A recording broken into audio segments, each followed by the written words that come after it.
Okay, it is 10 o'clock, so Ms. Hales is...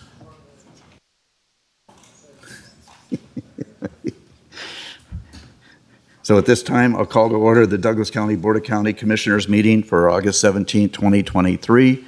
I ask you to, the public and others to please silence all of your electronic devices so that we don't interrupt speakers when they're involved. And at this time, I'd ask you to all please rise and stand for the Pledge of Allegiance to be led by our Clerk Treasurer, Amy Bergens. Please join me in the pledge. I pledge allegiance to the flag of the United States of America and to the republic for which it stands, one nation, under God, indivisible, with liberty and justice for all. As I indicated, please silence your electronic devices. Okay, perfect example, right? Okay. So the first thing we do is public comment. Public comment is limited to 3 minutes per speaker unless additional time is granted by the board chairperson. The Board of Commissioners uses timing lights to ensure that everyone has an opportunity to speak. You will see a green light when you begin, a yellow light which indicates you have 30 seconds left, and you should conclude your comments. And once the light turns red, we ask you to please sit down. In addition to opening public comment will also be taken on administrative agenda items that are identified for possible action and closing public comment. If you plan to speak on a specific agenda item that is on the administrative agenda and identified for possible action, then please provide your public comment when that agenda item is heard. Public comment will not be taken on liquor board agenda items. If you would like to provide public comment on liquor board agenda items, we ask you to please provide your public comment during the opening public comment period or the closing public comment period. At this time, public comment will be taken on those items that are within the jurisdiction and control of the Board of County Commissioners. When you approach the microphone or the podium, we ask you to please print your name for the record, state your name, and your time will begin once you begin after you state your name. So, public comment. Thank you, Mr. Chairman. Members of the Douglas County Commission, for the record, my name is Steve Teixeira, and I'm here this morning on behalf of the Tahoe Chamber. I'm going to address something that was in the supplemental materials that were sent out as part of the agenda packet. And this has to do with some questions that have been raised about an event at the new event center for New Year's Eve. The first rule of asking questions is typically asking somebody that has the answer. And those of us who have some of the answers to the questions were not contacted. But I do want to address them this morning because we are being proactive about the New Year's Eve events. And my role with the Chamber involves sitting on the board of the South Shore Transportation Management Association, and we are the entity that operates LakeLink. LakeLink is in full operation. We thought the first year we'd carry 120,000 passengers. We actually carried 141,200. And LakeLink will actually be working late on New Year's Eve holiday. And so some of the questions that were raised in the public comment can be addressed by a colleague of mine who's with me today. His name is Kevin Brisky, and he's the general manager of the event center, and I think he can address some of the other comments. Some of you may remember we used to have this big outdoor event at New Year's called Snow Globe. It was out of doors, and it was quite well attended. These sort of electronic music, which is not necessarily something I'm familiar with, but a lot of people are. And so Mr. Brisky will talk a little bit about the space limitations in terms of numbers of people and the event itself. So if I can ask Kevin to come forward. Thank you very much.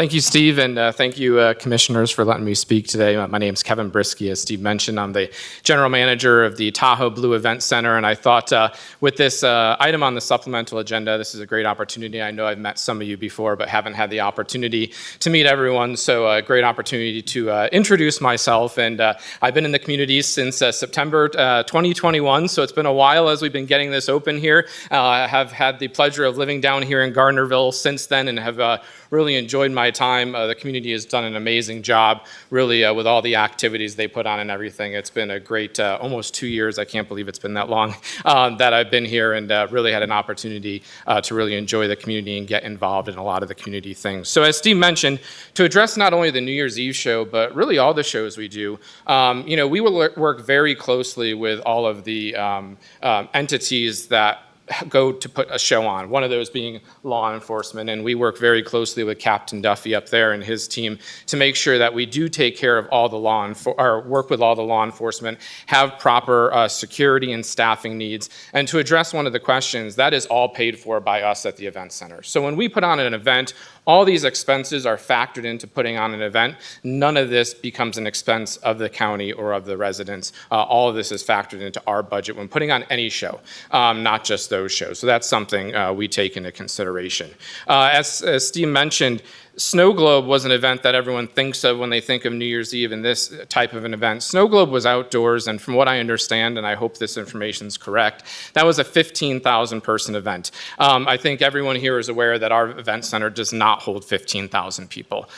We are, for this event specifically, capped at 5,200 people, and the good thing is how most of the tickets are selling right now is their 2-day events. So it's not like we're going to have 10,000 people in the community over these 2 days. It's really going to be the same 5,000 people that are attending both days. So it is a much, much smaller event. Another reason we like doing it at the event center, it's a controlled environment. So everything's indoors. So there's no sound going outside. I mean, that's the whole point of doing it indoors, is because there is the sound barrier with the walls and everything we have there. So it's a very contained environment. And as Steve mentioned with LakeLink, part of our TRPA requirement is that the LakeLink runs after the show ends. So we are required to have LakeLink running after the show ends. So no matter what time it ends, the LakeLink will be going. I only have a few seconds left, so I do want to say, and I know it's tough to find me right now because we're not in offices, so Ellie, I want to make sure you know who I am so we can talk on things like this. Eventually, my office will be at the event center, and I have a very open door policy. So anytime anyone has concerns or questions about anything, whether it be commissioners, community members, whoever it is, please feel free, come see me, let's talk, let's grab a coffee, whatever we want to do. I'm more than happy to talk to anyone about anything event center-wise and help educate all of us through this process. So thank you very much for your time. Great meeting everyone, and look forward to working with everyone in the future here. Thank you.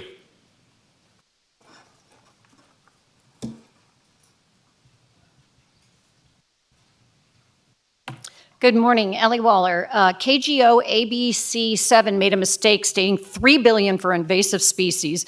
It's $3 million. I asked Julie Reagan, Executive Director of TRPA, her answer. Our understanding the president's trip is purely vacation. He'll be leaving early next week to tour the devastation in Hawaii. Also, the newscast got it wrong. I wrote back hoping TRPA will dispel the incorrect information through news. I'd like and suspect useful to the public board members at the end of each meeting to provide a statement if they were able to attend all committee meetings assigned to them. If not, state so. I like and suspect useful to the public a monthly update on TRPA agency initiatives, plans, ordinance changes that affect the Tahoe Township residents, as there is a monthly governing board meeting. Same for the TRPA Advisory Planning Commission. Whoever that's going to be should come before the public with information, because it's really hard to read lots and lots of it online, as well as the Transportation District, etc. I'd like an update on the Western Nevada Development Authority initiatives that affect the citizens of Douglas County, like grant opportunities. Any committee attended as Commissioner Hales has frequently reported her attendance and provides information. Thank you.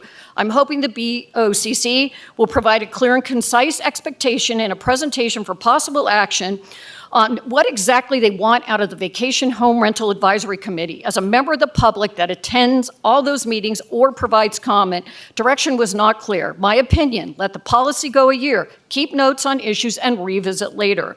When will the public hear a similar presentation and ability to comment on the master plan update process? News yesterday, there have been 2 major crashes at the intersection of US 50 State Route 28 at Spooner in recent weeks. One of those crashes claiming the life of a 61-year-old. Many are calling for a safer intersection in order to prevent more tragic crashes and further loss of life. NDOT has created the US 50 East Shore Corridor Management Plan after years of planning and meeting with stakeholders and the public. The plan is to cover safety improvements along the 13-mile stretch. When will the public get a presentation on NDOT about this proposed, pictured in the newspaper roundabout? I want to thank Mr. Teixeira and Mr. Brisky today. I am asking for the visitors bureaus, and you have stated they will come and talk to us about whose responsibility is what. I didn't know who to address. As Mr. Brisky said, there is no offices. I don't have a phone number. I ask you folks up front for information that you probably also need to know. And as stated, this is being paid for by the event center, which is Tahoe Douglas Visitors Authority, I suspect. Thank you. Ms. Waller, I have a question real quick. Did you used to work for FedEx? You speak so rapidly that it reminds me of the old FedEx commercials. Federal Express, but anyways, it was a joke. It was a joke, and it wasn't. Anyways, so anyways, obviously a poor joke. Anyways, or maybe I'm dating myself. Maybe nobody remembers the FedEx commercials. So, okay, thank you. Jim Slade. You are all no doubt aware of the horrific wildfires in Maui with over 100 dead and 1,000 still missing. While the cause of the fires is still uncertain, it appears that it may have been downed power lines. What is clear is that it was exacerbated and sped up by vast quantities of highly flammable invasive weeds. The local authorities are facing public outcry over the unacceptable lack of preparation and response to the catastrophe. At your last meeting, I raised concerns about the BLM clear-cutting of large swaths of land along the Fay Luther Trail and how those areas have now been taken over by highly flammable cheatgrass. I ask you to ask the BLM representative to address that issue during the presentation to the board. No one did, missing the perfect opportunity to get a response. While 2 commissioners, including the chairman, apologized for neglecting to bring that up in a timely manner, you and the public deserve a public explanation from the BLM about what their plan was and how they plan to address the current fire danger. Hopefully you will get the Carson District Manager, no one less, to come here to a future meeting to address those concerns. On another matter, you know how we can tell that Commissioner Rice's lies from earlier this year were knowing and purposeful? Because if they were merely inadvertent, then he would have apologized for them already. Instead, it is clear that his lies were meant to deceive other commissioners and the public into supporting his position on the issues at hand. As seems to always be the case, Mr. Rice sought to support the usual special interests that he always supports: developers, gaming, and resort industries, while ignoring the interests of his constituents in his district and the interests of Douglas County as a whole. This is likely related to the large campaign contributions that he received from developers, gaming, and resort special interests. My repeated calls for Mr. Rice to apologize or to resign have gone unheeded.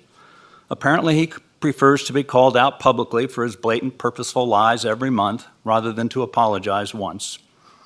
Perhaps it is you, his fellow commissioners, to whom he lied to try to influence your votes. Perhaps you should be the ones to call on Mr. Rice to publicly apologize. Commissioner Hales was in her first meeting on the board for Rice's first knowing lie in January and admitted that, at the time, she didn't realize that his statement was untrue. If the board doesn't have the courage and integrity to call out Rice's lies and to insist that he publicly apologize, then I will continue to raise this concern, as is my constitutional right.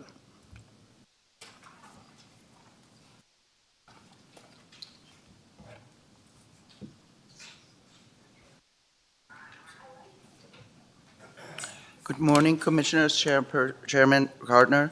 My name is Elizabeth Learnhardt, and I would like to follow up on the previous comment in the sense that I will talk about the Maui fires as well. We all have seen how horrible these fires are. It is showing what will happen when infrastructure and blind trust in public institutions both fail. We do not want Lake Tahoe to look like a hyena, but that is just what the responsible public servants plotting here in the basin. Which judge or which jury is going to convict the real culprits in Maui? The ones that by error of omission or willful disregard for safety caused the deaths of so many, and the complete obliteration of an historic town by their blaming the wind and invasive grasses for it. It is the refusal to take responsibility for their action or non-action that we have witnessed over the last year by TRPA and NDOT. They are in the pockets of special interest like the South Lake Tahoe Bicycle Coalition. They need to be exposed and their dangerous plans must be stopped. In their arrogance, they have repeatedly changed their plans for the Highway 50 East Shore CMP plan. And as the previous speaker said, this roundabout is something that they're showing in the paper, but they don't show us or on their webpage. Without any communication with the county officials or residents, they have changed the plans. They have broken their word to this Board of Commissioners, and they will repeatedly break it in the future if we let them get away with it. The road diet, when you read it up, was never designed for safety. It is never designed for an arterial alpine road. Please read the article from this week from Megan Regonesi in the recent Carson Now. I will provide it for you here. I also provided you online with the article describing the tragedy and the causes that led to it that is unfolding in Maui. I hope this will soften your heart to the plea of the Tahoe residents. Please put it in writing to NDOT what your convictions are that you expressed at the last meeting. Thank you. Thank you. Ms. Johnson, have we lost video? I noticed the video screens went out. Okay. I just want to make sure the public still has the ability to watch our meetings. Jason Gibson on behalf of the Gibson Core family in the sovereign nation of Hawaii, the island of Oahu, Maui, and the Big Island in Hilo. To our extended family, Bud Gibson, to our planetary kin, Roger and Cher Christie, the Green 13, along with James Flaming Eagle Douglas Mooney, who gave their lives to end Nixon's drug war and defeat the DEA methamphetamine traffic for the sovereign people of Hawaii, who are now suffering at the hands of the belligerents of colonization, false authority, and a de facto government.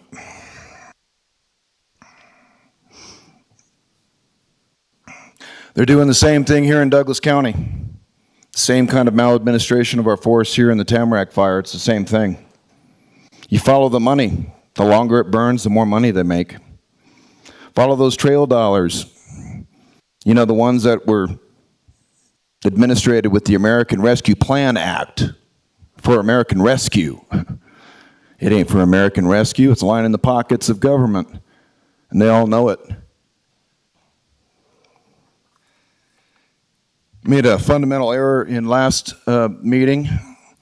It's not 78 indictments. There are 4 indictments and over 91 felony charges of your king of commerce in Douglas County, which is Donald J. Trump. They're going to bring him here again for a 3rd time. They brought him here the last 2 years and didn't tell us. They orchestrated that scheme over the course of 6 months to a year, brought in the Blue Angels to stir up the nationalism, and brought in 25,000 free radicals to Douglas County, keeping you safe. Trump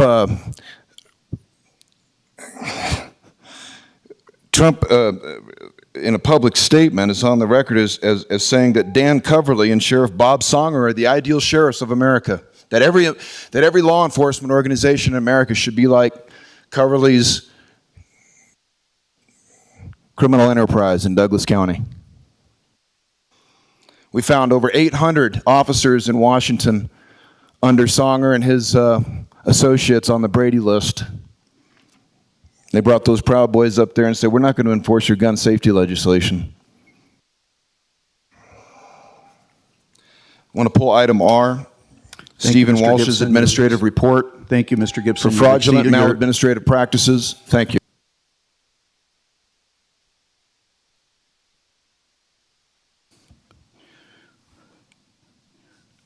Is there any additional public comment here in chambers?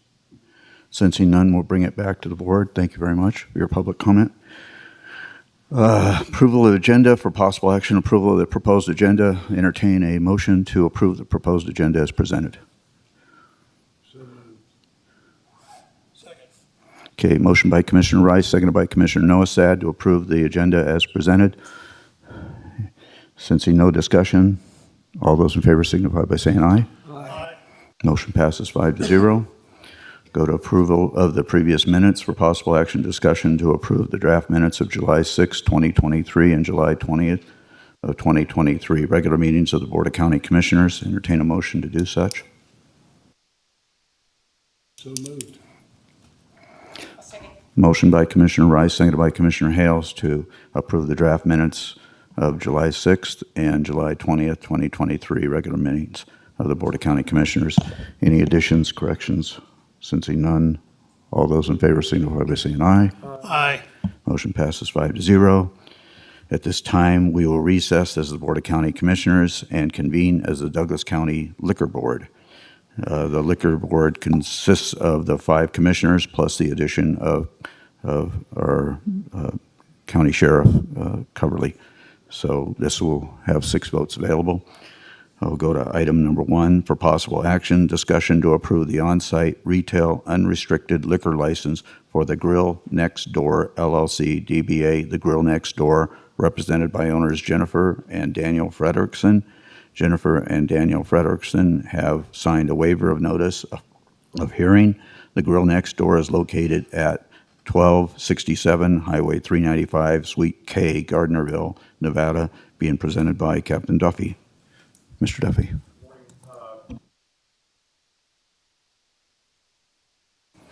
Questions, comments, commissioners? One question, sir. Is that the old Ham Dogs? Is it? Yes, it is. Thank you. And that's good to see something coming in there. I know the Grill Next Door is located in the Gardnerville Ranchos at this time, next to the bowling alley, a very small facility. So I think this is going to be a tremendous improvement, and we're anxious to see that particular building refilled with a good vendor. So anyways, sensing no further discussion, all those in favor signify by, I'll entertain a motion to approve the on-site retail unrestricted liquor license for the Grill Next Door LLC as presented. So moved. Second. Okay, motion by Commissioner Hale, seconded by Commissioner Tarkanian to approve item 1, discussion, the on-site retail unrestricted liquor license for the Grill Next Door LLC as presented. Since you no further discussion, all those in favor signify by saying aye. Aye. Motion passes 6-0. And we'll go to item number 2 for possible action, discussion to approve the unrestricted mobile liquor license for CV Flight LLC DBA CV Flight, represented by owner and manager Kylie Kerner and co-owner Shannon Allen. Kylie Kerner and Shannon Allen have signed a waiver of notice of hearing. CV Flight is located at 1796 Bougainvillea Drive, Minden, Nevada. Captain Duffy. Captain Duffy, the Sheriff's Office has no objection to this application. Okay. Questions, commissioners? Okay. I would observe that this is the first mobile since we passed that ordinance last month. This is or earlier this month. This is the first mobile liquor license that we're approving. I know that they have been getting temporary liquor licenses on a regular basis. They move their vehicle around. It's a cute little trailer, and one of the old-time trailers. But anyways, it's a cute little device, and they move it around all over town. So I take it this address is where they park it when they're not around town. So Correct. anyways, with that being said, if no other questions, I'll entertain a motion to approve the unrestricted mobile liquor license for CV Flight LLC as presented. So moved. Okay, motion by Commissioner Hale, seconded by Commissioner Noasad to approve the unrestricted mobile liquor license for CV Flight LLC as presented. Sensing no further discussion, all those in favor signify by saying aye. Aye.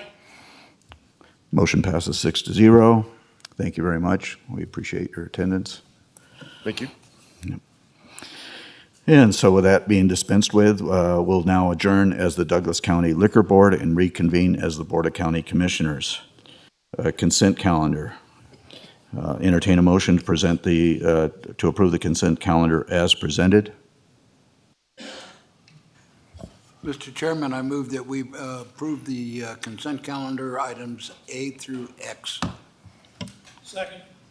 Motion by Commissioner Rice, seconded by Commissioner Noasad to approve the consent calendar items as presented, items A through X. Any discussion? Since no discussion, all those in favor signify by saying aye. Aye. Motion passes 5-0.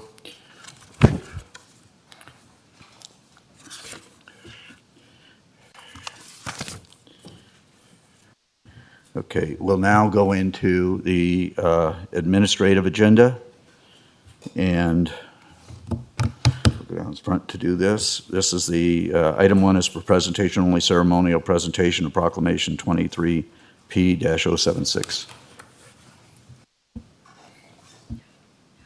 And I'm going to, since she brought this forward, I'm going to ask Commissioner Hales to join me down there for the presentation.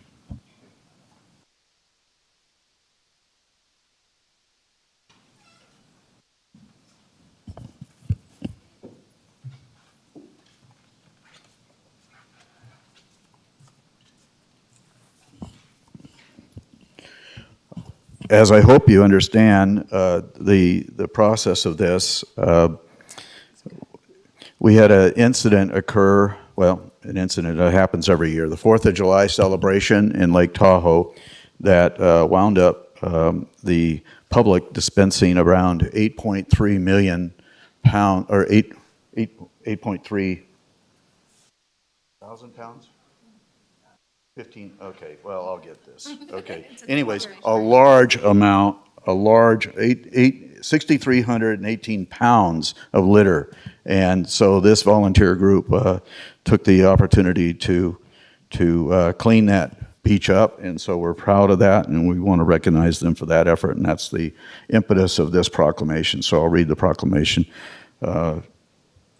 Recognizing Proclamation 23P-076, recognizing the League to Save Lake Tahoe and the Keep Tahoe Red, White, and Blue Beach Cleanup. Do we have representatives from them? If you would please come on up. Okay. Whereas the League to Save Lake Tahoe has worked to protect and preserve and the environmental health and beauty of the entire Tahoe Basin, irrespective the state, county, or city lines since 1957, and whereas on July 5th, 2023, the League hosted the 10th anniversary of its annual Keep Tahoe Red, White, and Blue Beach Cleanup, which mobilized volunteers and community partners to remove trash left over from July 4th festivities, including Zephyr Shoals and Nevada Beach. And whereas At Zephyr Shoals, 54 volunteers joined together with 12 individuals from nonprofit Clean Up the Lake, USDA Forest Service staff, the Tahoe Regional Planning Agency's volunteer Tahoe Blue crew, and representatives from, is it Stio or Stowe or?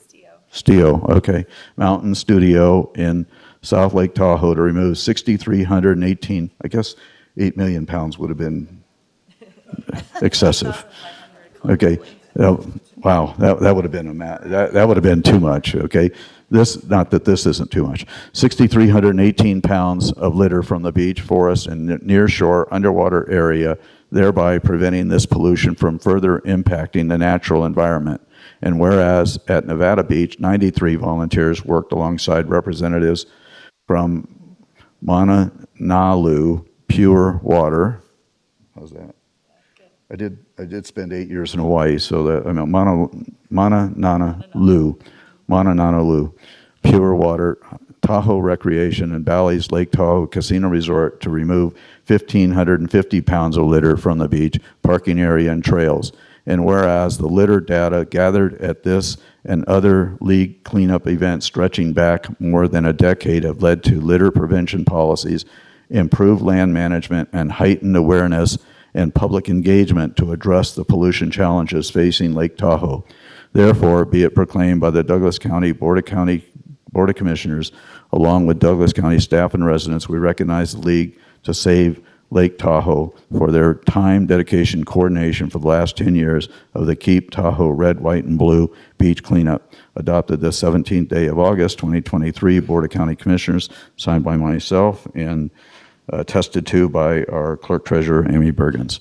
So thank you for your efforts. We just had the Tahoe Summit last Wednesday, also taking a look at the issues of trying to keep Lake Tahoe clean and beautiful for all to enjoy. And so we really appreciate your efforts. We are hoping that next year it won't be nearly that, it's unconscionable to me that we would have members of the public not clean up after themselves. It's really disappointing. So, but I'm a Boy Scout, and it was always leave it better than you found it. So, I mean, I try to do that, and so we appreciate your efforts. Commissioner Hales, did you have anything you wish to add? I'll just riff on that for a moment. I'm just grateful to so much that you and your people took care of this huge mess. And it's one thing for us to recognize you, and I'm glad we're doing that, and we really are deeply appreciative. But it would be sort of meaningless words if we didn't then follow up by doing something to try and prevent it next year. And I just want to mention that we are discussing and thinking and will do something. Even though it's not under our direct management as a county, it's still ours as a county, and we feel a responsibility, and we do not want this to happen again. So we are working on that. And thank you.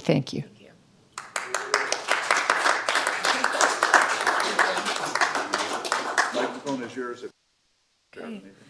I really want to say thank you for this proclamation today. We really could not take care of Lake Tahoe, Keep Tahoe Blue without volunteers in the community and the grassroots efforts of seeing people that are visitors to Lake Tahoe, that are members of the community, that are part-time and full-time, coming out, people from down here coming up the hill to be participants of the cleanup, people that were visiting and wanted to make it part of their vacation.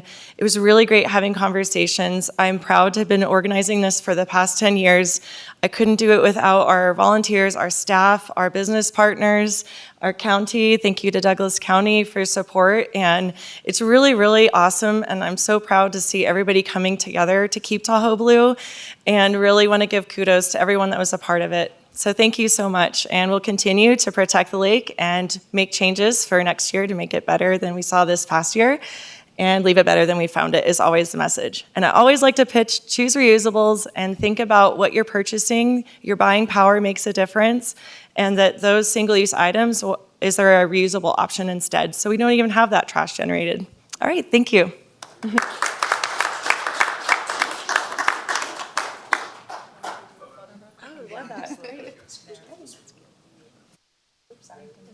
Red, white, and blue. You're right. Thanks, guys. Thank you. Thank you so much. I also wanted to mention, I see Kevin has left us already, the general manager of the Tahoe Blue Event Center, but it should also be recognized that unfortunately, or fortunately, however you wish to look at it, a piece of art, as I understand it, is being created by the trash, not necessarily this trash, but other trash that has been accumulated out of the lake that will be out as a piece of art in front of our event center. Is that correct, Steve? You can, yeah. So anyways, we're disappointed that that has to take place, but at least we're making some useful use out of that. So anyways, thank you very much once again for your efforts.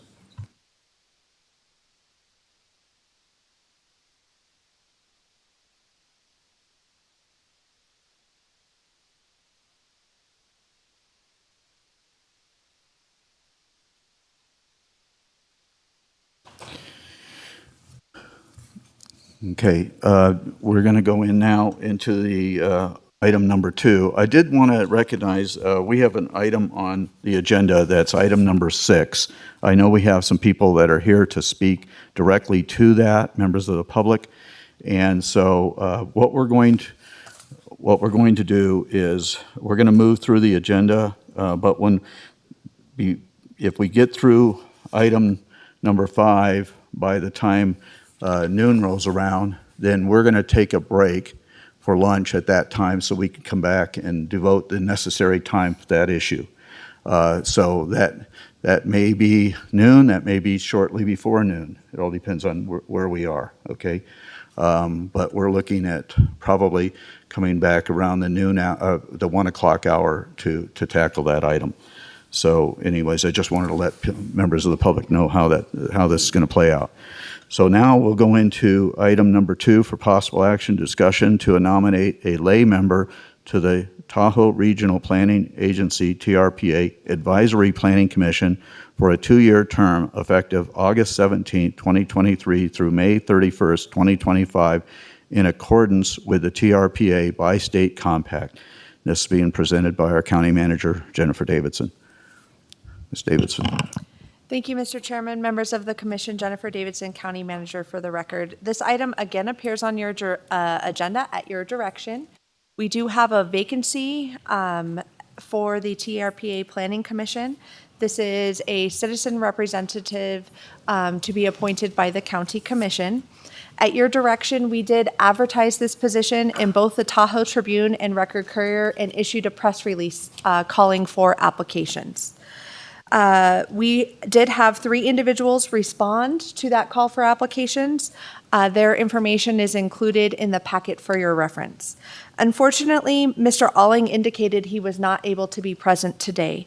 He is the current appointment in this position and did indicate a desire to wish to continue to serve in that capacity. However, also for your consideration is Ms. Stacy Baker and Ms. Natalie Yanish. I am advised Ms. Baker is in the audience and prepared to answer any questions you may have for her today. I do not see Ms. Yanish as present. With that, Mr. Chairman, I turn it back over to you. Okay. As appropriate, we should then hear from the applicants. Is that correct? And then and allow them to make a presentation, allow commissioners to ask questions. The other 2 are not here. I have spoken with Mr. Alling over the phone, and I hope he has reached out to the other commissioners as well in that process. So at this time, we'll entertain Ms. Baker to address us if she so wishes.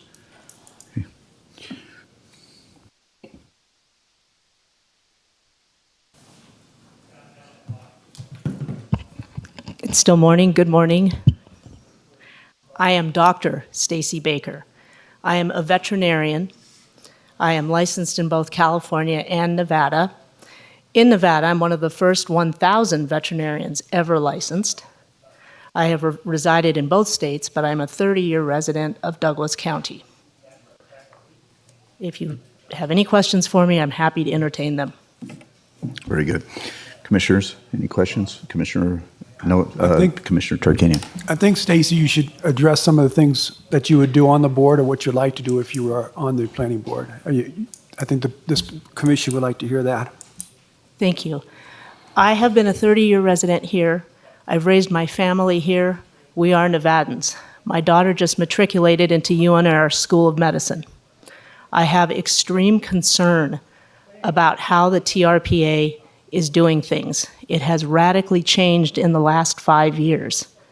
I want to understand, I seek to understand how these actions and where these decisions are coming from. Are we following science? Are we just looking at the multi-billion-dollar tourism industry? Or what are we doing for our legacy and for the environment? These concerns and this lack of transparency and confusion personally have motivated me to give my time to try and help and understand and preserve our gorgeous county for future generations.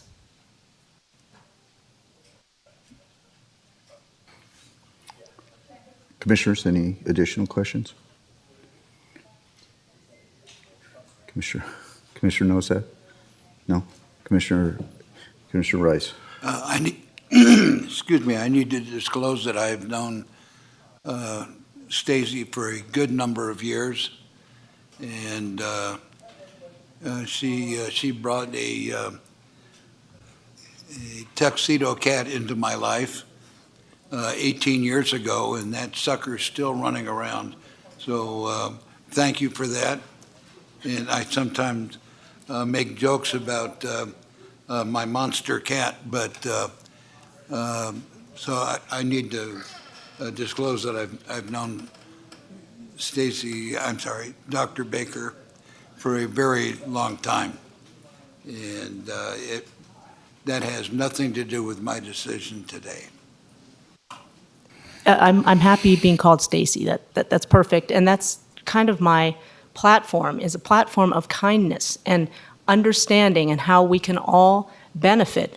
There has to be a way to marry the economy with the environment. Without the environment, it has been proven in so many places, the economy is not going to be there.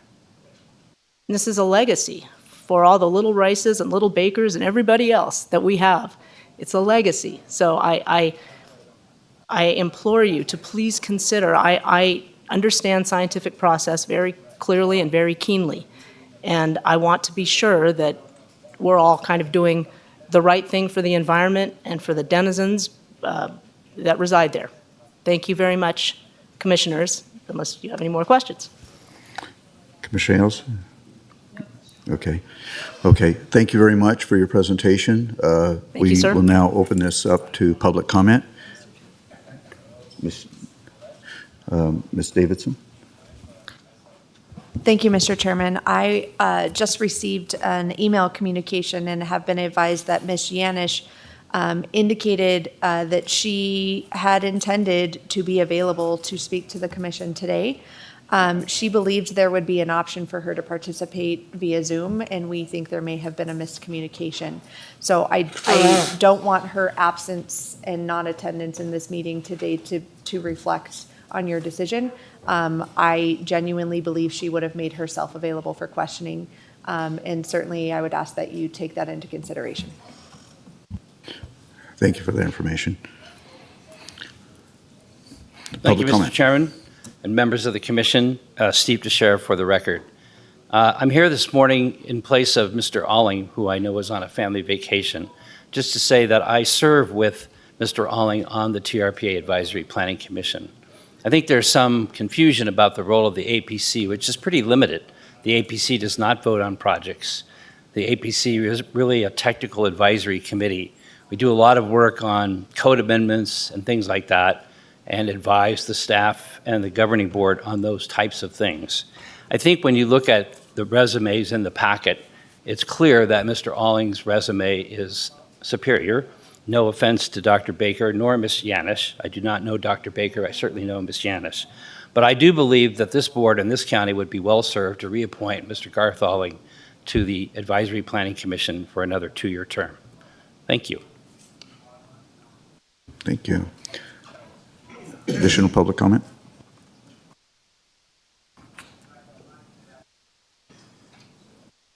Steve, is it okay if I write your name in?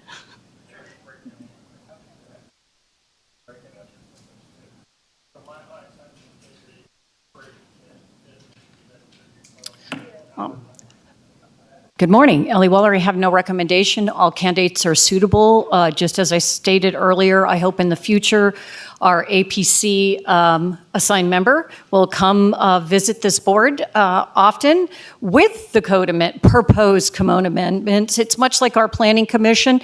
There's recommendations. We not necessarily looking at changing ordinances or projects, but great recommendations, just like our planning commission does. Thank you. Thank you. Additional public comment? Sensing no additional public comment, bring back to the board. Commissioners? Thank you.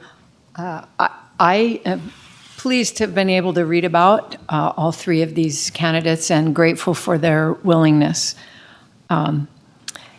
What I'm looking for is someone who has very specific technical skills, not a breadth of skills, but a deep understanding of a narrow set of skills. And what I see is Natalie Yanish has a broad area of experience, and she certainly has been a committed public servant for many, many years. But when I compare that with Garth Alling, who has had very specific experience on this technical committee, I think his skill set is what we need. And Stacy Baker, it's been delightful to have you come, and I applaud your passion. I think you need to channel it in a different place, because this very technical APC, I think, is the wrong place for that passion. But there are lots of right places for it. So I appreciate your willingness to step forward and hope I know you'll be involved and do good things. But for those reasons, I think Garth Alling is the best fit for this particular job. So I'm going to disagree with Mr. Tashar and Commissioner Hales and what the qualifications are for this position. We're talking about, I'm not sure what these technical skills are when you want someone in the Planning Commission, or whether being on the board for 6 years makes you more qualified, or maybe you need some changes up there, where you need some new blood up there. What I know Ms. Baker, Stacy, I don't know, about 2 months now. We've been working on some issues dealing with conservation and safety and protecting the environment in Lake Tahoe. I can tell you she's the most passionate person I've worked with. She's very, very knowledgeable in the law and what's going on up there. She's a fighter. She can turn some people off because she's so passionate, but I think maybe the passion is what is needed on the board. And for that reason, I'm supporting Stacy.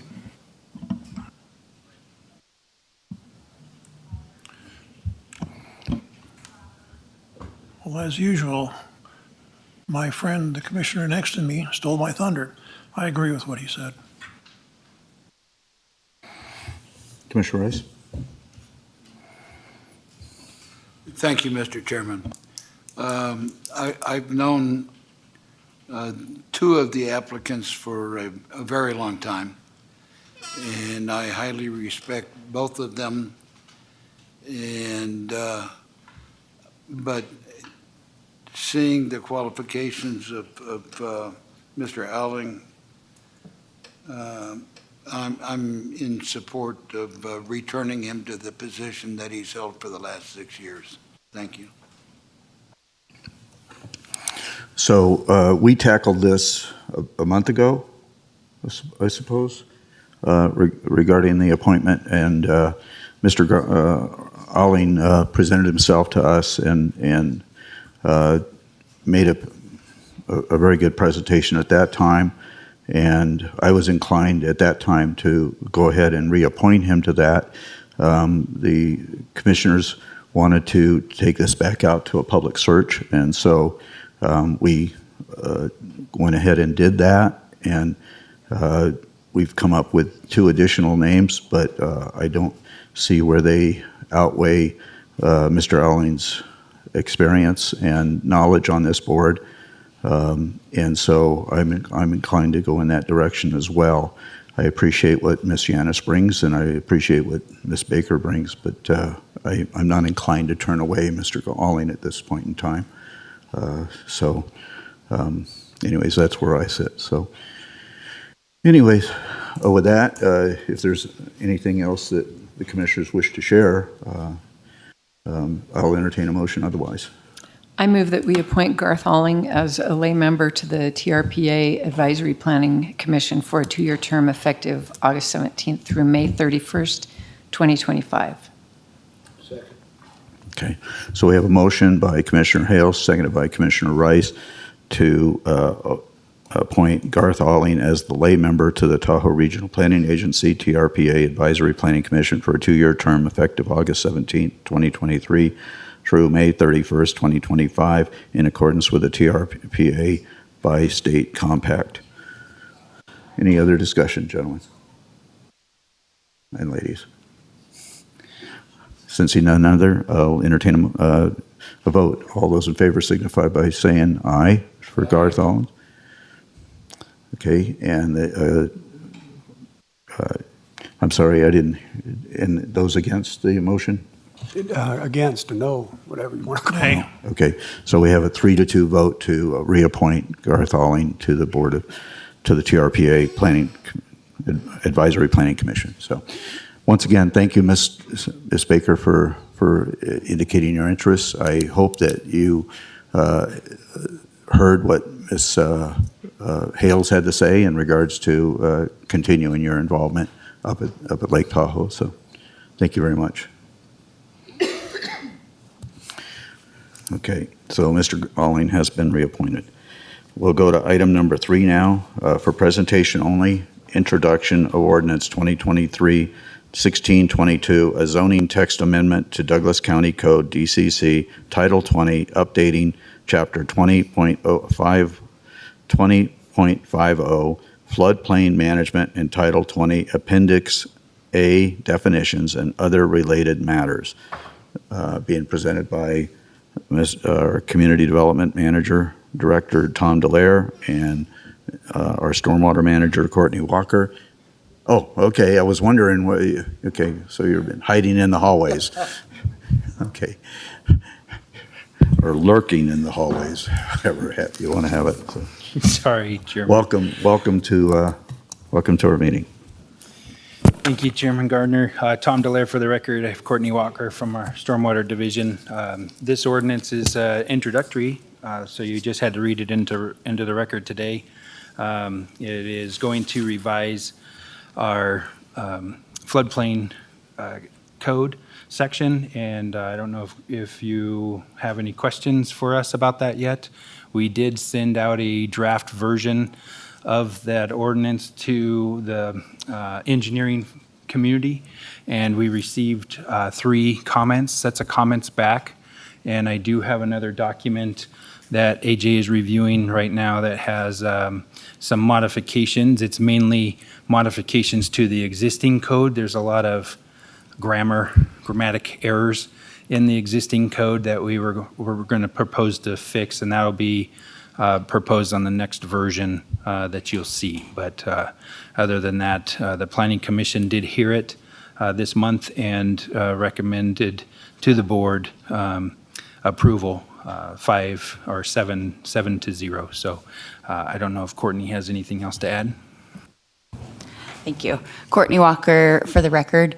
The catalyst kind of for trying to bring this revision forward today is we participate in FEMA's community rating system, and it's a series of activities that the county reports on that we get a certain number of credits, and based on that, people who have to get flood insurance receive a discount based on all the activities that we're doing.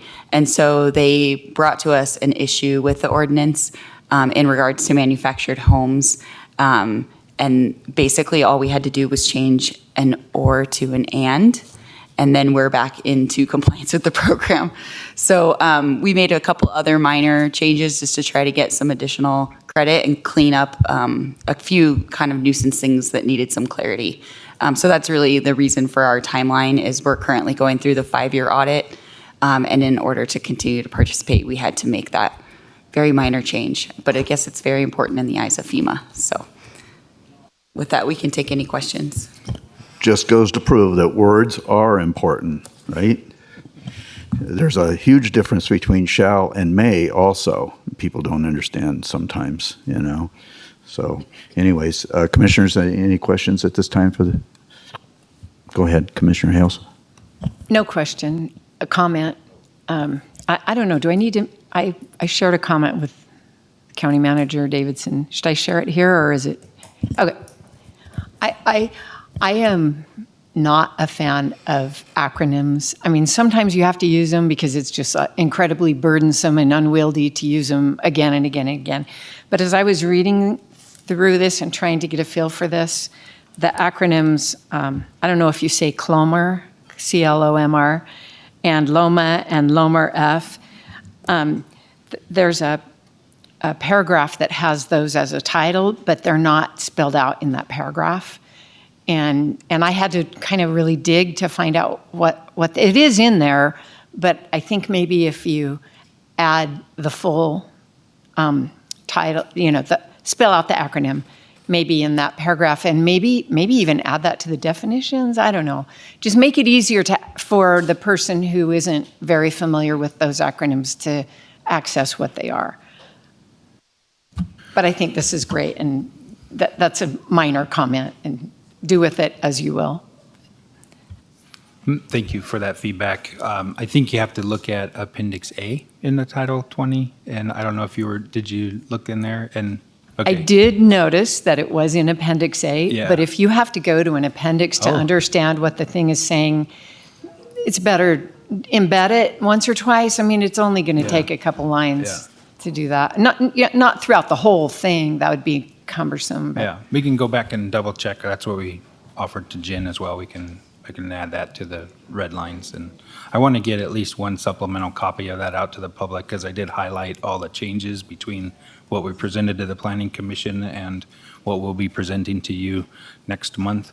So I think that's important to show what the differences were between the Planning Commission and what we're presenting to the board as the final document. Thanks. Any other questions, Commissioner Nossel? As a suggestion, in order to satisfy everybody on what a CLOMR is, and I've got a first idea, at the first point that you use that acronym, parentheses, spell it out, and that'll force everybody to read this thing.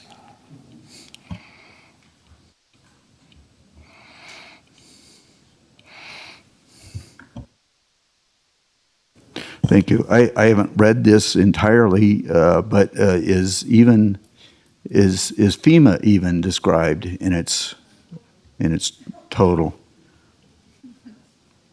I mean, that's an, you know, I mean, a lot of people, I even have trouble from time to time, understand, you know, Federal Emergency Management Agency. Is that the correct FEMA? Yeah. So anyways, and so I have a question for our legal counsel also in that regard. Is these types of changes, are they then required to come back to us as a presentation only item again or not? Doug Ritchie with the Douglas County District Attorney's Office. Non-substantive typographical corrections don't need to come back. Substantive changes would need to be brought back, but at this point, the title is just being read, and so the substance can be published in the newspaper. The corrected version can be provided to the clerk's office, and that way, if any member of the public wants to review the ordinance between now and the second reading, they can come and see the corrected version of the ordinance. Does that answer your question? In other words, no, it does not. Well, In the short sense, to the public, I mean, no, it's not required. I mean. if it's fixed now, yes. Yeah. But if Okay. on the day before you have the But- second reading, there's a substantive change, then you need to have another first reading. Sorry, attorneys never give a straight answer, but if you fix it now and the public has a chance to look at it, the corrected version, then yes, this doesn't have to come back for another first Okay. reading. Very good, thank you. Sometimes it's even hard to understand the legalese, you know? So it was a simple yes or no. But there It is no simple depends. yes or no, is there? It Mr. Richard? depends. Yeah, that all depends, right? Okay, Commissioner Noah, you had a question? You had your microphone's up. I have a statement. I withdraw what I said earlier because I look on page 834, letter of map amendment, parentheses, Loma. You go further down, every time you mention an acronym, it's explained in parentheses afterwards. So I don't think you need to take my suggestion under Okay, but I think at least Commissioner or Director Delaire and Ms. Walker, you have an understanding of what we would like as a board, I think, right? Yes, sir. Okay, so further, if there's no further questions or observations, then this is a presentation only item, so we won't go to public comment on this, and we'll see you back in a month, I suppose, thereabouts. So, okay, thank you very much for your time. Appreciate it. Huh? Sure. Okay. Tom Delaire. It'll be the first meeting in September, so 3 weeks. Yeah. Okay. Yeah. We're going through a CRS audit currently, and we need this post haste. Anyways, we'll see you back. Thank you very much. Okay, we'll go to item number 4 now. For possible action, discussion on the adoption of ordinance 2023-1620 and ordinance amending chapter 2.28 of the Douglas County Code relative to the Genoa Historic District Commission and chapter 20.680 of the Douglas County Code relative to the Genoa Historic GH Overlay District. And this is the second reading being presented by our Assistant Community Development Manager, Andrea Pauling, and our Deputy District Attorney, A.J. Hames, but it looks like Mr. Delaire is also going to share in this. So.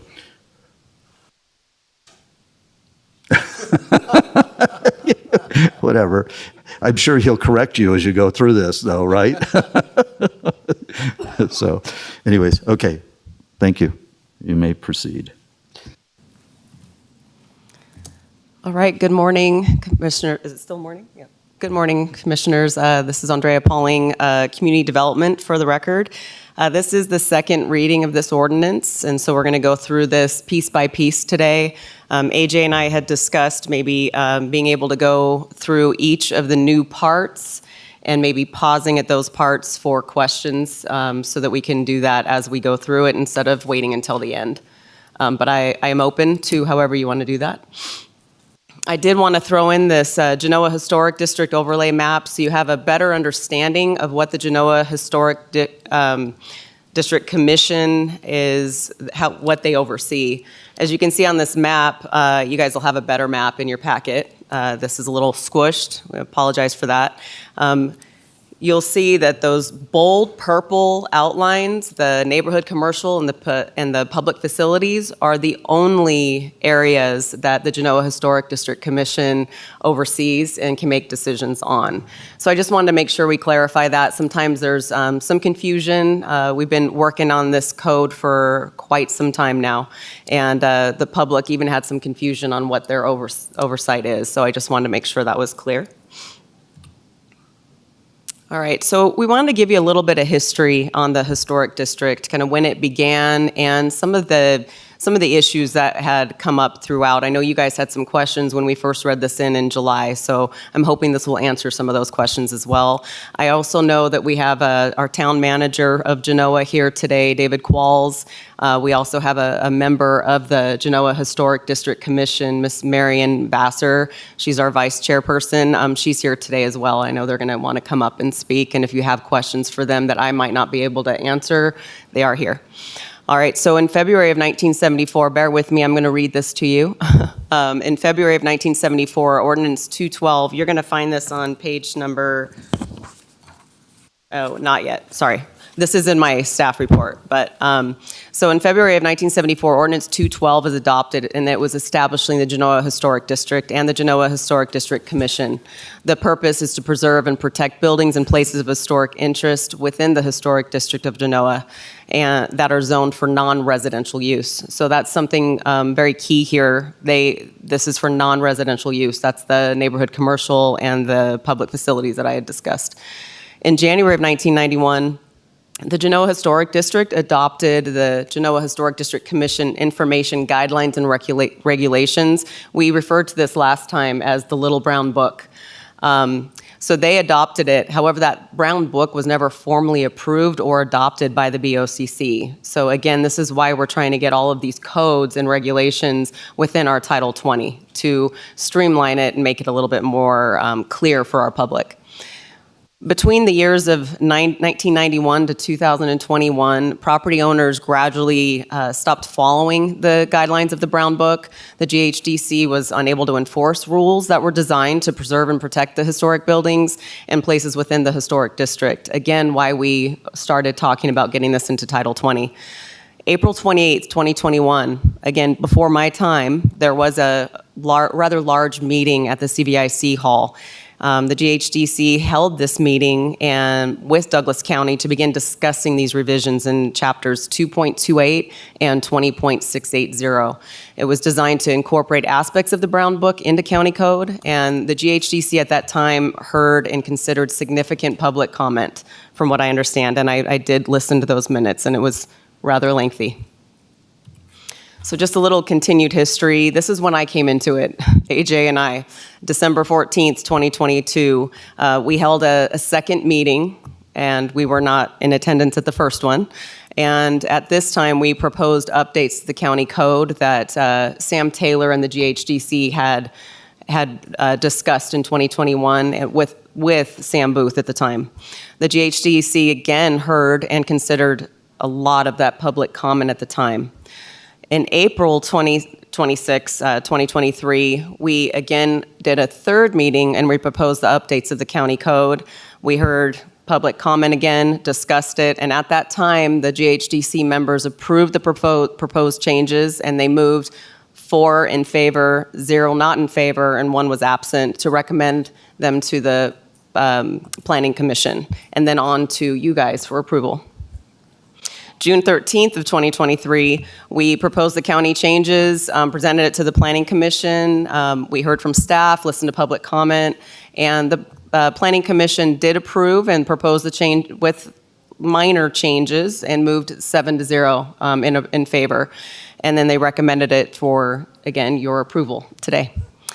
July 20th, you guys saw me here. First reading of Ordinance 2023-1620 to you. So on page 869 of your packet, so I'll give you pages so you can reference it, because I know that packet is rather lengthy, over 1,000 pages. So on page 869, I'll give you the purpose of what the Genoa Historic District Overlay and the Genoa Historic District Commission were created to do.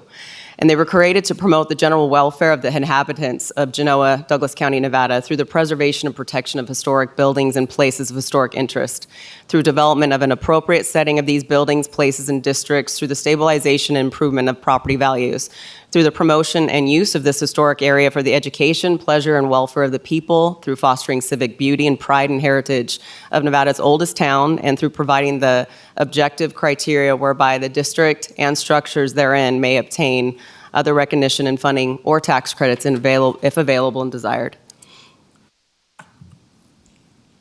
All right, so this is where we're going to get down to the highlights. We've highlighted 5 new sections that are going to be implemented in a Title 20 that we're proposing, hopefully, just to what we're recommending is these sections were derived from that little brown book we discussed, and we would like to just adopt them into our standard Title 20 so that it's clear for the public and the guidelines.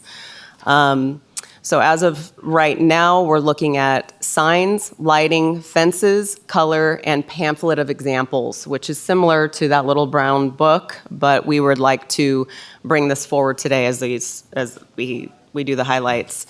So I'm going to go through each one of these, and I'll pause to see if you have any questions during this time, and AJ and I can answer that, or if you have any feedback. So in 2680-110, this is Genoa historic signs. General rule summary is signs may be altered, removed, or installed without a certificate of appropriateness.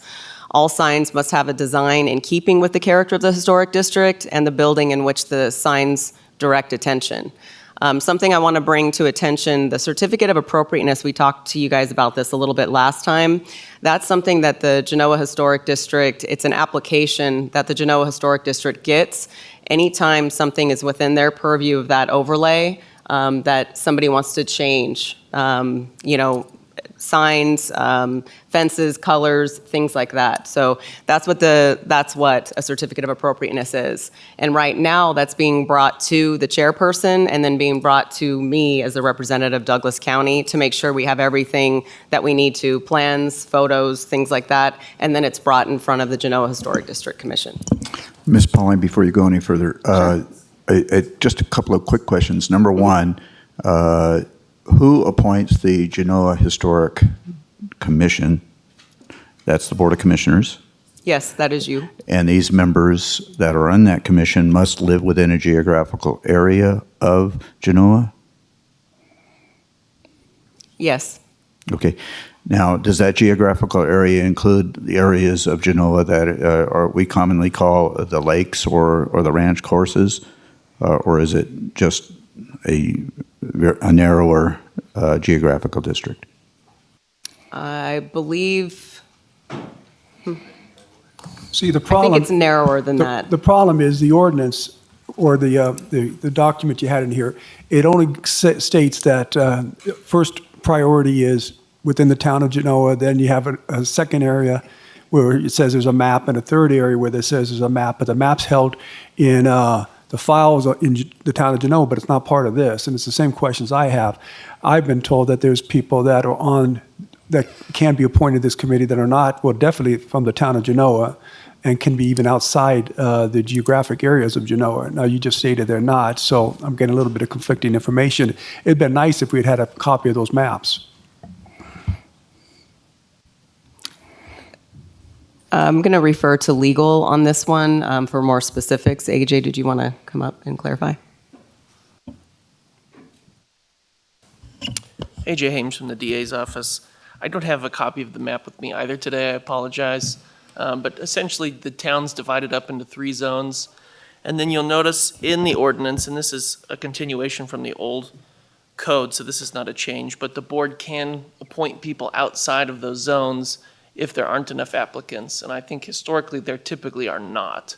I don't know that there are always enough people within those small zones of the town that are interested in being on the commission. And so for that reason, in the past, this board has gone outside of those zones.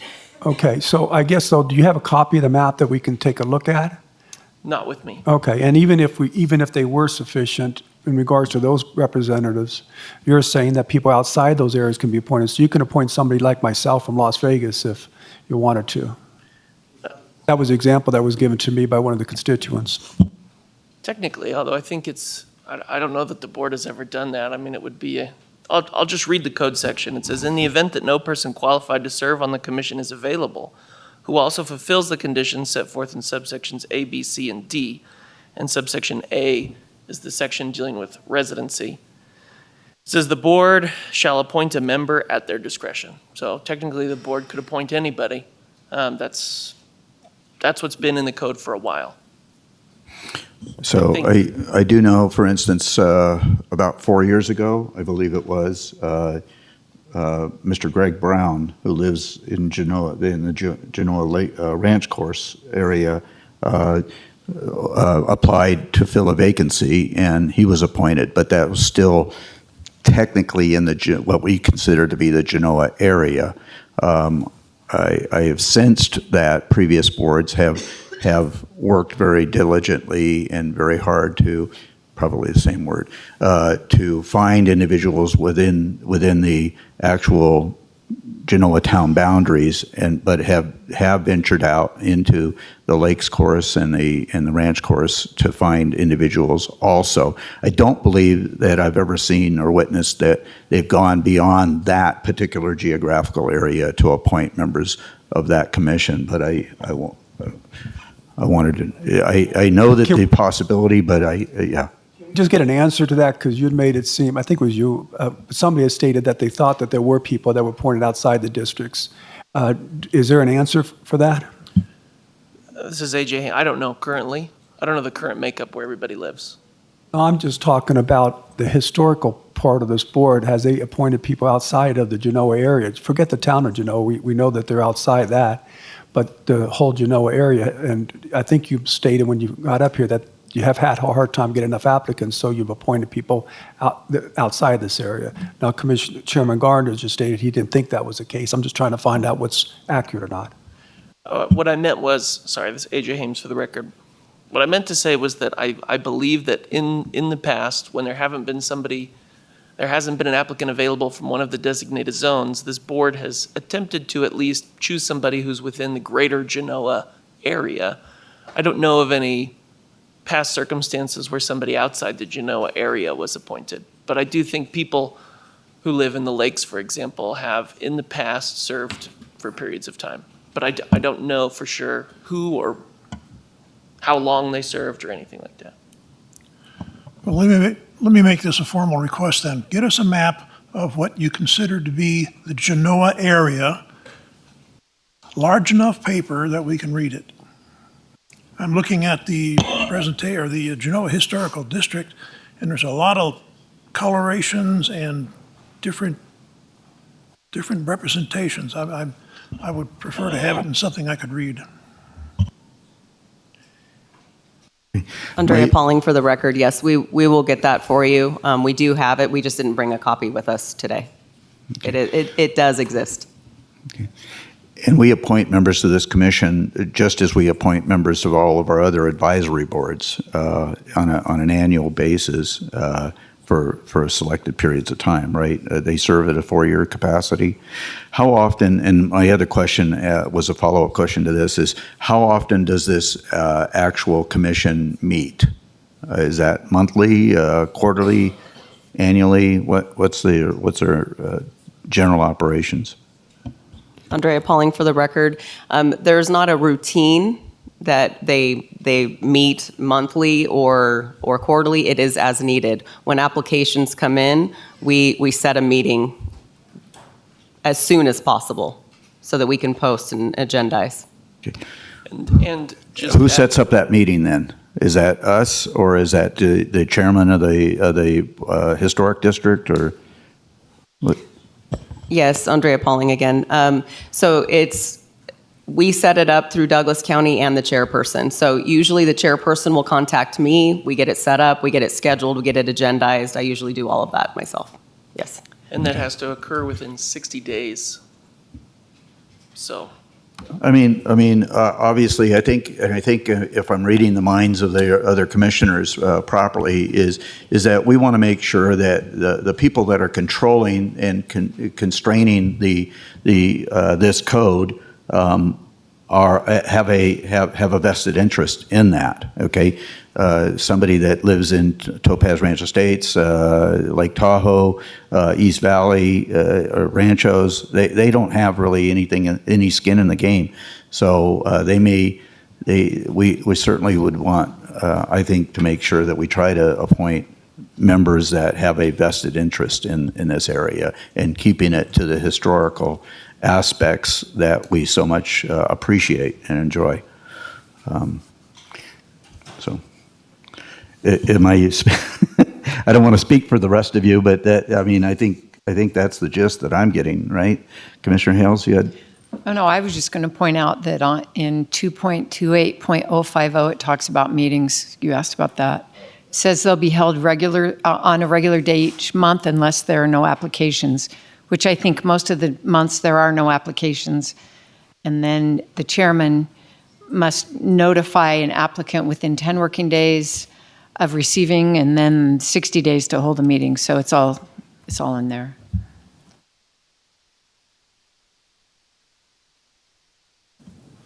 Correct. Thank you. Okay, so I've been informed by Commissioner Nosad, I've been informed by our county manager that we have the map available. And if we just, why don't we, if you don't mind, can we take a break now, maybe for until 11:30? And by that time, our county manager can get that up on the screen, and so we can take a look at that map before we go into all these other aspects. Okay? We good with that? Okay. Absolutely. So we'll take a break until 11:30.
Okay, it's 11:31, so we're gonna resume.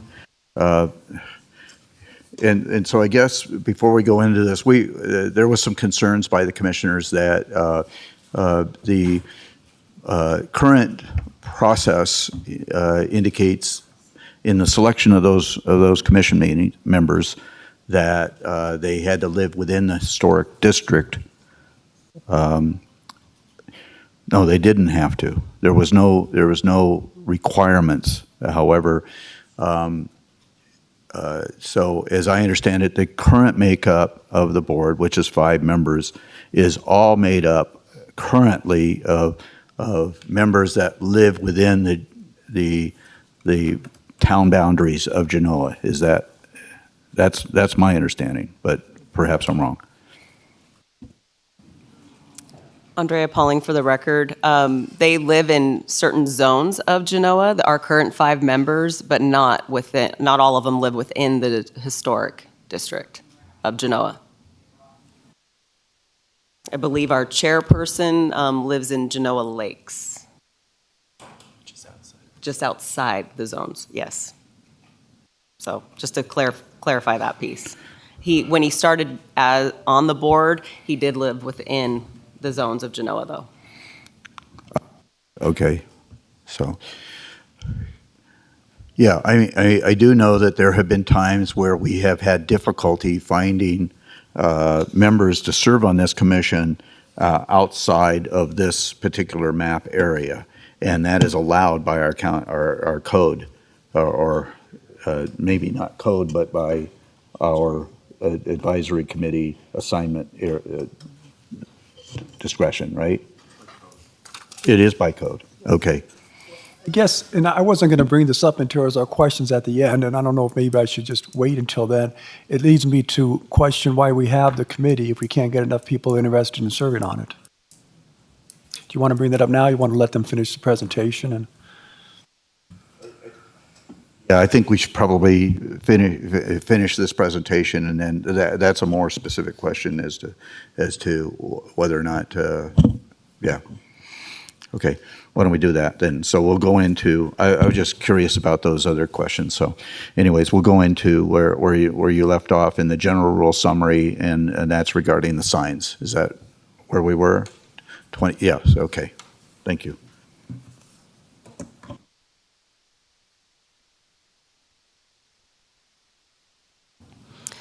Okay, thank you, Commission. Andrea Pauling again for the record. So we'll start. We have 5 highlighted sections that, like we said before, that are new to Title 20. Number 1 is signs within Title 20, the Genoa issue. I will just start from the beginning again. So you'll find this on pages 872 to 873 of your packet. The general rules summary, signs may be altered, removed, or installed without a certificate of appropriateness. All signs must have a design in keeping with the character of the historic district and the building to which the signs direct attention. So summary of additional limitations that were added. Signs must be on the parcel where the building or structure is located. Businesses may have 1 sign per street frontage. Businesses that share a building must have signs that have a common theme. Signs on buildings must be consistent with the architectural elements of the building. Sorry, I lost my spot for a second. Freestanding signs must complement the building to which the sign directs attention. No signs that flash or move, no visible bulbs or neon tubes, no backlighting. Signs may be illuminated by remote sources, but must abide by the county's dark skies regulations. I'll stop there to see if you have any questions regarding this specific section.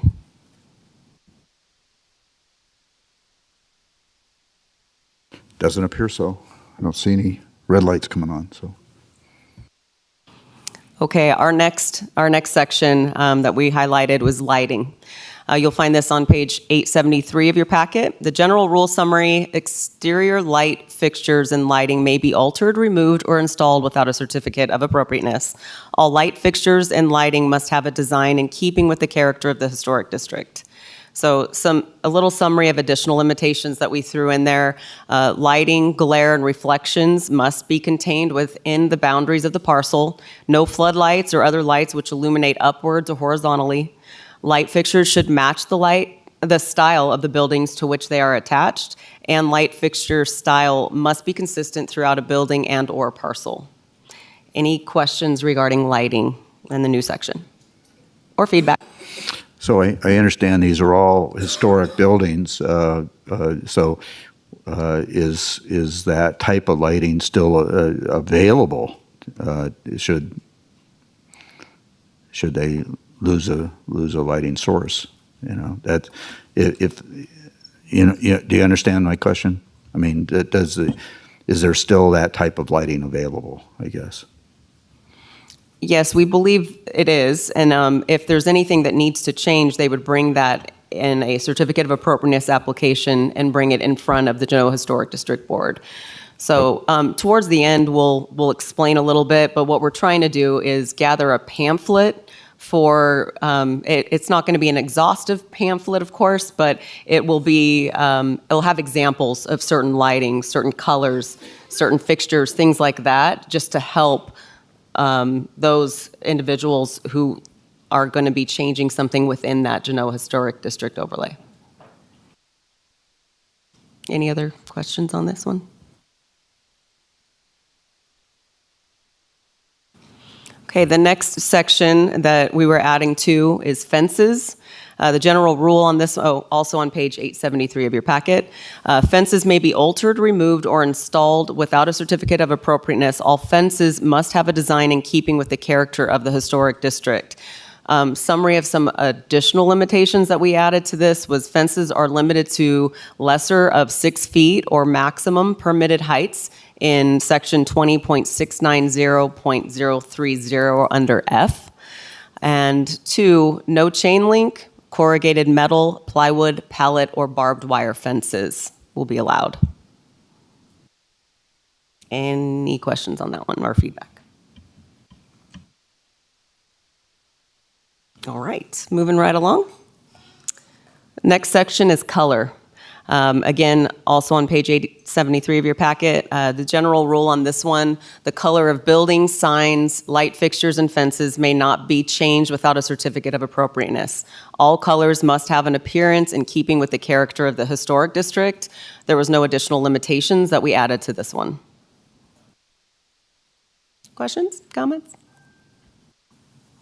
All right. Moving right along, this is the pamphlet of examples that we had discussed a little bit earlier. This used to reside in that little brown book that was never adopted by the Board of County Commissioners.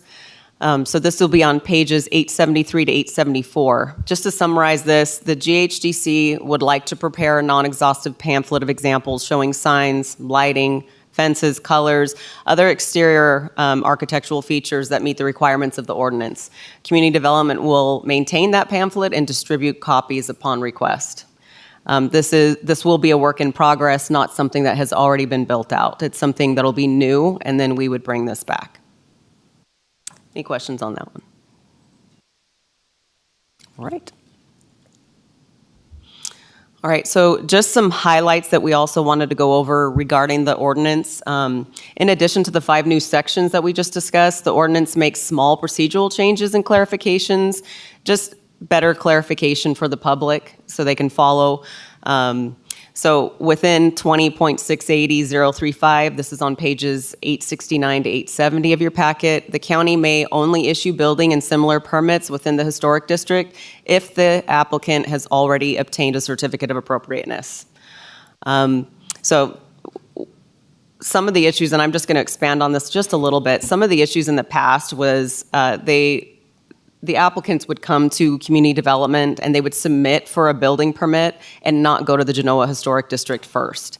And we were that obviously was the cart before the horse. We're trying to clean that up by making sure that if they come for this, they have already seen the Genoa Historic District, they've already been approved, and they have a copy of that certificate of appropriateness on file.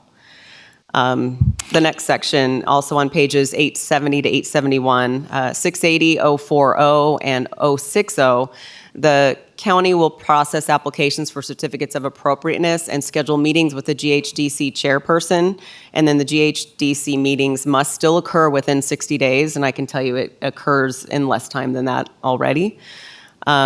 we don't want the applicants to wait too long. I've talked to the members about this as well, and that's the overall consensus. Next section, also in 060, the criteria used by the GHDC to evaluate a project application are listed in that area, so it gives it more specifics.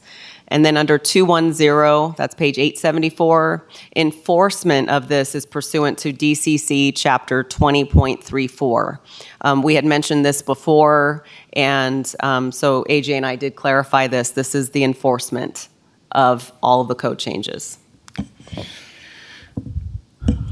So, Ms. Pauling, so just because an individual gets a certificate of appropriateness, that doesn't override county code. They still have to meet all county codes in regards to just because it's appropriate doesn't mean that it's legal, or so to speak, meets county code.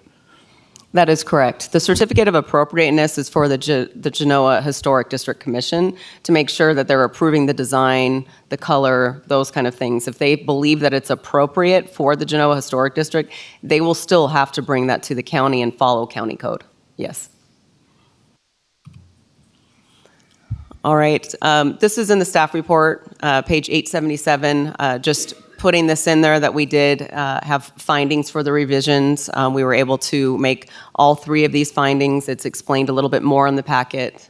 I won't go into that in more detail at this point.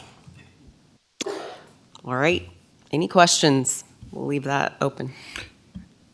Commissioners, any additional questions before we go to public comment?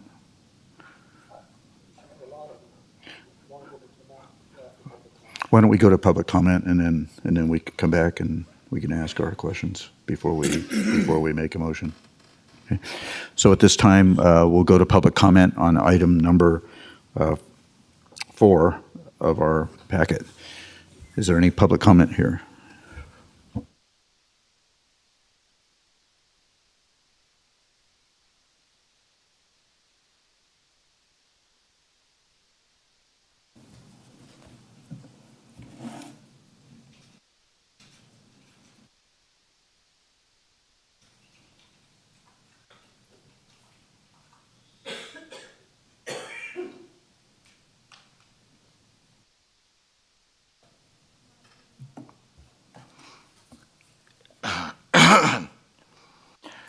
Mr. Chairman, H. William Brooks, I'm requesting that you deny ordinance 2023-1620 and restore the historic preservation and administration of the Genoa Historic District to the Genoa Town Advisory Board.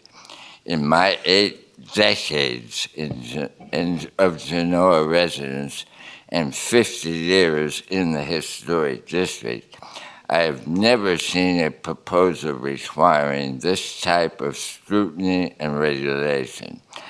This degree of enhanced regulation is seen as unnecessary government overreach by most of the 28 stakeholders, of which only 12 are actual businesses. Unbeknownst to most, the proposed ordinance incorporates by reference criminal penalties in 20.34, such as a $1,000 fine and/or 6 months in jail, each day being a separate offense for failing to obtain a certificate of appropriateness, and charges almost $1,000 application fee to get a variance or an appeal to this BOCC, Board of Commissioners. By restoring historical preservation jurisdiction to the Genoa Town Advisory Board, which already handles many County Code 20 related issues, specifically 12 types of projects listed in County Code Genoa Section 18.02.070, of which Section E references aesthetic quality, thereby also bringing it into sync with the sister towns of Minden and Gardnerville and how they handle historic preservation. This could then free up county staff to address spot zoning and why 2/3 of the recognized historical structures in Genoa are presently exempted from GHGC jurisdiction by virtue of residential zoning.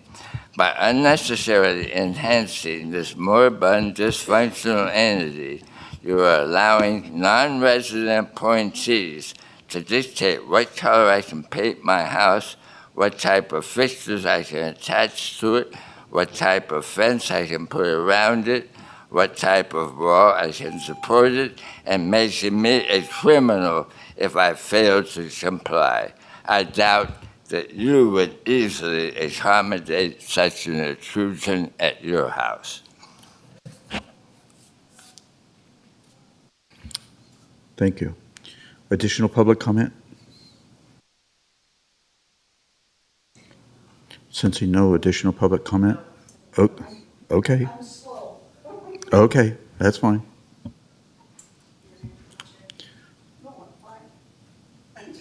Just been sitting and now I'm stiff.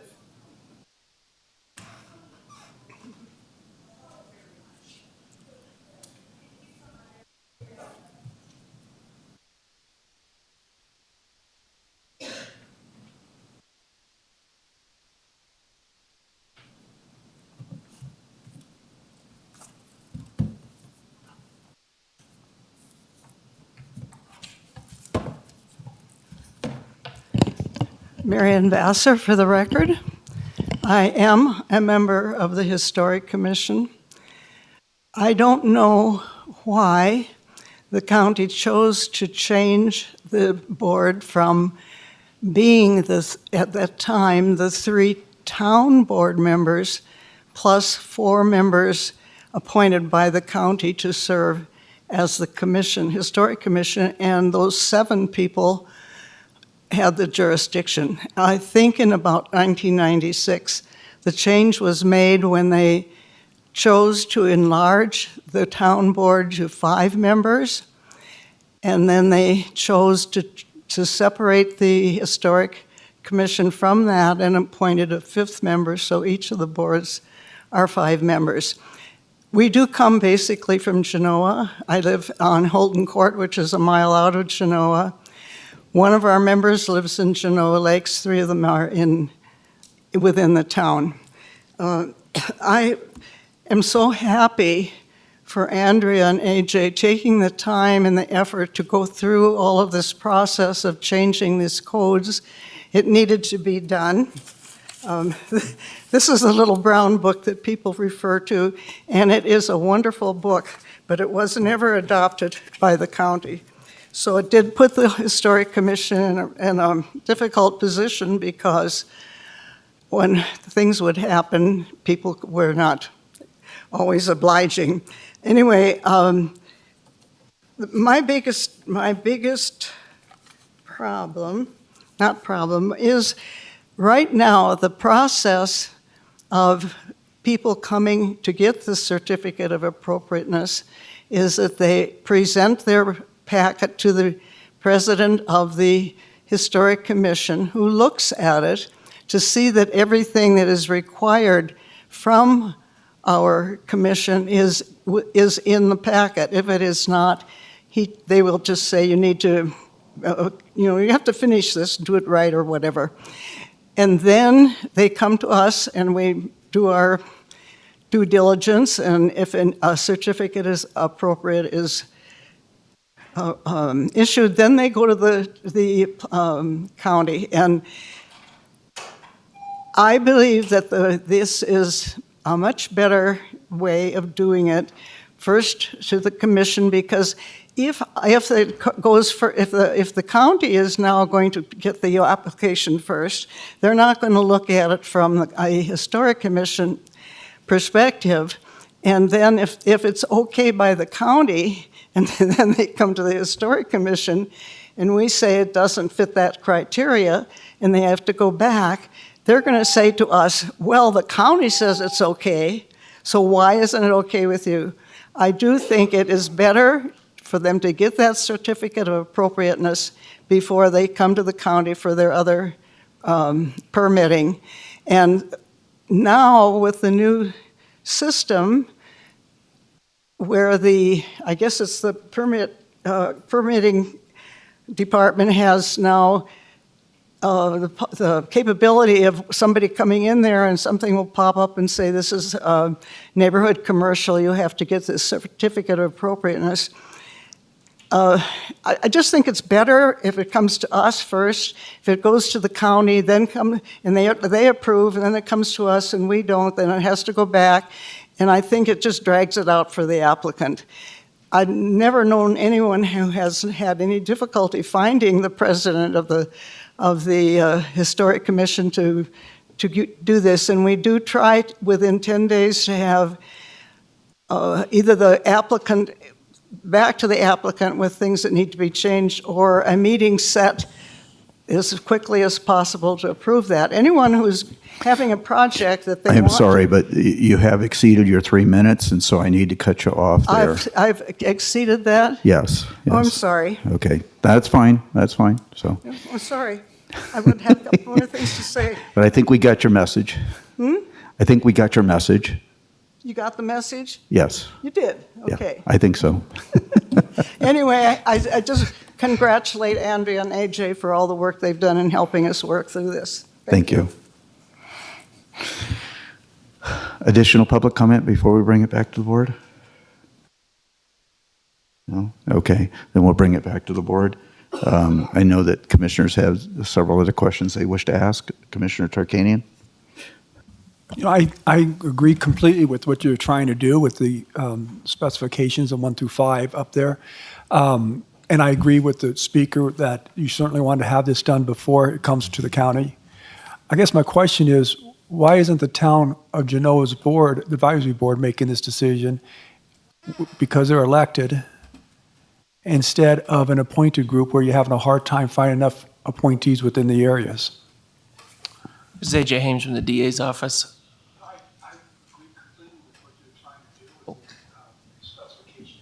Comments were so good they had to be repeated. At some point in time, this board determined as a matter of policy that they wanted to separate those two entities.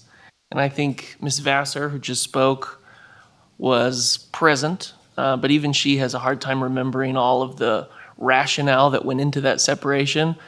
But at some point, I think in the 1990s, there had been a group that was made up of, as Ms. Vassar indicated, the 3 town board members, plus 4 additional appointed members, and they constituted the Historic District Commission.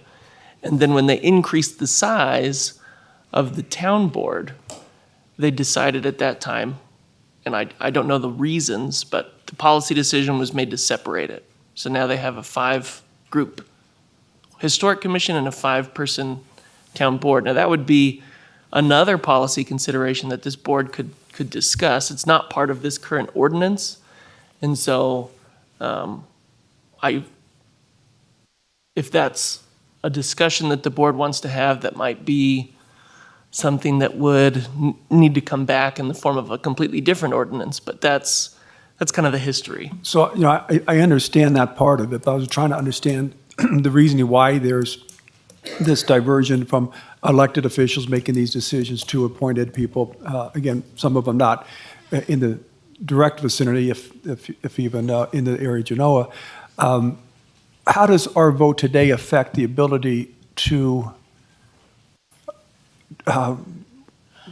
push this back to the Genoa Town Advisory Board, where the elected officials are making it? If we approve this, does it mean that these requirements to get a certificate of whatever the word you used is required? Can we just have an agenda item later on by the board that determines that instead of the historic district, the town advisory board would make that? Yes, you could, no matter what your vote today, you could always change things in the future, and you could reconstitute the membership of the commission to consist of the town board members. But that would be at a later date, and it would happen irregardless of what happens today. Okay, and I appreciate that. I just, making I just don't think this was the right approach to go. I just don't want to be bound by giving them authority that we can't later on direct back to the advisory board. So thank you for your answer. As I see this, and I'm looking back on the Historic District Code history, so Ordinance 212, back in February of '74, as Pauline pointed out earlier, established the Genoa Historic District, so, and the Historic District Commission. So basically, if it was the desire of this board to end with the concurrence of those other boards, I would think we would want to get a buy-in there. We could perhaps alter, change, or even dissolve or change Ordinance 212, right, to basically negate that process. But that would be at a later date. That would not be, it is not involved in this particular ordinance change today. Correct. AJ Hames for the record. Whether you wanted to change the makeup of the commission or just do away with the historic district altogether, that's within your purview, but it doesn't have, it shouldn't affect your vote today. Commissioner Nosad, you look like you had a question that you were forming. Well, I'm just looking back on one of the entities is called an advisory board. That could very well be appointed people. But the commission is the one who has the responsibility for establishing policy then. So I think the two should be separate. One advises the other to make the right decision and go from there. That's just my Well, take. okay, so that we're clear, as I understand it, there is a 5-member Genoa Town Board, just as there is a Town of Gardnerville Board and a Town of Minden Board. Those are elected officials. The advisory board is this commission, is the Historic Commission. That's the advisory board. AJ Hames for the record. I think when we say advisory board, we're talking about the town board. And when we say commission, we're referencing the Historic District Commission. The Genoa Town Board was called advisory board. Yeah. I just needed clarification on that, so, yeah. Any other questions, commissioners? Observations? Just a couple of quick observations. I really appreciate how thorough you've been and taken a long time to get this to this point. I think this is really good work, and I support it. And I'm thinking that pamphlet of examples maybe should have a brown cover, so it could still be the brown book, second edition or whatever. Any other questions before we entertain a motion? Okay, then I'll entertain a motion to adopt Ordinance 2023-1620 as presented. So moved. Okay, motion by Commissioner Rice, seconded by Commissioner Hales to adopt Ordinance 2023-1620, an ordinance amending Chapter 2.28 of the Douglas County Code relative to the Genoa Historic District Commission and Chapter 20.680 of the Douglas County Code relative to the Genoa Historic Overlay District as presented. Any further questions, comments? Okay. All those in favor signify by saying aye. Aye. I'd like to follow up with asking to have this. That motion passes 5-0, right? Okay. And now, go ahead and follow up. I just wanted to follow up and ask if we can get the item on the agenda to determine if we want to keep the appointed historic commission to make these decisions or transfer them to the elected town board of Genoa. In addressing that question, Commissioner Tarkanian, I think it would be appropriate to first get a feeling out of both the Genoa Town Board, Advisory Board, and this commission as to their feelings in that regard. That might be able to happen at a hearing, but if you wanted, how would you get their opinions? Well, we have the town manager here, David Qualls, right, Mr. Qualls, and a member of the Historic Commission, and I think they probably should get together and make some feel, make their feelings known, and whether or not they feel like it would be appropriate for them to dissolve that particular historic district commission. If that's their recommendation, then I think that could come back to us with that recommendation, and we could go forward with that. I don't have a problem with giving more than the 30 days that are required, but I do think that this is a decision that should be made by the board. I like to anyways. I think it's important that the elected officials make these type of decisions. Okay. I can. Pardon me? Commissioner? No. Okay. I yeah. concur. Ooh. Okay, very good. Okay. So I think we have some direction there, right? So, okay. Thank you very much, Ms. Pauling, for your, okay. So it is now noon. So we're going to go into recess for an hour for lunch. And do we think we can finish that fairly quickly? Which is fine with me, but it's for possible action. And yeah, I don't think it's going to take a long time, but I did indicate to those members that we're going to be here for item 6 that we'd approach it shortly after lunch. So, okay, why don't we go ahead and take a lunch and then we can come back for that. How long do you, yeah. It should be quick. Well, then let's go ahead and finish it then. Let's go ahead and go to item number 5. I'm good with that. Okay. So we'll go to item 5, and after item 5, then we will take a 1-hour break for lunch and come back and hear items 6, 7, and 8. Okay. So item 5, yes, since we have Ms. Willoughby here, we might as well go ahead and do that, right? Okay. So for possible action, discussion to approve the Douglas County Debt Management Policy submitted pursuant to NRS 350.030, being presented by our Chief Financial Officer, Terry Willoughby, and Mr. Zach Wadley. I don't see Zach here. Okay, so anyways, did we spell your name correctly on that agenda? I thought it was T-E-R-I. 2 R's, 1 I. 2 R's. Okay, good. Okay, Last we time I didn't. checked. Okay. Okay, very good. Thank you. Terry Willoughby for the record, and this should be, it's a fairly straightforward item. This item is actually not required to be presented to the Board of County Commissioners. However, Mr. Wadley and I felt that this is really good information for the public, and from now on, we will be bringing this item annually to the board. There's an executive summary on page 897 of your packet. And it goes through the amount of outstanding debt, a lot of really good information for the public as to the county's outstanding debt and the projected issuance of debt in the next year and what the effect of that would be. And then also I wanted to bring the board's attention to page.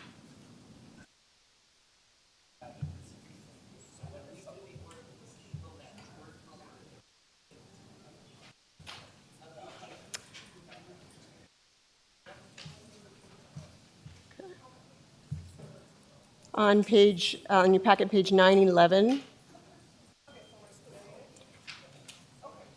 it goes through the general obligation debt limit and also compares to, at the bottom of that page, provides a comparison to surrounding cities, including Carson City, Lyon County, and Nye County, which is good information for the board. Also, included is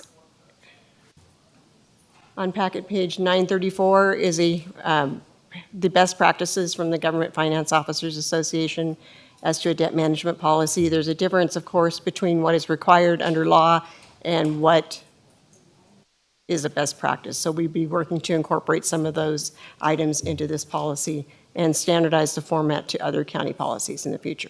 And I'm happy to answer any questions. Commissioners, questions? Nobody ever wants to ask questions about that. I know that I don't like debt. Debt is a tool in your toolbox. Yep. So, okay. Yes. That's important to have. So, okay. If there's no questions by the commissioners, you have your red light on, Ms. Sales? Okay. So we'll go to public comment. Okay. Is there a public comment regarding this report?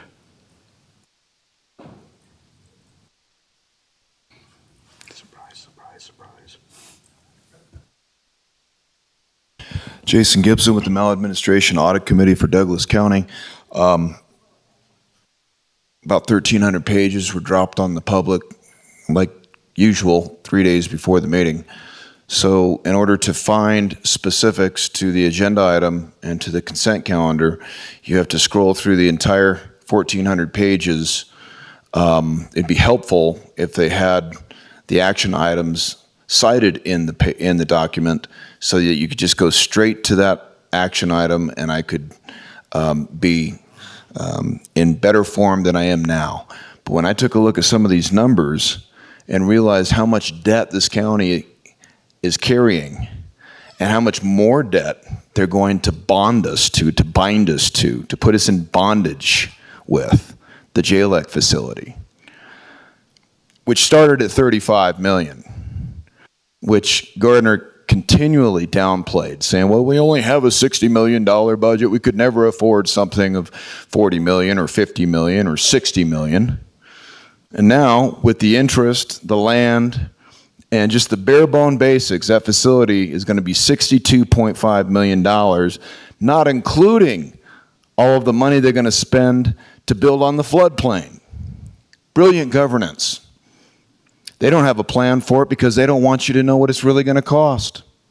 In fact, it's the same governing principle that the state of Oregon is practicing, which recently announced to the general public that their state capitol remodel went over $100 million. Oopsie, you're stuck with it. Same principle, same unlawful corporate body politic, deficit spending model, just throwing money around like it's nobody's business. So thank you, Terry, for putting this out to the general public. Like I said, I'm not as informed as I need to be about these things, but we will be in the near future.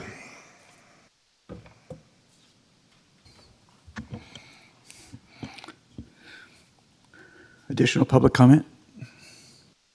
Sensing no additional public comment, we'll bring it back to the board. Any other questions, commissioners? Entertain a motion. I'll move to approve the debt management policy as presented. Second. Okay, motion by Commissioner Hale, seconded by Commissioner Tarkanian to approve the Douglas County debt management policy submitted pursuant to NRS 350.013 as presented. Any further questions, comments? Sensing none, all those in favor signify by saying aye. Aye. Motion passes 5-0. Thank you very much, Ms. Willoughby, and I appreciate you bringing this forward to us. At this time, then, we are going to go ahead and break for lunch. We will return. It's 12:09. 1:15 is good. What do you say? 1:15. Okay, we'll return at 1:15. Thank you.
Oops, I missed it by a minute. Okay, so at this time, we'll call back into business the Board of County Commissioners meeting for August 17th, 2023. All 5 commissioners are back in the meeting. And so we'll go into the next item on the agenda, which is item number 6 for possible action, presentation and discussion regarding localized flooding and drainage issues in the area of Sheep Camp Road and Cortez Lane. This is being presented by our Community Development Director, Tom Delaire, our Deputy District Attorney, A.J. Hames, and also by residents Ian and Kim Maggery, and also Larry Rawlingson. Is that the correct word? Rawlinson? Okay. Okay. So I'm glad everybody's back in attendance, and we'll go into the presentation. Mr. Delaire. Thank you, Chairman Gardner, fellow commissioners. Tom Delaire for the record, Community Development Director. I have A.J. Hames here from the District Attorney's Office, and this is just an overview of the issue that we have out at Sheep Camp. This map shows the area we're talking about, the southern area just north of Pine Nut Road, on the east side of the valley, south of Fish Springs Road, and it's right in between there off of Joe Lane. It's Cortez and Joe and Cortez, and so that's the location of the area. We're talking about a drainage area. I wanted to make sure everybody understood where the water is coming from. That comes down there. This is basically from our GIS off of the USGS quad map that we have online. It's roughly about 220 acres that we're talking about that drains down into Pinion Ridge and then is flowing into Sheep Camp Road, which is located right here. Here's Pinion Ridge subdivision, and you can see Cortez Lane here in Sheep Camp, and it's flowing down in between those areas. So it's about a 220 acre area. The drainage study identifies the area and does a calculation for a culvert underneath Joe Lane right here on the north side of Cortez that includes an area of 378 acres. So we're talking about roughly 60% of that drainage area that they had referenced in the hydrology report. Here's an aerial view of that. You can see here the drainage area that we had just shown on the last slide, where all the water is actually coming from. Some of these fingers are running into this drainage path as well. It comes down into the subdivision here and then flows through a natural drainage ditch to about here. I understand this is Russell's property, and about that point, and almost at the property line of Russell and Don and Krista Womack, who are in the audience today, it breaks out into just the native areas that are sagebrush today, and it flows down the hill. It ultimately gets back to here. The path is starting to, or is heading this direction towards these neighboring properties on Sheep Camp, and it does eventually flow back and around the homes and into this culvert that was designed just north of Cortez, and they estimated it in the development about 122 CFS. So this is a little bit more overview showing the addresses that are affected by this area. That's a non-restricted area, and this is per the recorded map. And there's a difference between the restricted use area where you really can't develop. You're not supposed to have any structures within this 100-foot area, and then there's a drainage easement, and I'll explain the difference here in a second. But the easement is actually located on the subdivision map just west of Joe Lane, where the subdivision actually developed and relocated the existing drainage ditch. and you'll see this in the next slides, but I just want to make sure you're looking at this when we get to it. But Mr. this- Delarey, can yeah. you just show where it ends from being a drainage easement to a restricted area? Yeah, right here at Joe Lane and Cortez, at this intersection. So the easement ends on the map. There's a description. I'll share that with you here in a little bit. But it dead ends right here in the right-of-way of Joe Lane. And the easement contains that right-of-way, and I believe it's around 45 feet wide. And so this up here, there's a native ditch and native drainage path through here, and that's in a restricted use area. But that's not a drainage easement, that area? Right. Okay. And so here's Google Earth Pro. It's a really good tool to see how areas have developed over the years. You can see in 1994, there were a few homes out off of Sheep Camp Road. Google has highlighted Cortez Lane here in the future. Cortez Lane, so you can really use this for reference. And you can see this existing ditch comes down through the canyon, and then it really starts fanning out on the drainage at this location. You can see in 1994 kind of where all the flood flow has gone historically, and then it kind of accumulates right in through here, and then it drains down, and you can really see how this ditch it winds into this area here and then flows further west towards the Airvo Pacific and East Valley Road area. And so that's how the water has typically traveled before all the development happened. And then in 1999... Can I just stop you for just a moment here, Mr. Litter? The house that's basically that shaded area, yes, that you have your arrow on, can you identify that property? Whose property is that currently? Is that the same? I believe it's Levitt's property. It's it would be the fourth parcel up on Sheep Camp Road, so Okay. It would be this property here. Okay, and that's by? Loretz, sorry if I pronounced that wrong. Okay, that's, what's the name of that individual? Loretz. Okay, and in this area, the next slide, the roads that are currently Cortez, are those roads that were in place in 1994? Or No. Okay. So Google Earth shows the roads in the future on the historical Okay, images. I'm just overlays. trying to get it clear in my you'll mind see whether or that not as those we go roads through. existed. You'll see that as we go through these photos. So in 1994, yep, and then in 1999, you really can see how the area has changed through here. Really highlighted some drainages in through here, and you can see this one got cut in within that time frame, right across these properties at Sheep Camp, and it looks like this one I believe is Conley.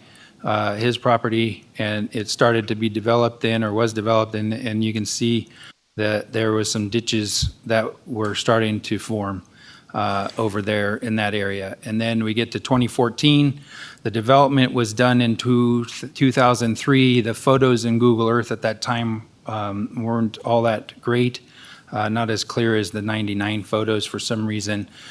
So I skipped up to 2014, and now you can see how Google Maps or Google Earth Pro has shown these roads and reference. So you can see that now that the development was put in. The development went in probably 2003, I want to say, is when the roads went in, and then over time these parcels were getting developed out over the years. And now in 2023, it's pretty much fully developed. There might be a lot or two still out here to be developed, but for the most part, on this side between Cortez and Sheep Camp, the Womack's home was the last one to go in. And so you can really see that difference on this imagery. And then also we have another tool that we use and subscribe to. It's called Connect Explorer. It used to be Pictometry, and it gives you an isometric view of the properties, and they have a fairly recent photo of this. This isn't as new as of an image as Google Earth, but it's a few months behind, as you'll see as I get down closer to the Womack's home that was under construction at the time. But you can see how the natural channel comes out of the BLM land down into the development, and then goes through a culvert for this driveway and this driveway, and these guys added a culvert in this driveway.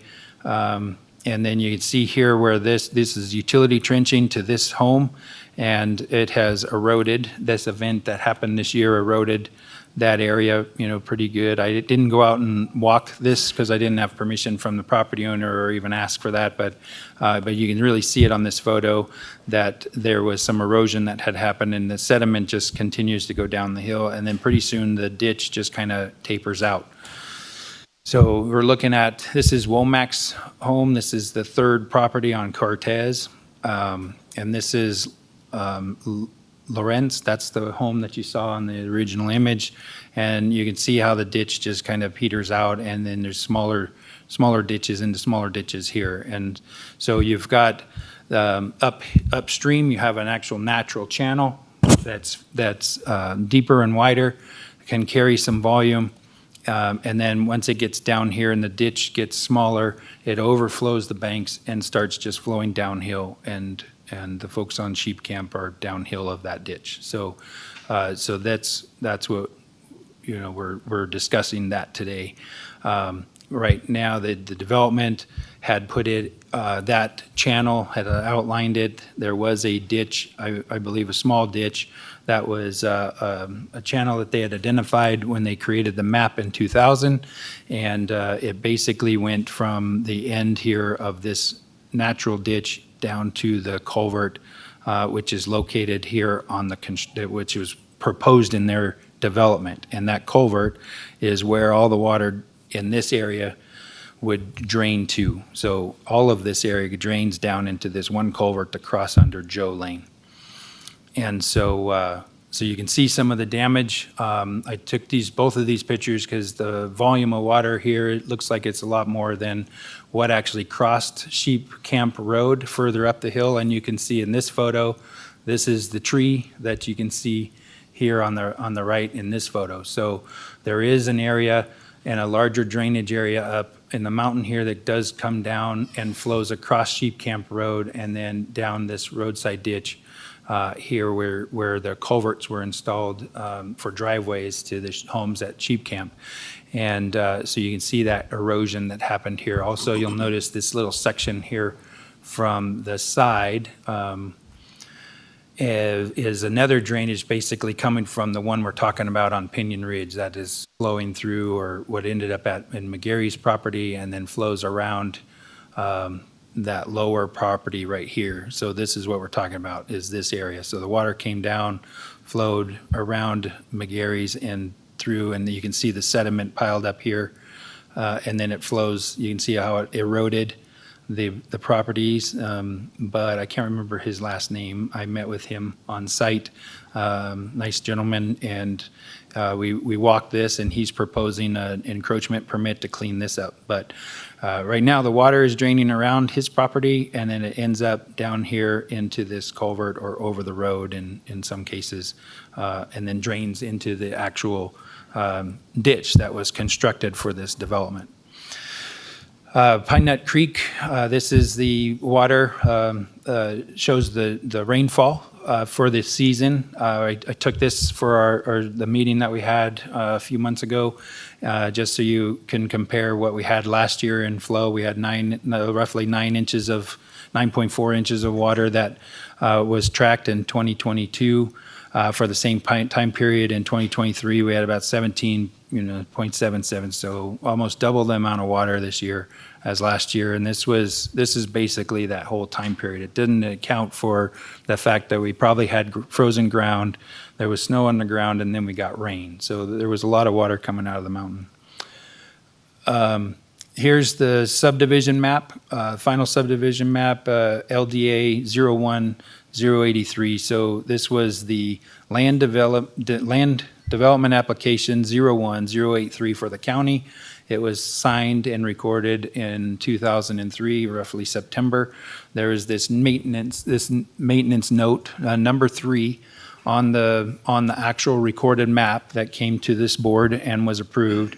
And I don't know if you need me to read it, but it basically says the maintenance of all drainage facilities, drainage easements, and restricted use areas. So all 3 of those areas on private property shall be the responsibility and individually of the individual property owners. Maintenance includes all activities necessary to pass drainage water across the private parcels regardless of the origin of the water. Douglas County is not responsible for any drainage facilities, easements, or the water flowing therein on any private property.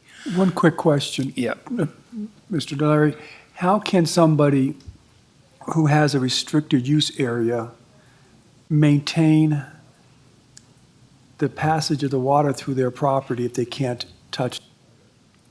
That's a good question, Commissioner Tarkanian. That is the question, really. It does, I think if there was a lot of sediment built up in there, I just don't know, I don't have any records showing what the actual size of the ditch was on these 6 individual properties, for 4 individual properties. There's nothing in the there's a topo map that was done. They flew the site before they did the design of the subdivision, and it doesn't identify exactly where these channels were. Okay, and so the last question, I'll let you get going. I don't mean to interrupt you up on it, but it sort of goes together. If I remember correctly, I've been going through this a lot over quite a bit of time. The 50 area, is it 50 areas on each side? Yeah, from the center line of the channel. So is the center line restricted from being able to be maintained, or just 50 feet on either side of the channel? Do you understand the question? Yeah, I think so. So I think you can get in there and clean the channel if it was defined. But these 4 properties, the channel it's a small little ditch when you go out. We'll have photos later on in the presentation. We'll show you those. If we can talk about that at that time. Is that cool? Okay. Can I pause? Sure. Sorry to be repetitive, but I want to make sure I understand this. What was your first question? Commissioner Tarkanian? A restricted use area, you can't move anything. You can't move any dirt. So how do you maintain the drainage if you can't move the dirt and clean it out? So number 3 says maintenance of restricted use areas is the responsibility of the individual. So elsewhere, does it say you can't move dirt in restricted use areas? Oh, 4. Obstructing the flow or altering the course of a drainage channel is prohibited. Is there anywhere that says you cannot maintain a drainage course in a restricted use area? But what are you maintaining? I guess that's the issue, is there's multiple ditches across that area, and what do you mean? I think the question, what you've told me over and over again, is restricted use area, you cannot move dirt there. You can't move anything there. You can't do a developed channel. And this is a FEMA requirement or something? No, it was a code requirement. It's the next slide. Okay. Okay, so just to clarify, there is nothing here that says you can't clean out or maintain a natural drainage in a restricted use area. Right, but the natural drainage, let me get to those pictures. The natural drainage in the ditch, it has a way less capacity than the ditch upstream. So this is the ditch that's on the map. The alignment on the map, I don't know exactly where that's at. I'm assuming it's this. It could have moved over the years, from when the property was vacant. But this is basically the ditch, and there's not much of a ditch there. Make the ditch larger. Right. But you're responsible to keep it as big as it is, apparently, under 3. Is that accurate, under 3? I'm sorry, but the public needs to wait until we get through Is the that what number commissioners' 3 is the saying? presentation. Just the code. This is AJ Hames from the DA's office. So if you look at the next slide, we get restricted use areas from code. And so I think it would be helpful to just kind of read subsection 5 there. For divisions of land after the date of adoption of this title, a restricted use area shall be retained in its existing state and be restricted from all development. So that's the rule. Now you could, when you have a situation where there's a clear creek bed, for instance, I think it's a little easier to keep the creek bed clear. In this case, where there's an alluvial fan and that flow of water tends to shift, that's where it becomes more difficult for an individual to know specifically how to keep it in its existing state, because the state is always changing. But the intent of the restricted use area, at least, is to take a natural flow and just don't touch it. Just let it run its course. And it's sort of, it's not the opposite of, but it's very different from an easement, where oftentimes you're taking water and you're moving it somewhere else, which is what they did on the lower portion of the development. So on the upper portion of the development, they used a restricted use area to try to just keep the natural flow of water. And then down below, where they built retention basins and actually constructed a little improved creek, that's where they used a easement. So they're different tools that our code allows us to use in order to try to direct water away from buildings and houses and things like that.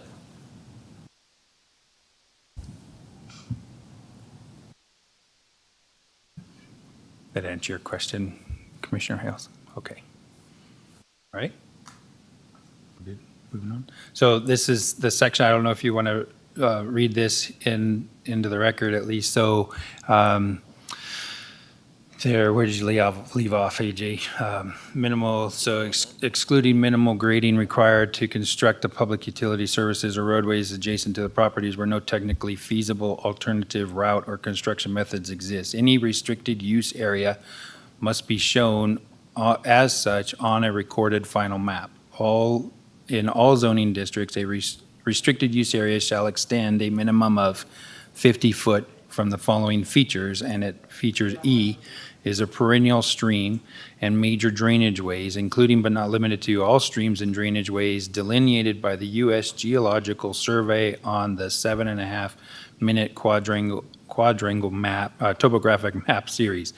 Drainage ways that have been modified by man or by natural processes so that they are different from those delineated on the 7.5 quadrangle map shall be set back from the defined herein, which is the 50-foot. In addition, some man-made drainage ways, as designated by the county engineer, shall be set back from as defined herein. And then I of E, or so this is supposed to be 1, the 50-foot setback shall extend landward from the banks or the normal high water points of the drainage ways. But on this map, it is 50 feet from the center line. So they didn't use the width of the ditch in there usually, or the high water line. They didn't have an analysis done, or there wasn't an analysis done on how deep those waters would be in the hydrology report. So down below Joe Lane, so this is downhill of Joe Lane, our culvert is sitting right here between the number 1 and the end of the arrow. Our culvert sits under Joe Lane right there, and then it drains into a ditch. There is an easement, and it's labeled on the map, private drainage easement. See note 3 on sheet 1, which is the note we just referred to, and this is roughly 45 feet, and they have easement curve data. So all the E numbers here, E1, E2, E3, E4, 5, 6, is defined on the property. So a surveyor could go back out and stake this easement out on lots 40, and you would know exactly where that's supposed to be. And in the improvement plans, which is this sheet, 21, you can see here they developed a ditch that came down outside of where the old ditch used to flow. You can see these contours here. That was the old ditch alignment. And it looks like it kind of split in this location. And Joe Lane was developed right along there, and they diverted the water as they captured it at this location, and diverted the water into a detention basin on this lot number 41.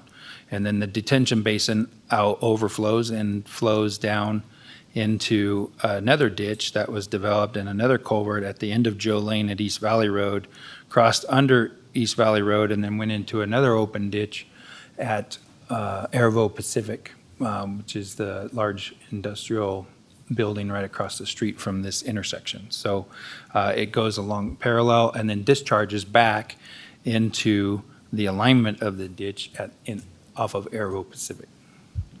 And the ditch that they developed is 25-foot wide minimum.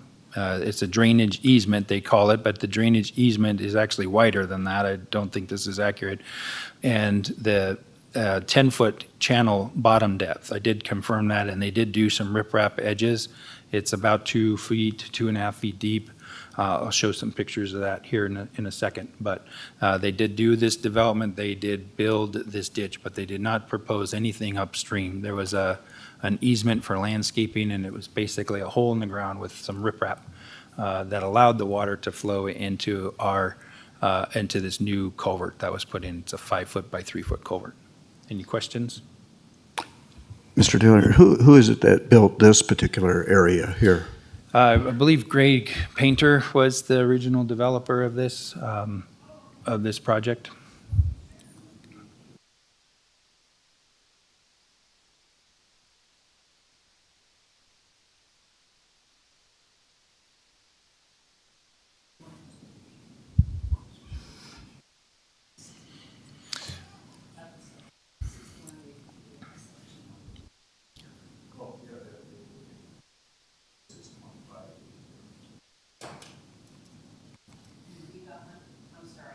In the supplement, we got the June presentation and then the August 17th presentation. August 17th presentation follows the June.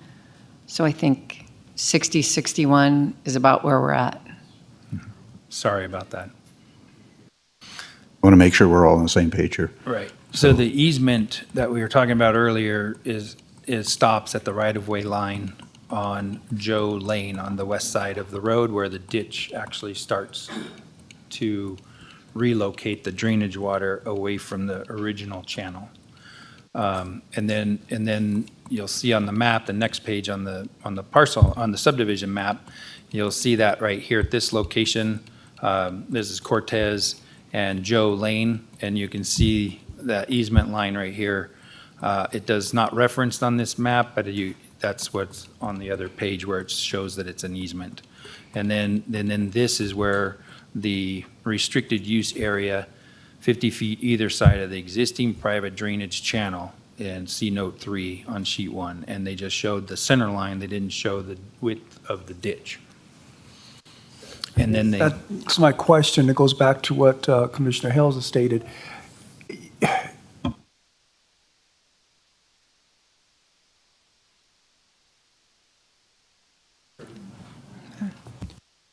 Water flowing through the dirt is going to deteriorate the size of the ditch. It's going to, particularly if they were smaller to begin with. So when you say there wasn't much of a ditch there, I assume you're talking about when this incident happened.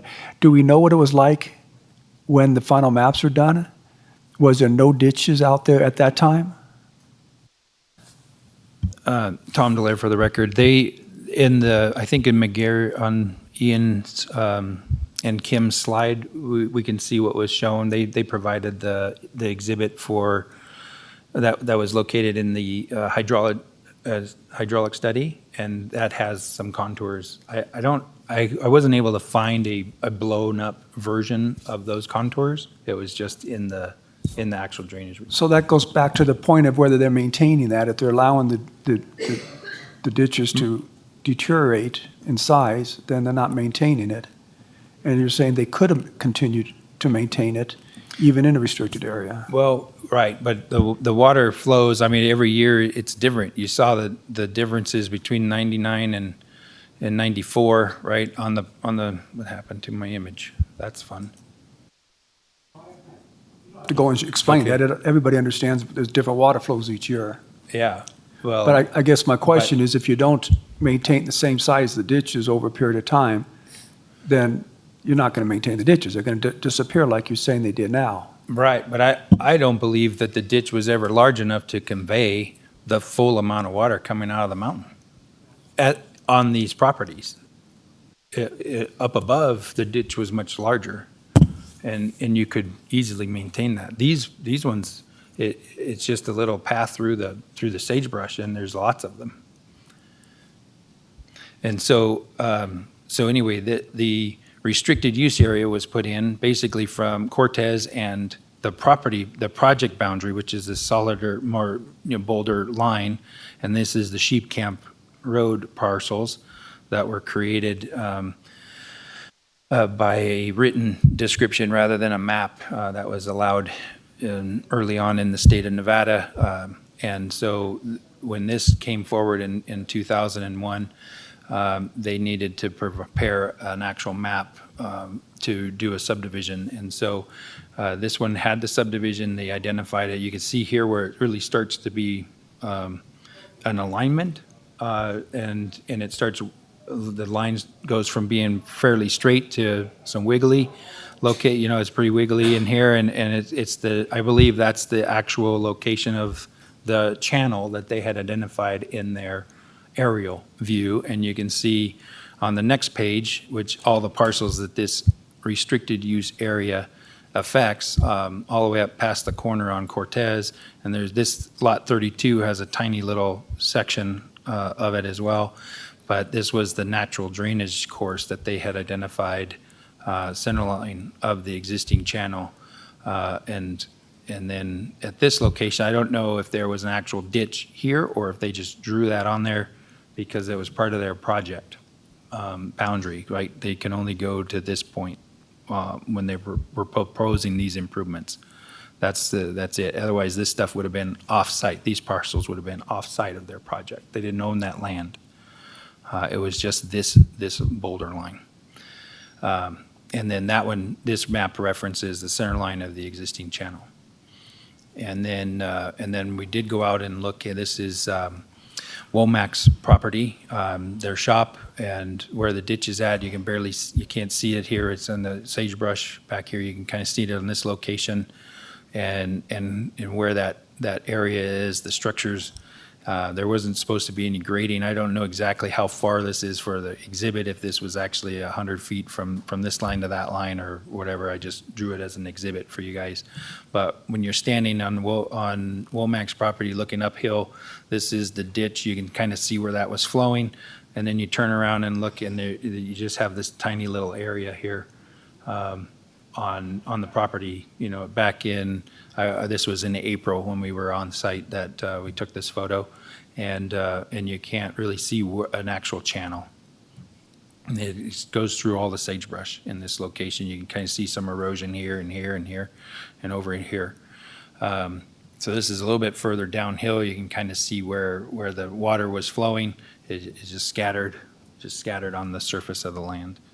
And then this is down further. I believe this is on Larry's property behind the solar panels and due south of Conley's property. Conley is the one that owns the garage here, and you can see where it was flowing just through the desert. And this is closer to, still on Larry's property, but close to McGarry's property. This is Bud's house here and he's got a berm around his property. But you can see how the drainage started going down. Actually, I think there was a Jeep trail or a road easement through, or not an easement, but a road through here that this followed, and it looked like it was starting to erode a drainage path on that from the various storms over the past 30 years. This was a channel that was dug on the adjacent properties that we talked about earlier. At our meeting, but it's about a 3 foot by 3 foot channel, and the material was brought up on the adjacent property side, on Sheep Camp's property side. We tried to estimate where the property line is. I don't know exactly where those are. Obviously, it's just a guess, but it just would represent where the property line would be. This is what that channel looks like today, or at least on June 26th. The water did flow down that channel in another storm event, and you can see the erosion that happened in that newer channel from what it looked like before. And then this is getting worse down here on Joe Lane. You can see the top of the culvert underneath Joe Lane. This is at Bud's property right in front of his, right where the tip of the subdivision is at. The back end of the white truck here is the Cortez Lane.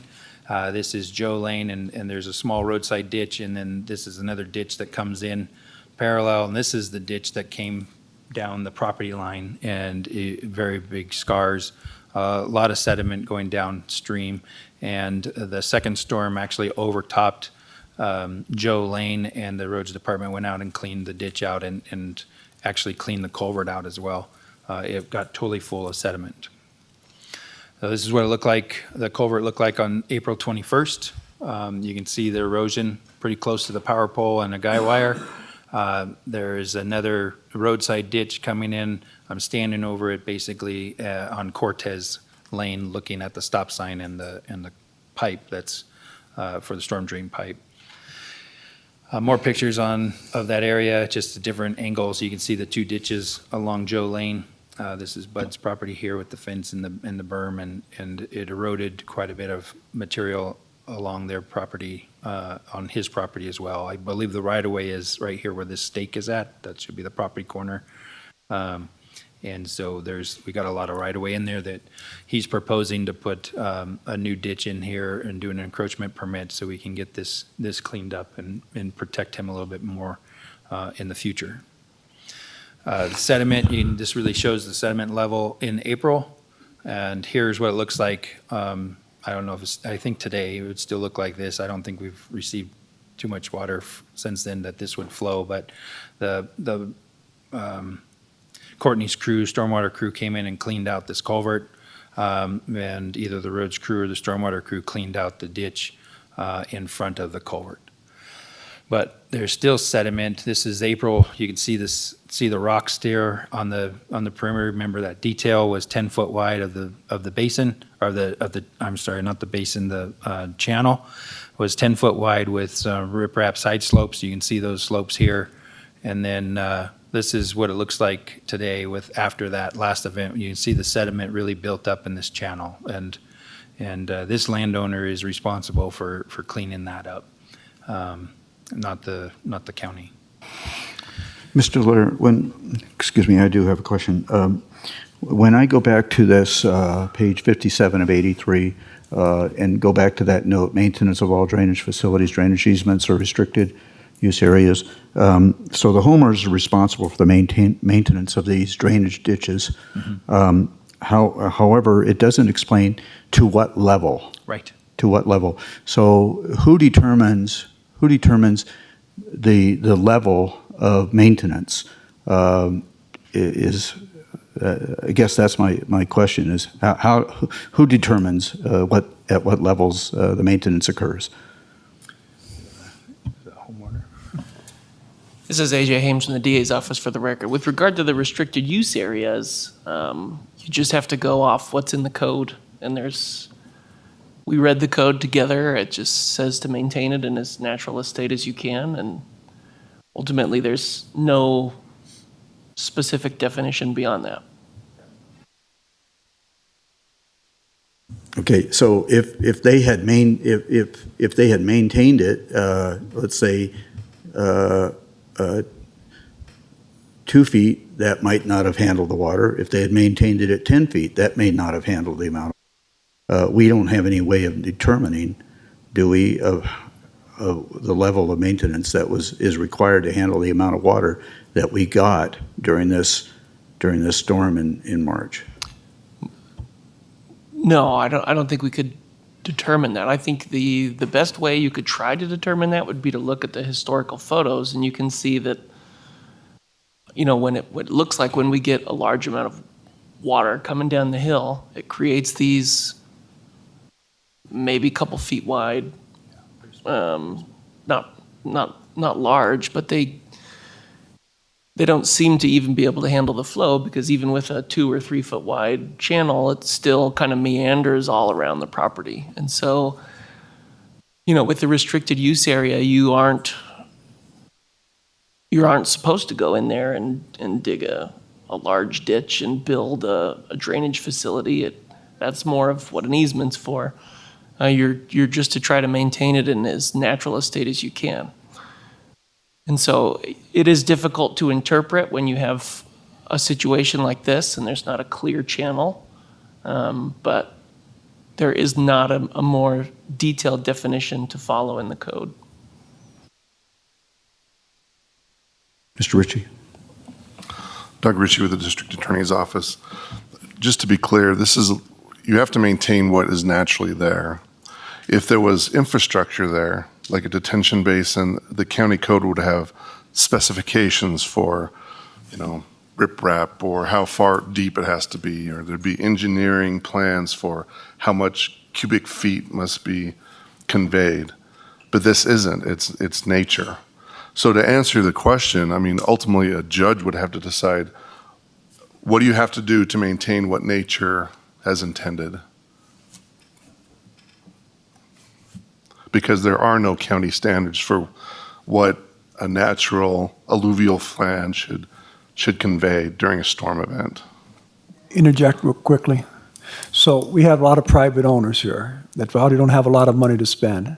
And we're advocating going to court and figuring out what a judge is going to say. I guess the best question I could ask, and if it's okay to get to it at this point, is what is your solution to this problem for the homeowners?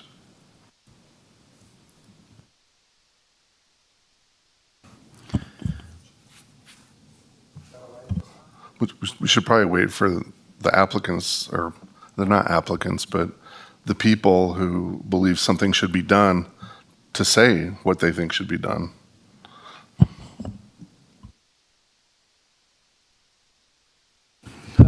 Tom Delaire for the record. So I understand we have a couple of people here. I've got a presentation that was presented to Jennifer from Ian and Kim McGarry, and also Larry Rollington, who is representing the Pinion Ridge folks, is wanting to say a few words as well. He has a handout that we've provided to the public and to the clerk for the record, and I think he would like to say a few words before the presentation is done by McGarry's, if that's okay. So we can turn the time over to. If you're done with it. Yeah, I'm done. If there's any other questions of the board, of me, we can sit and listen. Okay. And then, so Larry would like to say a few words after I got done with my presentation on the Pinion Ridge stuff. Okay. So if we can turn over the time to Larry, that would be great. Very good. Is up there. So, Mr. Rollington, just before you start, I know this is a very passionate issue. Okay, we understand that, and the natural reaction would be to call out from the public to address questions or to make or correct statements. We ask that you not do that. Okay, if the Board of Commissioners has questions of the individuals, we will do so, but we would ask the public to basically watch and listen to this, and then. So my name's Larry Rollington, 1153 Cortez Lane. So I'm the third lot up. I'm sorry, I didn't know I was speaking until Tuesday, so I asked Tom to put up a chart. I'm trying to, yeah, let me see if I can grab a pointer. All right. Yeah, I know. So I'm right. Where's it? Oh, it won't go on the TV. Yeah. Okay. Sorry about that. Now, so that's where I'm at. Okay. Mr. Rollington, is your property the one that has the solar panels on it? Yes. Yes. Okay. Yes. Okay. I just trying to get a frame of reference here for my own mind. I went out and walked this. I just trying to put the pieces together here. So thank you. So we bought that property in 2009. And on purchase of a property, we have what's called the CCNRs. and CCNRs are submitted to the county and approved. And that was done in 2003. So every property owner that purchased a property in that location signs and accepts those CCNRs. So if you look at the CCNRs, the word maintenance doesn't exist. In fact, in the restricted use area, it basically says this is what you can't do. It never says what you can do. And that's probably an issue that needs to at some time be defined. But in that CCNR basically says you cannot change natural flow. So natural flow is also an undefined perspective when you have storms coming in and you have an alluvial fan where it spreads across a large area. So if you look at the properties, there are several what I'll call 2, 3, 4 inch, 5 inch drainage areas that this water flows down, and as it fills from a bigger storm, it becomes just a flow across that whole area. So when you look at how would you maintain that, there's not a specific center line from the restricted use area because, and that center line actually was created from a USGS survey in 1982. So from now until 1982, that doesn't even exist anymore. The latest one that was seen by one of the residents was 2012, which says the new blue line basically goes right through the sheep camp. It no longer goes down that hill. So in their aerial survey, they've already determined that the flow has changed. Now, in reality, there still is flow down that path. But if it's major, it's going to punch through and go straight. At the point where it turns, at the point where it turns up between the Womack's property at the top of their corner, right in there, right there is where it goes straight. But it used to turn. So the new blue line actually goes straight. Okay. So we've already had a change from the flow path from historically how the division was done. So the question is, how would you maintain that natural flow? Because natural flow changes every time there's a major storm. So the major storm that probably was the biggest was the one we just had recently, where all the snow melt hit and the rain was hot. I mean, it was a huge area. It was followed roughly 3 months later with a heavy rain that actually was contained by the ditch that was dug by one of the sheep camp representatives. But again, this is a difficult problem to address. As a Pine Ridge property owner, and we actually met with other property owners this week, we actually have no problem with helping resolve any of it. The issue becomes, if we make a change, do we have any liabilities to somebody else because we've changed the flow and it's not addressed further downstream? If we make a change and we have a maintenance responsibility, what is the responsibility? What are we supposed to physically do to maintain something that is changing all the time because we don't know what to do? Within our CCNRs, it specifically says you cannot grade. I mean, it says it within the CCNRs. So as a covenant from the CCNR, which you basically have a restricted use covenant, it's a contract between property owners and actually the county, because the county is supposed to enforce that covenant. It's a contract. The county basically says you can't touch it because it's a restricted zone. Where if it were an easement, then you could go in and do something. You'd have a definitive, process that says this is what you need to maintain. But in a restricted use area, you don't have that. So that's the issue. So when the Macquaries come and say, we built back in the early 2000s and we didn't have this water problem, and all of a sudden, because it wasn't maintained, we now have a new flow path and it's going right through my house. We want that fixed. And we all understand that, that's occurred. But as an owners, and actually until the flood occurred, I didn't even know it happened. We really had no impact at all. And with our CCNR structure, we had no requirement to maintain anything.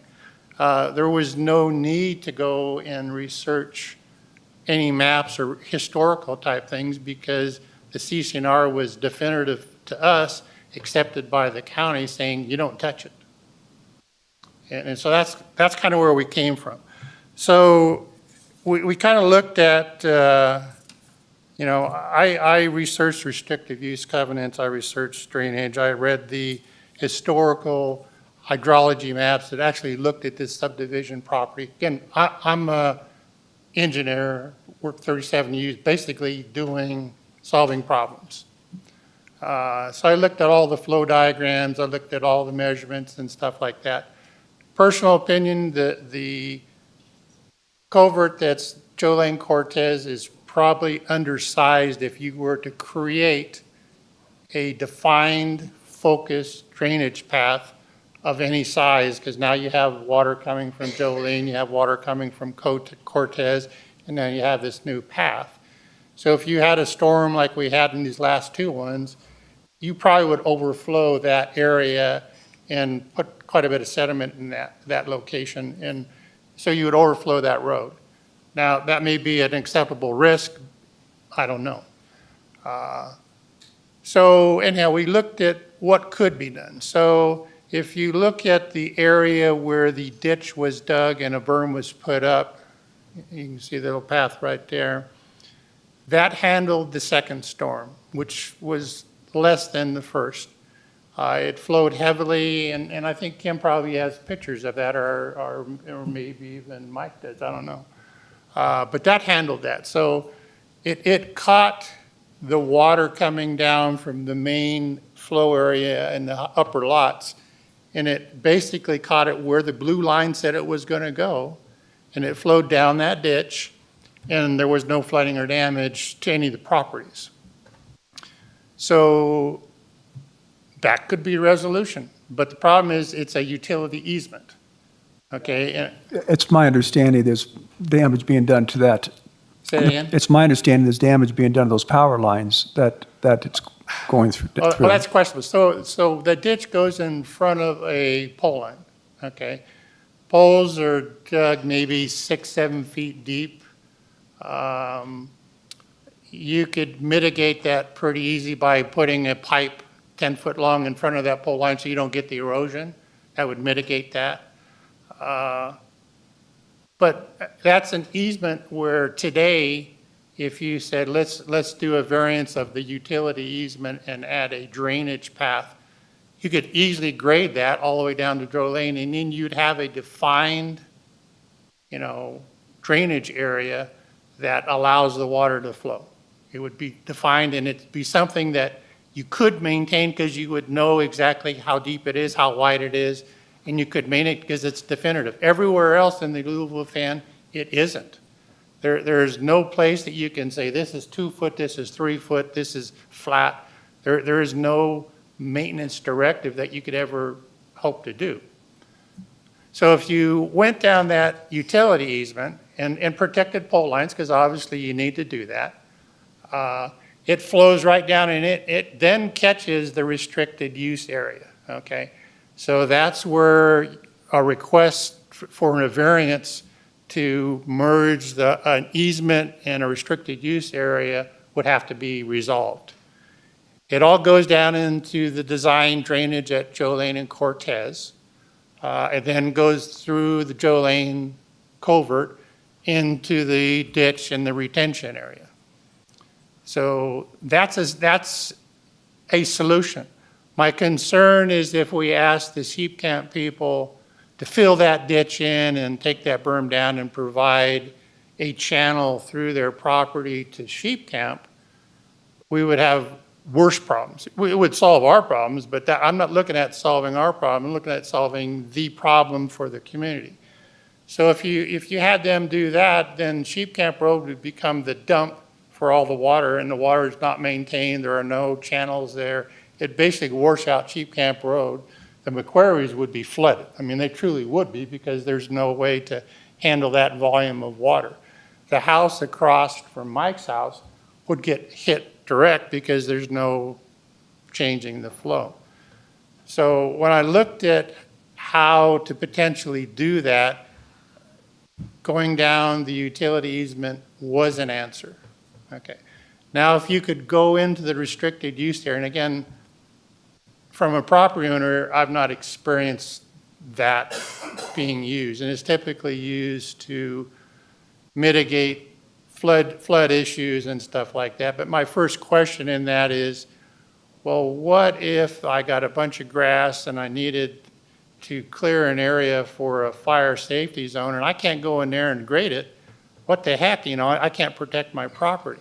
So there needs to be some kind of resolution on restrictive use areas that doesn't demand you can't fix a problem if there's a problem in there. I can understand you can't build in it, but to not be able to grade in it, to not to be able to do something to prevent a issue like a flood or a fire, to me makes no sense, and I'm not sure why they're in place. But when I researched restrictive use covenants from Nevada, a lot of them are implemented because USGS blue lines say this is where it's going to go for flood, so therefore that needs to be a restricted use area and you're not supposed to change the natural flow. Never has there been, in the stuff I saw, a requirement to maintain anything within a restricted use area, that basically it's a not to use area, you stay out of it. And so that's the issue we have as a community, is our hands are kind of tied. The county's hands are kind of tied because you can't come in and on private property into a restricted use area and do something without property owner approval. And so from a litigation issue, it's a mess, you know, and you may want to comment on that, Doug, because it's a mess. So again, a couple things that I would like to see, and we kind of talked about this as a group, is there needs to be a clear understanding for any development or community or real estate agents that's selling lots within a restricted use area of how do you deal with statements like maintenance? What does it really mean? What does maintenance mean? In a CC&R, it would tell me you need to have this ditch 3 feet wide, 3 feet deep, maintain it no matter what, and that's your responsibility. As an owner, when you buy it, you sign in to that responsibility. But when it comes in and says you can't touch it, and it says maintain it, what the heck does that mean? And that's the issue. So we'd like to get a clear definition of the distinction of what you can and can't do with a restricted use area, restricted use covenant, which is a contract. We'd like to understand what that is and how the county treats it, because really the county is the enforcer, because the county can come in and say, well, wait a minute, you built in this restricted use area, tear it down, get rid of it. Or you graded within this restricted use area, you weren't supposed to do that, fix it. I mean, they're the enforcers of the restricted use area, but, you know, there's nothing really other than building they don't permit. So if you want to build in that area, you can't do it because we won't permit it. So again, clear definition of restricted use area. The other thing is USGS puts out blue lines periodically. Don and Krista saw the last one of 2012, which specified the blue line flow to go into the sheep camp properties. I wasn't aware. I don't know if Ian and Kim were aware of it. Definitely not before the storm. But if you guys have purview of the USGS blue lines, having that publicly put somewhere so real estate agents or property owners that are people looking at buying property can access and say, do I have a problem? Especially because blue lines change all the time. Do I have a problem? And if indeed changed in 2012, dang, we had 10 years to work it if we knew we had a problem. Okay. So if we could find something that allows us to address a problem early on, that would be great. So having published blue lines from USGS would be good. Good, okay. So the other thing looked at was, again, the sheep camp owner, Mike, put in a ditch, put in a berm that is solving a problem to a level, because when you put in a ditch, it only covers a flow rate of so much, okay? And I think his is what, 3 by 3, roughly? The ditch, okay. That we not do anything that changes that unless we have a better solution. Even though he's violating a utility easement, he's on private property, and all the private property owners, we don't care. We want the problem solved, and so from our standpoint, it can stay there forever if it solves the problem. So don't do anything that says fill in the ditch, because the next storm that comes, it's going to come right across sheep camp property again, because that's the new flow, and it's going to do damage. So our request is no actions against that area. Okay. Let's see, the last one is basically informing public on flow. So each year we do surveys, how much snow did we get in the mountains? We do surveys on blue lines. If there is a potential threat or risk because we've got 10 feet of snow in this area, we know it's going to flow down through BLM land and go through this. Now's the time to start ensuring that if it needs to be cleaned, now's the time to do it. Don't do it when the storm's happening, because that's after the fact. Don't try to solve the problem after the flood, because you've got the damage and now you got to repair it. So again, I appreciate you guys listening to this. I know in this valley you probably hear things similar to this all the time. I mean, go to Johnson Lane, go to Stephanie. I mean, all over the valley, look at the river. There's all issues of floods and stuff. I would be willing, and again, support, I think maybe a committee or some kind of group that has both county staffing that helps define easement issues, restricted use issues, directly centered around flooding, to try to mitigate and provide time for property owners to become aware that they could have a problem. They may choose not to do anything, but the awareness to do it, I think, is important. So if I knew that I'm at risk because there's a new blue line, that I need to put a berm up or need to do a ditch or something, at least I have time to address it before I'm hit with a flood. So if we could do something like that, a committee or a group that continually overviews the valley and says, these are potential problems we need to address, that would be great. I guess with that, I'll turn it over to Kim and Ian. Do you have any questions? I think before you leave, yes, I had some questions or observations. And as I understand it, Mr. Dallaire and AJ, perhaps you could answer this question. So as I understand it, the county does not enforce HOA CCNRs. Is that a correct statement? So we can't override and don't become involved in the CCRs of an HOA. Can I throw one thing in? Okay. Yep. Because in this case, the CCNR incorporated a restricted use covenant, which had to be approved by the county. And the county is the only one that enforces the fact that you built within that. They do the permitting. They evaluate whether the contractor is, under the permit, is doing what he's supposed to do. Again, just like when Tom went out there and saw that there was some grading next to the building, that actually violated the restricted use area. So the county is, and that's under a CCNR. So the county is enforcing an element of a CCNR. Now, you don't care whether my fence is blue or green or pink. It has nothing to do with the county. So that's where the county doesn't really enforce CCNRs, but they do enforce restricted use areas. Okay. So, and as I understand it, you talked about the the trench that was cut by the homeowners from Sheep Camp, I understand, on the easement down there. And in that instance, I can understand their natural desire to do that, and it protect the helped. property. Right.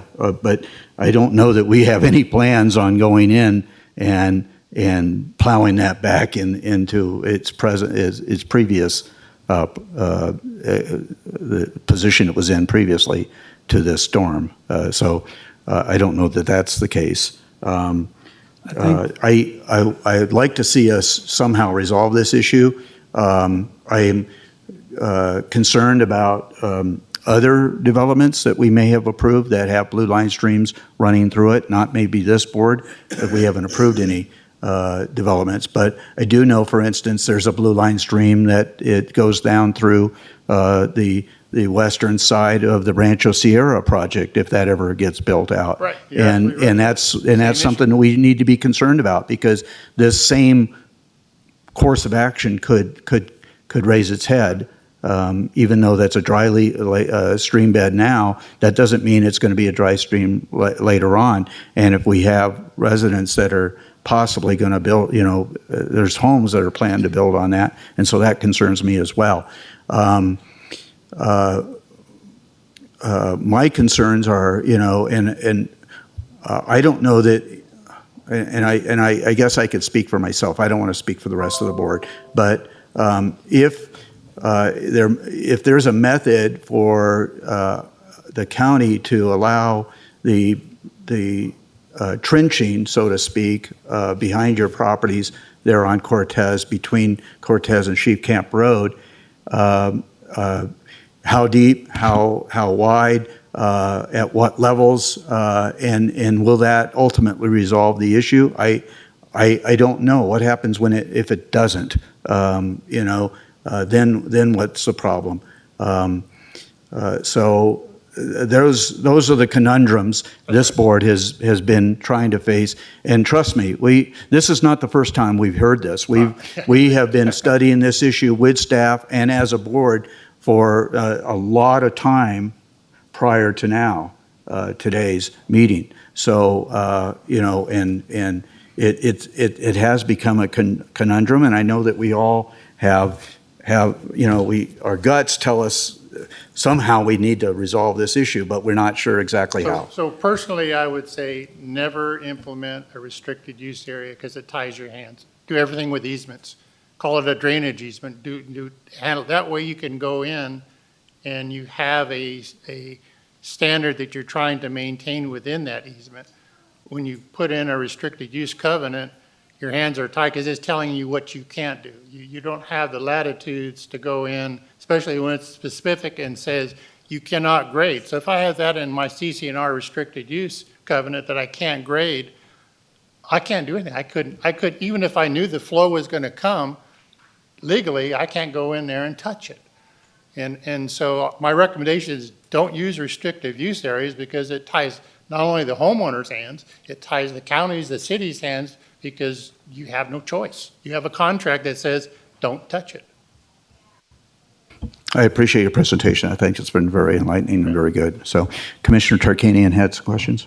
Just one point of clarification. You're not advocating a resolution being filling in the ditch that was created. I don't want that ditch touched. No, you want it extended to so the my recommendation is that solve the problem of the second storm. I understand. I just want to let me finish for 1 second.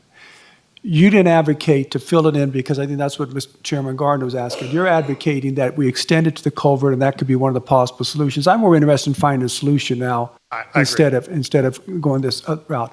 So, what we can do in the future about these restricted use, that's not the issue right now. So filling it in is one. I forget the second question I was going to ask you, but it doesn't matter. That's all I wanted. Thank you. Okay. I think Commissioner Hales, did you have something to add? No. Okay. Thank you. Mr. McGarry and Kim, did you have something that you wanted to add to this, or? That's what my statement. I was. Okay. Yeah. That's my statement I was going to make because of all the communications I've had with the McGarrys. Their whole contention is that there was a drainage easement through this Yeah, you area gotta and do not the a push-in. restricted use. Yeah. Well, the problem with, and you can't see that on there, but the water comes down and it hits our properties. Oh, sorry, Kim McGarry, here Yeah. again. Okay. Okay, And- so the problem with having the flood water, because it is flood water, and we will go over that in the drainage reports. Having the flood water, the way it comes now and hits into the Loretz property, we have to shove it 90 degrees. The drainage report itself says that that can convey 122 cubic square feet per second, which is 918 gallons of water every second. So you can imagine if you're going to continue to get a direct hit to make it shove down the power easement, it's not going to hold. You can't, the path was straight down the hill. So we'll go into the PowerPoints here and we'll go over all of it. All of this was pulled from the land division application. All of this is the historic information on what the county thought at the time. I don't go into what reports about alluvial fans and stuff because that drainage report doesn't ever state that there was an alluvial fan at the time. All the drainage report says that there was a prominent intermittent stream and it collected at Joe Lane. My house, I want you to know, I moved into my house on 9/1 of 2001. And this land of application with their drainage report was submitted to the county on 9/25 of 01. So I was building my house at the same time this was all happening. So the drainage report was correct over there. I never had water on my property. In fact, we had the county engineer out on our property the summer of 22, and he walked the whole land, and we have an email that there has never been any wetland or drainage path on my property prior to this flood. So, as you know, on 3/10 of 23, we experienced that huge flood here. This was the first time that we'd ever had flooding on any of our properties on Sheep Camp. The water changed its normal course and ran through several of our properties. That flood water lasted for 4 days through the back of our properties once we got it channeled. It did go in multiple directions and it did hit the front of our houses. That's why we did have damage to our front culvert. So again, on 6/11, which we had an afternoon rainstorm for probably about 2 hours, luckily that defensive barrier held, but there was so much water that even the properties at the tops, culverts, could not handle it. It was overflowing all of the culverts. So you got to kind of back up to that, right? Because so there's this real gray area if you can't touch it because the 3 people at the top are maintaining it. They're digging in it. They have culverts running through it to access their properties. They need that. But then by the time it goes behind the properties, it's kind of like a lost thought. So if we go back on 9/25 of 01, the land division application was submitted to the county, and it also was submitted with a tentative map and a conceptual drainage report, which was the initial water study. They were proposing to separate 245 acres into 43 parcels.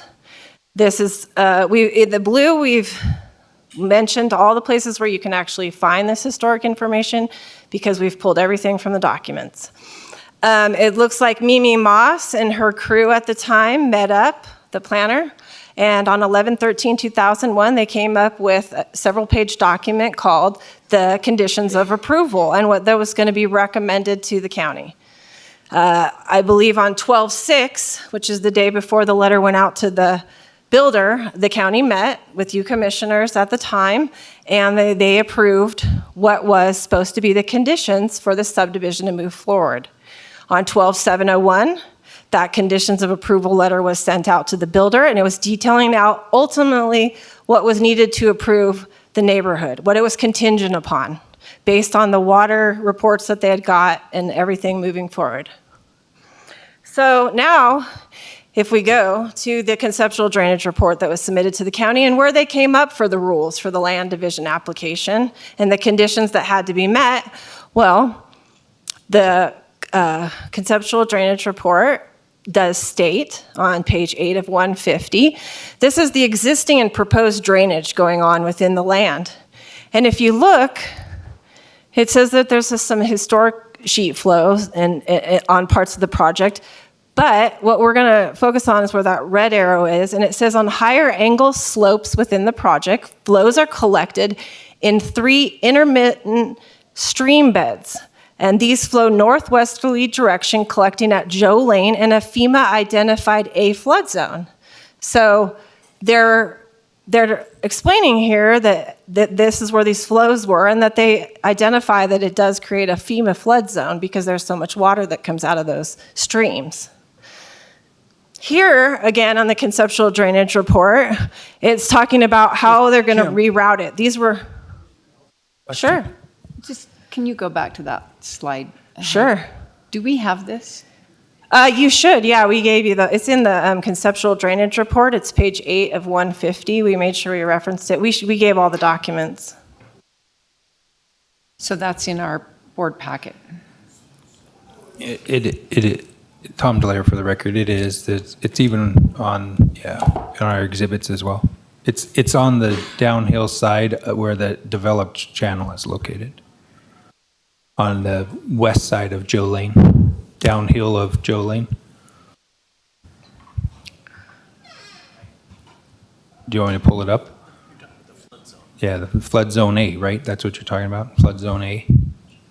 I'm just trying to orient this in my mind, and sometimes it helps to see it.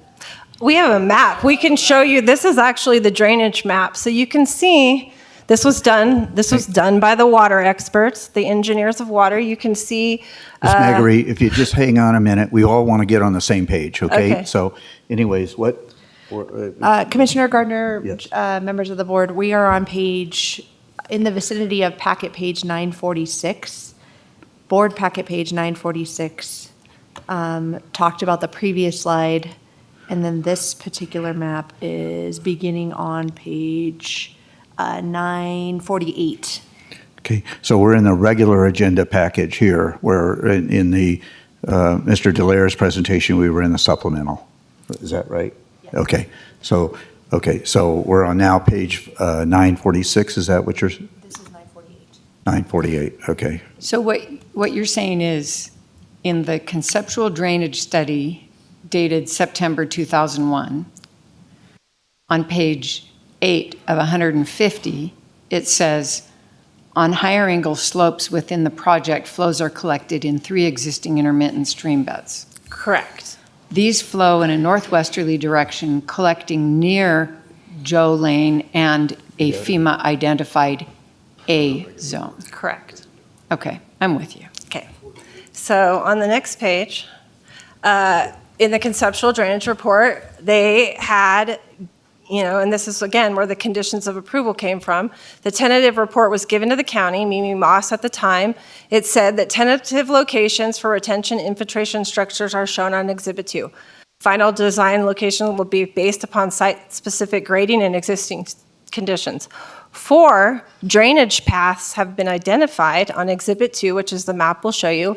3 of these will be perpetuated and identified by drainage easements and deed restrictions. The 4th is a bike trail and a dirt road, which will be developed over time and it extends landward from Log Road. So the main point we want to make on that paragraph is the note that 4 existing drainage paths have been identified and 3 will be to be perpetuated and identified by drainage easements and deed restrictions, as shown on Exhibit 2.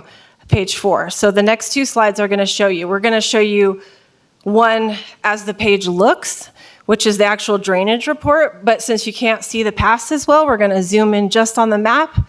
And there's the 3 paths. The one in question would be in our top right-hand corner where it's coming out of the thing. So you can see when they did their drainage study in September of 2001 that there was that drainage path. And you can also tell by the fact that the conceptual drainage engineer stated that there was 3 intermittent stream beds and they collected Nick Joe Lane and that they would be perpetuated and made into drainage easements. Yes, and I don't want to interfere with your presentation, but this is something that I've been going back and forth with you and Mr. Delaire on. And Mr. Delarius told me over and over again there was no requirement for drainage easement. What are we missing here? Because she's inferring that these documents would require drainage easement in that area, which would cover the area near her home. Right. The comment says drainage easement or deed restricted. The area would be perpetuated and identified by a drainage easement and deed restricted. Okay, so you're saying Well, it's and deed restricted. So, I'm sorry, the deed restriction on the easement is the drainage path that was actually installed. It was from Joe Lane. And then I assumed that the 50-foot restricted use area is the deed restriction portion of that comment. I don't know. Is that, so I have a question. Is this deed restriction, is this in the HOA CC&Rs? Is that where that deed restriction occurs? I don't know the answer to that, Chairman Gardner. So to me, this isn't necessarily inconsistent with the number 3 that we read about. Well, and I want to make, I just want to hear Mr. Dallaire sorry. or Mr. Hames respond to that. Is that? Can you repeat the question? This language here doesn't seem to me to be necessarily inconsistent with. Well, they lumped all of it into one note, note 3. Right, on the map. right. I think Right. that's really it. So this is consistent with note 3. I believe so, but. Yeah, that's how I read it. okay, and yeah, we want to just make sure we're talking about the 3 stream beds that were to be perpetuated, because that's what this statement is talking about. It's talking about 3 of these will be perpetuated and identified by drainage easements and deed restrictions. So those are the 3 paths coming out of the mountain. Those 3, yeah. Yeah, so we've got them identified here on the. Right, this so one, we this can one, see and where this it one. was, right. So we can see when they did the drainage report that the drainage was on those lots. And this is the map I was referring to that they put in their presentation that shows the aerial that was done for the development and the design of the development. You can see here the contours of the existing ditch coming through here, and it collects all of those. with Right, these so there's the 3 3 beds, though. and If you then- can show them where the 3 beds are. There's no bed on my property. There's 39 through 33. There's a Well- stream bed. We're looking at the intermittent There's- stream beds. We're Well, the looking at the line- 3 intermittent stream beds. They're right, 1, 2, and 3. Okay. So, Ms. McGarry, my question though is, what is your interpretation of the word perpetuated? Well, they said that these 3 stream beds, which you can see, will be perpetuated What- and made into deed What restrictions. in your mind is the definition of perpetuated? Forever. Because there's Means forever. So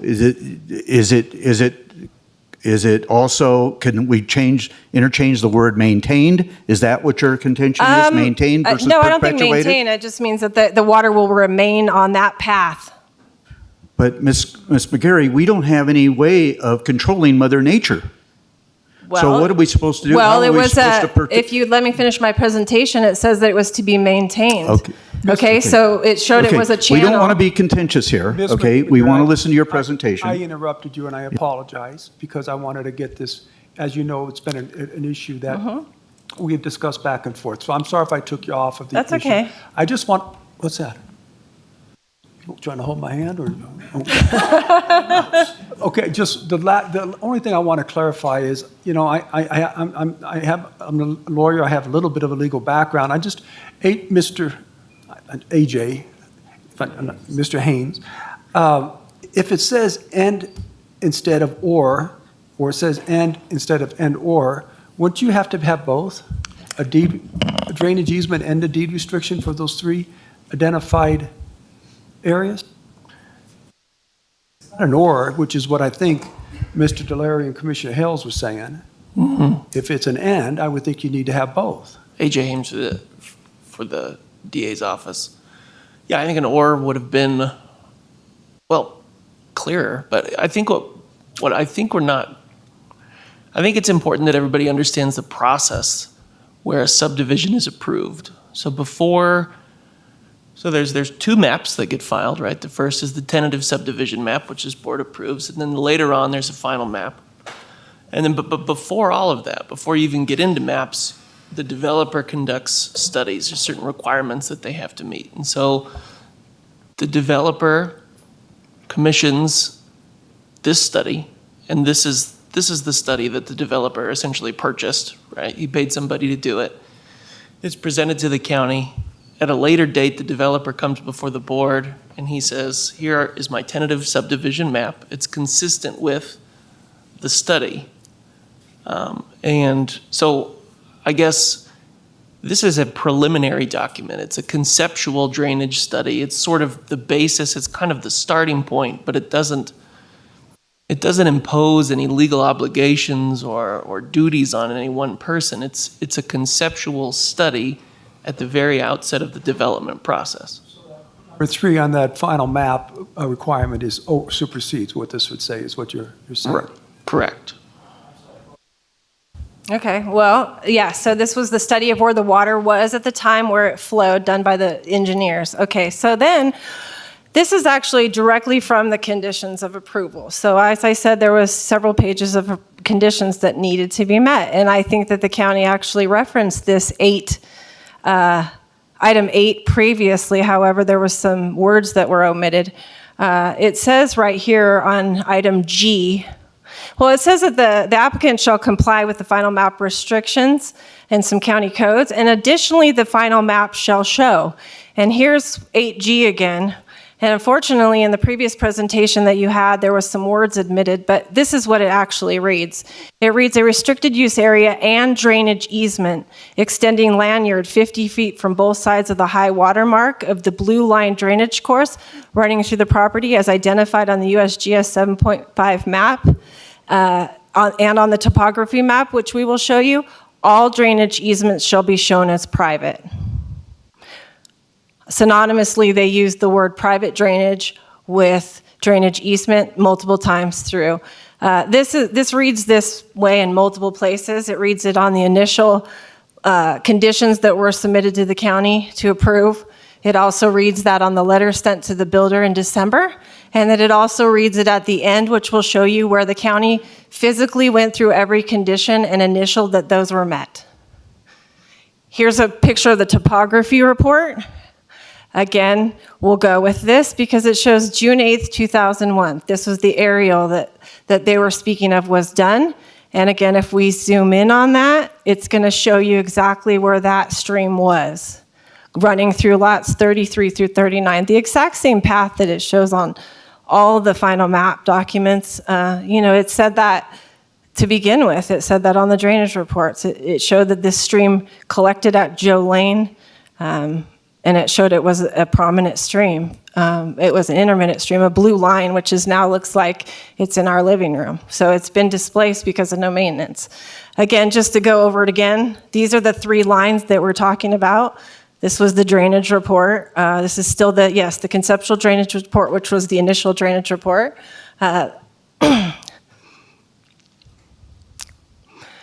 Okay, so here again, we're going to go through. This is the same information. Here's item 8, which has all the same letter that was sent to the builder, the same conditions that were having to be met.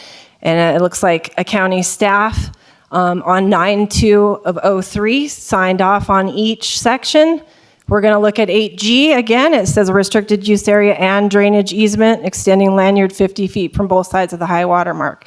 So the restricted use area was basically put in to keep the drainage channel from being messed with. The drainage channel always went that direction, and the restricted use area was so that it wasn't altered and that it wasn't shoved onto pre-existing neighborhoods. When the county allowed that to be subdivided and you're putting roofs on, you're changing the lay of the land that was once normal, so that floodwater, which we've already decided, we know that's a FEMA flood zone, had to have a plan for it. And the plan was to be maintained on that land and made into drainage channels. Right here on, this is the final map sign-off sheet that the Douglas County staff at the time on 9/2 of 03 thought that final map met all those conditions. You can look here that the engineer approved it and said it was good to go. The technical map coordinator did. And then down there in the planning department, under conditions of approval, Mimi Moss signed yes, it did meet all those conditions. In fact, here's Mimi Moss's signature on the final map. we went ahead and blew up that section for you. And it says that she hereby certifies and approves that the Douglas County Development does this on the 10th day of September, and that all conditions of approval have been satisfied. I think it says substantial confirmation with the tentative map and all conditions of approval had been satisfied. So again, there's another check in the box that the county had gone over their paperwork multiple times, and the county at the time, the engineers at the time in 2003 thought that this all worked out and that this was all met and all those conditions have been satisfied. Here again, we show on the final map, which was brought up earlier, you can see that there was a center line of an existing channel. And if you actually pull up Larry's building home plans, his engineer, well, I should say every engineer that's built on that has mapped this out and has either labeled it a drainage easement or put the exact feet where that is located. On Larry, who's the second one up, his engineer actually put a feet where that center line was. I believe on his bottom property line, that channel sits 92 feet off of my property line, and on the top, it's 117 feet off of our property line. Again, it's referenced in multiple places that there was an existing channel. It's referenced on the map that there was an existing channel. Again, we'll go over the same information, that the maintenance of all of that needs to be handled. And obstructing the flow or altering the course of the drainage channel is prohibited. And that's what's happened here. Not on purpose. I don't believe any of these people knew about this. What I think happened is I think that the county approved this 20 years ago, and that lot where the water loss control sat empty for 20 years. So it wasn't like they approved this and the subdivision went immediately and all the houses were built and everybody knew all the rules. There was 3 houses that built in 2005, and the rest of those properties sat, I want to say the next one was probably 2015. So for that whole time, I doubt somebody was coming out to their open land to make sure that that channel was still flowing. So, Ms. McGarry, something I'd like to also point out, perhaps, is that we have no way of knowing how deep that channel was, really, and whether or not it could handle the amount of water that we've seen, certainly through this last storm. So, you know, I guess that's where I'm always questioning is when it's my understanding that you feel like the homeowners on Cortez were responsible for maintaining that, but we don't know what the level, we really don't know what the level of depth was, whether or not it could actually handle it, even then or even now. So that's where I'm in a quandary. Well, the technical drainage report does speak of a trapezoid channel that was to be built, and it does say that the trapezoid channel was going to carry flows throughout the project. So in the technical drainage report, there's an actual channel that they stated was built. They can, you know, just logically thinking, like the county keeps pointing out, why would you make a huge structure for the floodwater at the bottom and not have any plan for it coming down the hill? I got a question. This blue, no, what do you call it? The blue line, it flows out all over the place, right? Is that Blue line stream, Tom blue DeLaire line for the stream? record. You wouldn't have a blue line stream if there was a drainage all the way through the property, would you? And let me on a normal rain drop, not like the last years. But I guess let me just try to clarify it better. You've told us that at this certain area there wasn't really a drainage area at all. It was all basically sagebrush and dirt, and the stream spread all out. But if at this time, when the final map was approved by the county, there was a drainage area, which is where the line shows is going, there had to be a certain depth of it that had disappeared over those 10 years when nobody did anything. And I'm not so sure it's the owner of the new homes that would be responsible would have been the developer who had held on to it before the property was built. And so, and to get back to, so I think that's what we're getting at, but getting back to Commissioner Gardner's statement is, would that have been enough to handle the type of flow of water that came out of this last year? Well, I believe if there was a channel, that there might have been a little bit of overflow out of the channel, but you've got 50 feet on either side for that overflow. When it goes from channeled water, who's now being, you shove water through culverts, you're increasing the speed and the density of the water. When you allow roads to be built and homes and lots to be graded, you've now changed that normal path of that water. And that's why there was a plan to maintain it. Again, we're not blaming anyone, but this does need to be rectified as it was written, as it was approved. It's really, unfortunate that we've had to spend 5 months and a lot of stress. This puts a lot of stress on homeowners. We were there first. We woke up to our house being an island and had sufficient damage. Every time it rains now, I get anxiety. I know it's not, you guys aren't aware of this, but I'm also type 1 diabetic, so any sort of stress I have, I woke up this morning, my blood sugar was 350. This is a very serious situation. It needs to be handled as it was written, as it was approved. Yes, the drainage channel contains a bulk of that flood water. I know they had come up with some statistics as well, but it basically, like I said earlier, conveys 918 gallons of water a second based on that technical drainage study. That's a lot of water. And there's no way that it can continue to take a 90-degree hit down our power poles until they fall in a wind and we end up like Maui. I mean, that's a risk to everyone. And we've already talked to NV Energy about it, and they said the second they need to access those power poles, they will bulldoze anything on that easement. So we've already tried everything. Just so you know, our properties all lean south. So there was no mention in either drainage report or any of the water studies that it was ever an alluvial fan. That would have been noted by FEMA. There's a FEMA map in there. It shows that it was always a stream. It shows exactly where it comes. But besides that, our properties all lean south. So that water would be going uphill if it was an alluvial fan. So we really want to focus on where the water was, what it was, where the blue line was. It states where the blue line was in the drainage reports, and that's maintained and put back.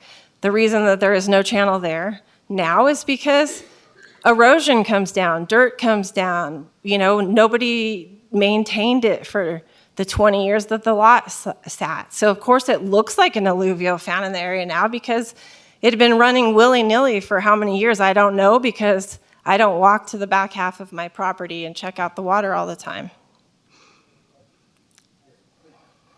So, Mr. Dallaire, and maybe this is a solution to it, do you agree that there was supposed to have been a drainage easement on that area? Do you dispute what she's presented in the final map? The drainage area on which on the final map, we have it was a drainage channel with a restricted use area, 100-foot wide, that comes down right to Joe Lane, and then the easement, the drainage easement, then starts in the west side of Joe Lane and continues to the pond. I don't know what they did in 2000. I wasn't here. It feels like it might have been a clerical error, or the staff at the time thought that it met all those conditions because they signed off on every line and signed off on the final map that all those conditions had been met. So we're not trying to point blame here. We're just trying to figure out an easy solution. If this was supposed to be a drainage easement, it says it on AG, and those are the things that were signed off on. Then wouldn't the simple solution be to just allow the homeowners to go into that area and fix it? And it seems to me if there's 50 feet on each side of something in the middle's not part of that restricted use area, and that they can go on there and fix it. That seems to be the simplest solution, and that's all we're trying to get at this point. Correct. Yeah, it's really just a clerical error that's paralyzing the efforts to reestablish that drainage. Because the county's saying that because it doesn't say the word easement on the map over on the one section, that somehow the rest of it's all null and void, but that's really not the conditions that it was approved under. Right there. question is, can we go back retroactively and say, hey, this should have been considered, this middle area was supposed to be a drainage easement, and allow the homeowners to go in and do that? Or do we have to go through and get the surveyor and expend all that time and cost and to pay owners sign off on all of it? Do we have to go through that extra step if it was supposed to be a drainage easement to begin with? Right, this is the final map that was approved by the county commission, and the county commission approved the map with these notes on it, the restricted use area, 50 feet either side. We have to amend the map. This final map has to be amended in order to change that requirement, because it's actually on the map. Okay, so your conclusion is this final map, and I don't know what you can tell me, Mr. Haynes, the legal authority is this final map, not all these other documents that were signed off as part of the final map. Okay. So as I see it, where we are, Ms. McGarry, is we're down to your final, basically as I see it, we're down.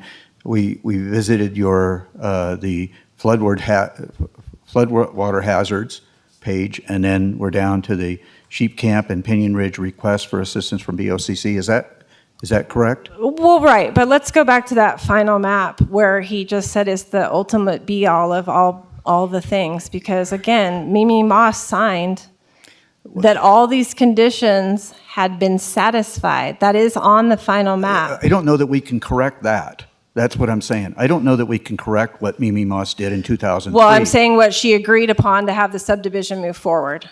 We can't just say all the approval for the subdivision is null and void because today, 20 years later, the county doesn't like the way it's written.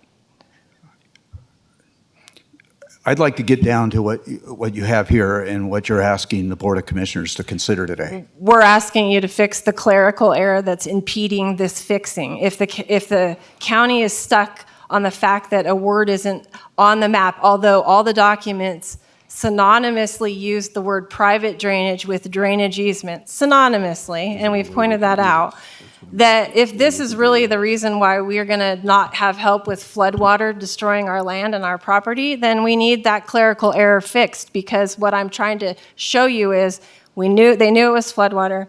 They knew there was a real path for the floodwater. It was supposed to be maintained. And the county in 2003 said all these conditions were met and signed off multiple places that they were. I think when you talk about clerical errors, I think that's a subjective term. That's what you have, in my vision here, that's what you have determined is that it's a clerical error. I don't know, and I don't have any facts to make that decision that it was a clerical error. Mr. Hames, could you help us with that, or am I off base here, or? AJ Hames from the DA's office. I think we're speculating at that point. None of us in this room were involved in the approval of that final map. We can try to trace the documents that led up to it and make a pretty decent guess, but. Mr. Haynes, I think that's what she's trying to say, is you look at all the documents that led to that, and she just showed for, look, you guys know, I talked with you before the meeting. This is the one issue she kept bringing up to me. And this is the issue that I thought you guys said for sure wasn't there. If you have all the documents leading up to the final map saying this is a drainage easement, but the final map omits it, that would be intrinsic evidence that there was a clerical error. It's not speculation. Well, AJ Hames for the record again. I think possibly, but as Mr. Dallaire indicated, when you have an easement, you'll send a surveyor out to the field and they track it. And they actually will draw on the map where it is, which is different from what we have here. Those steps were never taken. So was it a clerical error? I guess those steps should have been done by the landowner before the final map was approved? If it was going to be an easement, then yes, it would need to be mapped and documented by its location. And if you're called a clerical error now, it still has to be mapped. That would have to be done. So if you wanted to, if the solution is to amend the final map, you'd need to get a surveyor out into the field and they would need to map it. We figure out what that cost was. I know Mr. Dallaire was going to. Tom Delaire for the record. I did call Dave Winchell this morning, and he is retired and is not interested in helping us, yes. It looks like Commissioner Nosat had a question. I'm having a little difficulty. I'm looking at the evidence that you produced, that signatures were made, initials were made. We do that on a daily basis. When you go out and buy something, you sign a contract, you're going to have to abide by it. If Mimi Moss signed that off and knew exactly what was wrong, there's a problem. The problem is development.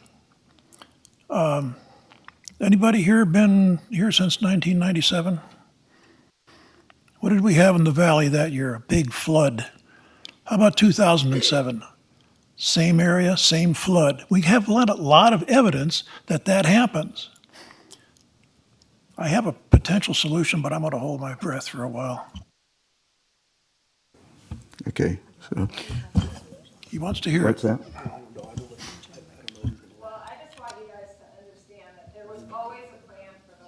Microphone. Sorry. Yeah, I just want you guys to understand there was always a plan for the water. And I believe that the county at the time looked at, I mean, they signed off on every line that those conditions were met. They signed off on the final map that says those conditions were all satisfied. And so it makes it really hard for 20 years later to say those are all null and void, and we're going to let 918 gallons of water every second destroy not only our homes but our infrastructures. It needs to go back. It needs to go back where it was. Because you know that the blue line in my living room has now destroyed my land. It has now destroyed what I can build on it. It has now destroyed my property value. It's decimated my neighbors' homes. My one neighbor, Bill, ended up in the hospital trying to drag planter boxes around because it went over his well, and the well ran brown.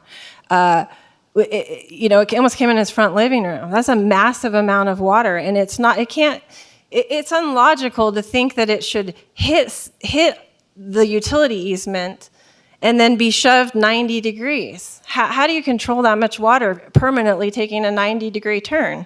It makes more sense for it to go straight down the path and into the huge basin that was made for it. All right, your point is well taken. However, I'm going to go back to the signatures and the initials. If those signatures and initials were placed on those documents and they knew full well that that wasn't correct, it's kind of hard for me to believe to see 5, 6, 7 different initials in one signature. And if they knew that that was not correct, then that's called corruption. And going back to 2001 through today, there's been a very favorable way that developers get their way. And I believe that. So one of the suggestions I would make is the rainfall records, you can pull them out whatever you want, pick the one that's the maximum, add 100%, and then say, I'm not going to issue a permit on that land. Okay, so before we can offer solutions, we need to make sure that, Ms. McGarry, you're finished with your presentation, then we need to go to public comment, and then we can come back and talk amongst ourselves about possible solutions with staff. Okay, so where are we in your presentation? Is this? Well, really just at the bottom. I just want you guys to understand how it actually read, because I feel like there was some things that were omitted and some things that were twisted, when in reality we need this rectified. This is a serious situation. It's flood water, and it's a lot of flood water, and it needs to be put back where it always was to protect everybody, including us, including the Pinion Ridge homeowners, because even the property on the very bottom of that, she had been experiencing flooding from it being uncontrolled and going crazy. But again, there was no alluvial plan ever noted on that land in either drainage report, and that would be marked by FEMA. So that is, again, not a true statement. Thank you. Okay, thank you very much, Ms. McGarry. Okay, so at this time then, we can go to public comment, and then we'll come back and we can discuss as a board where we want to go next on this. I think it's important that Ms. McGarry and Mr. Ian McGarry and the others here involved in this process understand that we have devoted a tremendous amount of time to this issue. So we empathize with where we are and trying to work towards a solution. You had something to share before we went to Yeah, I want to know public something. comment? Okay. There's been a lot of reference to solution, and I think there's a preliminary question. Is it the county's problem to come up with a solution? And I'm not convinced on that. Okay, that's a fair statement. Thank you. So maybe I overstated. So thank you. Okay, we'll go to public comment on this. Is there any public comment on item number 6? Jason Gibson, to commend you all for the amount of detail and effort that you're putting into this. It's exhausting. I can only imagine what you've got invested into it. I was just looking at the budget and the records out on the table out here, and it says that there's $8 million in the American Rescue Plan Act. Isn't that what this money's for? American Rescue? Plans that went sideways? What's the big deal? Richest county in Douglas County giving their residents a hard time over fixing something like this. Why? Because they want Mueller Parkway. They want new radios. They want video cameras on every light post and a new JLEC facility. They got their priorities straight. They got that vacation station happening up there. That entertainment industry. Like the most robust entertainment industry in the world that just got torched. And they want to expand it so their public servants and employees can make not $5,000, not $10,000 a month, $15,000 a month, these people. Who in their right mind needs $300,000 a year? What do you do with that kind of money? Unreal, man.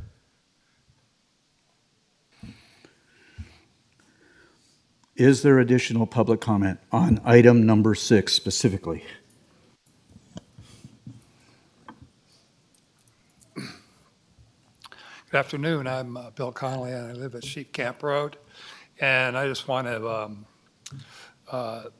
for the record, let you know, when I was part of building the berm that's protecting our property, and there's been comment made that I had to go on private property and I had to go into an easement. Well, there was no other choice. And anybody here that was in my situation would have done the same thing. We had a power pole right on the property line, a foot off the property line. We had a well, and so we couldn't bring that berm north anymore because it would flood out the neighbors below, and the power poles would be taking a direct hit of the floodwaters. So the berm also serves for not only protecting our property, but it's protecting the power poles too, because it's built in front of the power poles. And so I just wanted to let you know that. I didn't maliciously go on private property and do this. It was no choice. It was either that or living in my fifth wheel. And so, and the other thing is, I just wanted to kind of bring you down to my level, which is simple, stupid. And,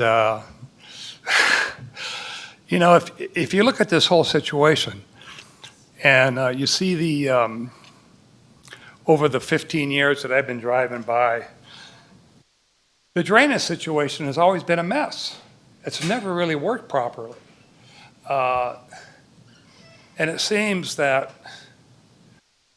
since it hasn't worked properly, maybe it was designed to have a private channel through there to collect that water. And because it seems like currently it's not working properly. I mean, it's not working. It's eroding the ground, the power poles that are down there. So anyway, so you all come down to my level now? All right, that's all I gotta say. Thanks. Thank you.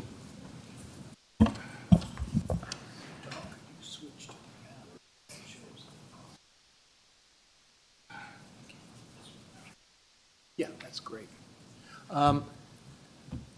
My name is Russell Carpenter, and this is Reve Colatorti. Reve Colatorti owns the property that is on the corner of Cortez Lane and Joe Lane, right there where the red line goes through the back. And that's just all sagebrush. There's no creek bed, there's no anything. There's some multiple channels of erosion that kind of run through that whole area, but there's no identified, former creek bed or something like that. I think that farther upstream, there certainly would be, but down where her property is, there's no such condition. And Joe Lane does flood. On the last flood event we had, I drove in and out of Cortez Lane through the mud and the water that runs through there. I really support what Larry said, and I appreciate all the research that Kim's, and I say I means we, but all the research that Kim has done. And I think that to get the county to meet with us in a workshop environment to come up with some kind of solution to solve this while we can, I think that that's a good solution. Do you agree with that? Yes, Great. I do. Thank you. Thank you. Additional public comment?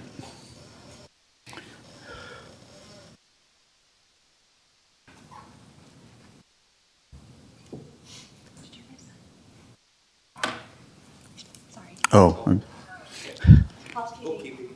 Okay. Sorry. That's okay. I missed it. So he said his name, he didn't write it. Okay, very good.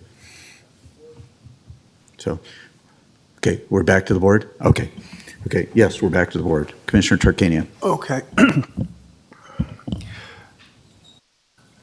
Before this meeting and during the meeting, I think Commissioner Gardner mentioned it, one of the concerns that was presented to the board was that if we got involved, the county got involved in this, there's other areas all around the county they're going to ask us to get involved in it. And it would be cost prohibitive. We wouldn't be able to solve everybody's problems. And then Commissioner Hales makes a statement saying, well, it's debatable whether the county should get involved in this or not. I think the answer to both of those two are complete opposites. This is a unique situation. So you're not talking about all the other places around the county. The county, I've tried to get an answer from the staff if I'm wrong here, and if I am, then maybe you can correct me before this is over. But it seems pretty clear from the documents that Ms. McGarry presented to us that there are numerous documents before the final map, and then with all the checklists for the final map, multiple documents that said that this was going to be a drainage easement. The final map doesn't use the word easement, it uses drainage way or whatever it is. But everything leading up to that said drainage easement. Ms. McGarry showed a map that showed exactly where this drainage easement was to go and that there was a drainage channel there. So we know there was some type of channel, so with due respect, you may have moved there after that channel was gone, but there was something there to begin with. Now, there's no reason to to place blame with anybody. I don't think this was anything intentional by the county. I'm sure it wasn't. I don't think it's intentional by anybody, the homeowners. But to say that us as a county commission shouldn't step in and try to help out at a situation that is very unique, very different, I think would be completely wrong. Me and Commissioner Hales has disagreed on many issues since she's been on the board, but there's none that I disagree with more here. To say that we're going to tell these homeowners that are experiencing flooding issues now that we're not going to do anything and we don't have an obligation to do anything when our own county employees signed off on at least 2 to 3 documents stating that this was a drainage easement would be completely horrendous on our part. And, you know, we spent $100,000 to do a study for some ridiculous thing that could be done in-house. We waste money in all these different areas. And here, from what I understand, this thing could be resolved for less than $10,000. We were talking, 4 or 5 for the engineering and architectural, and then if that still holds, and I know the guy's retired now, and then just to dig out the rest of the dirt, we have $786,000 ARPA funds, which I think part of ARPA funds can be used for drainage solutions. Why wouldn't we do this to help out these homeowners? I am 1,000% in favor of doing something to help them out, and it's not because somebody did something wrong. It's because we have the resources. This is a unique situation, and these homeowners deserve a solution for this. Thank you. I'd like to ask a question. So I want, and I know that Commissioner Hales has something to say.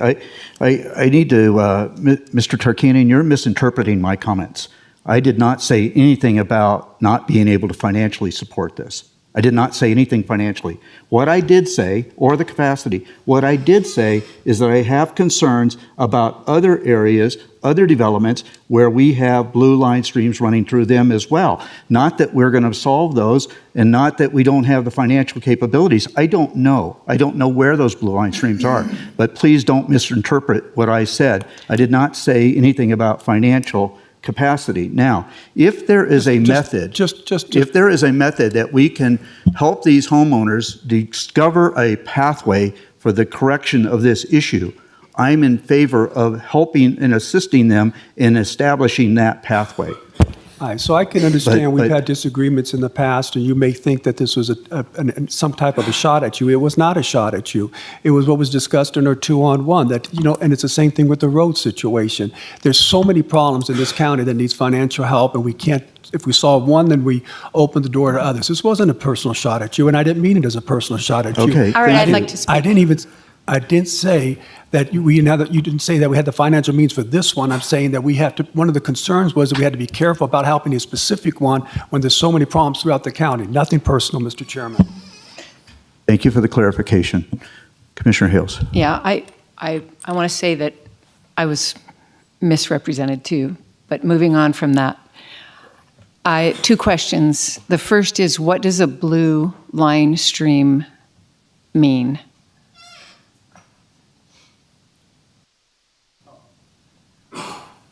I'm sorry, I was writing notes. Tom Delaire for the record. The blue line stream is established by the USGS, so the United States Geological Survey, that creates this where it has a drainage path, basically, intermittent or not. I don't see it on our viewer. When I looked at the public viewer, we have, there's a wetlands layer on our viewer that would identify like where water might flow, or if there's an actual wetland designated there. I didn't see it in that, and I didn't see it in on the I can't remember the name of the other layer. There's one more layer on there that would have covered this, but it is on the quad map. When the quad map is that quadrangle map that we were discussing, or the 7.5 foot. And basically, the government, federal government, prepares these maps in areas across the entire United States, and each quad map has these blue line streams established. And I didn't do the research on where it came from. It doesn't even. Oh, that's fine. It's not even in the drainage report. It's not identified. And technology over the years, since 2000, when this was prepared, has come a long way. We've added many layers that staff uses to review these projects on the GIS system. There's a staff viewer, has a lot more information than the public viewer. NRS limits our information that we're able to provide to the public.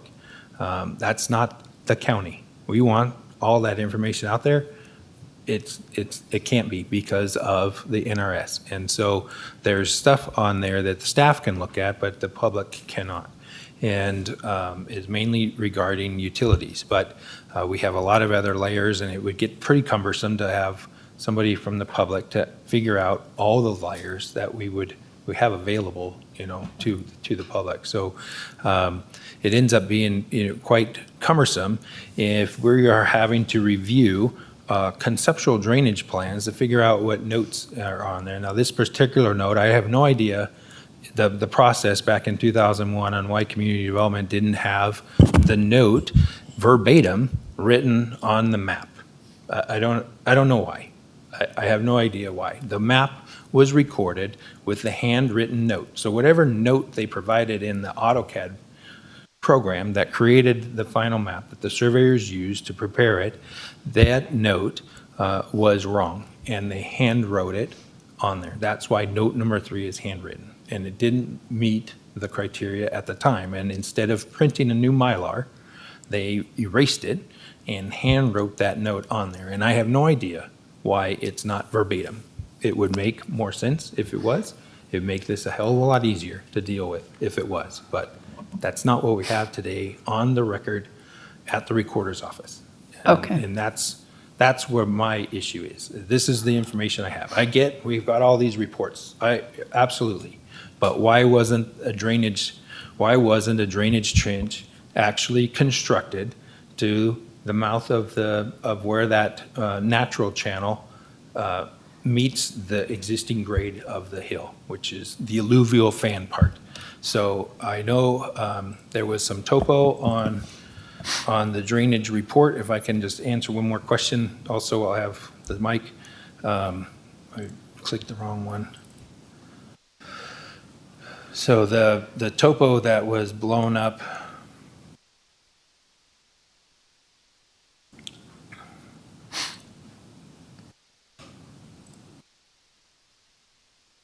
this one right here. So you can see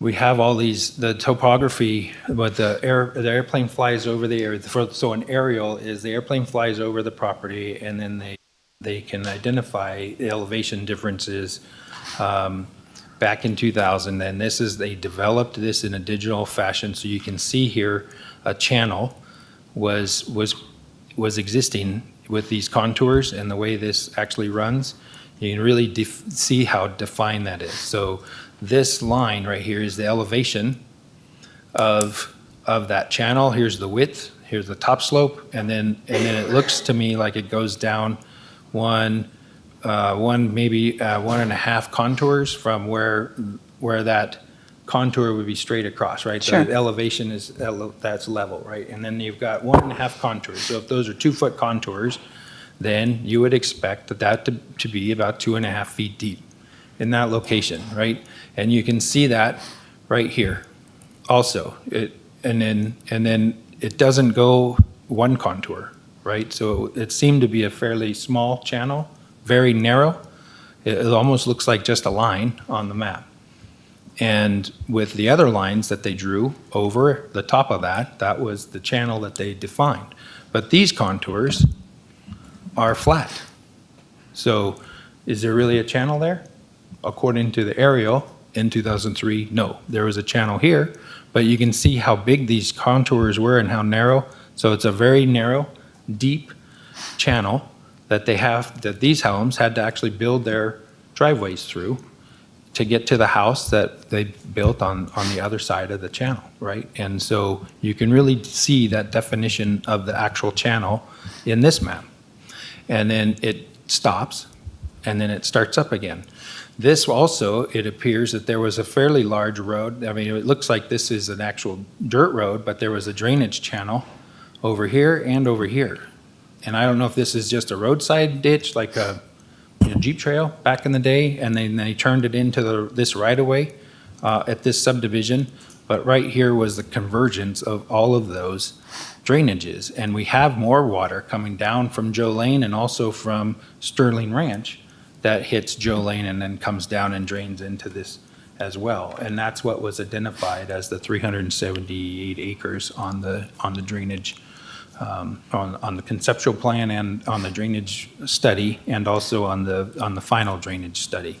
And you can see it's just random drainages in here. And I think if this was engulfed a little bit larger, you could see that there was other drainages that came in from the mountains up above as well. And this is where the convergence was in the design to this culvert. And that's what that's what we accepted at the time, was that culvert, so. Okay, thank you.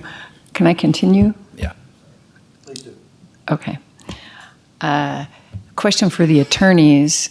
If it seems to me like the main ask is for the county to sit down with property owners and work on and perhaps facilitate some solutions. If the county did that and solutions were implemented and they failed, would the county be setting up responsibility or liability for the failure?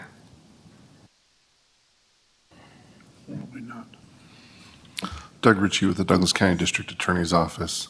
Short answer is yes. There's a number of immunities that apply to government, but yes. If we propose a solution and it fails, then someone can say you did it wrong. You didn't do, well, there's allegations now that there was a typographical error. So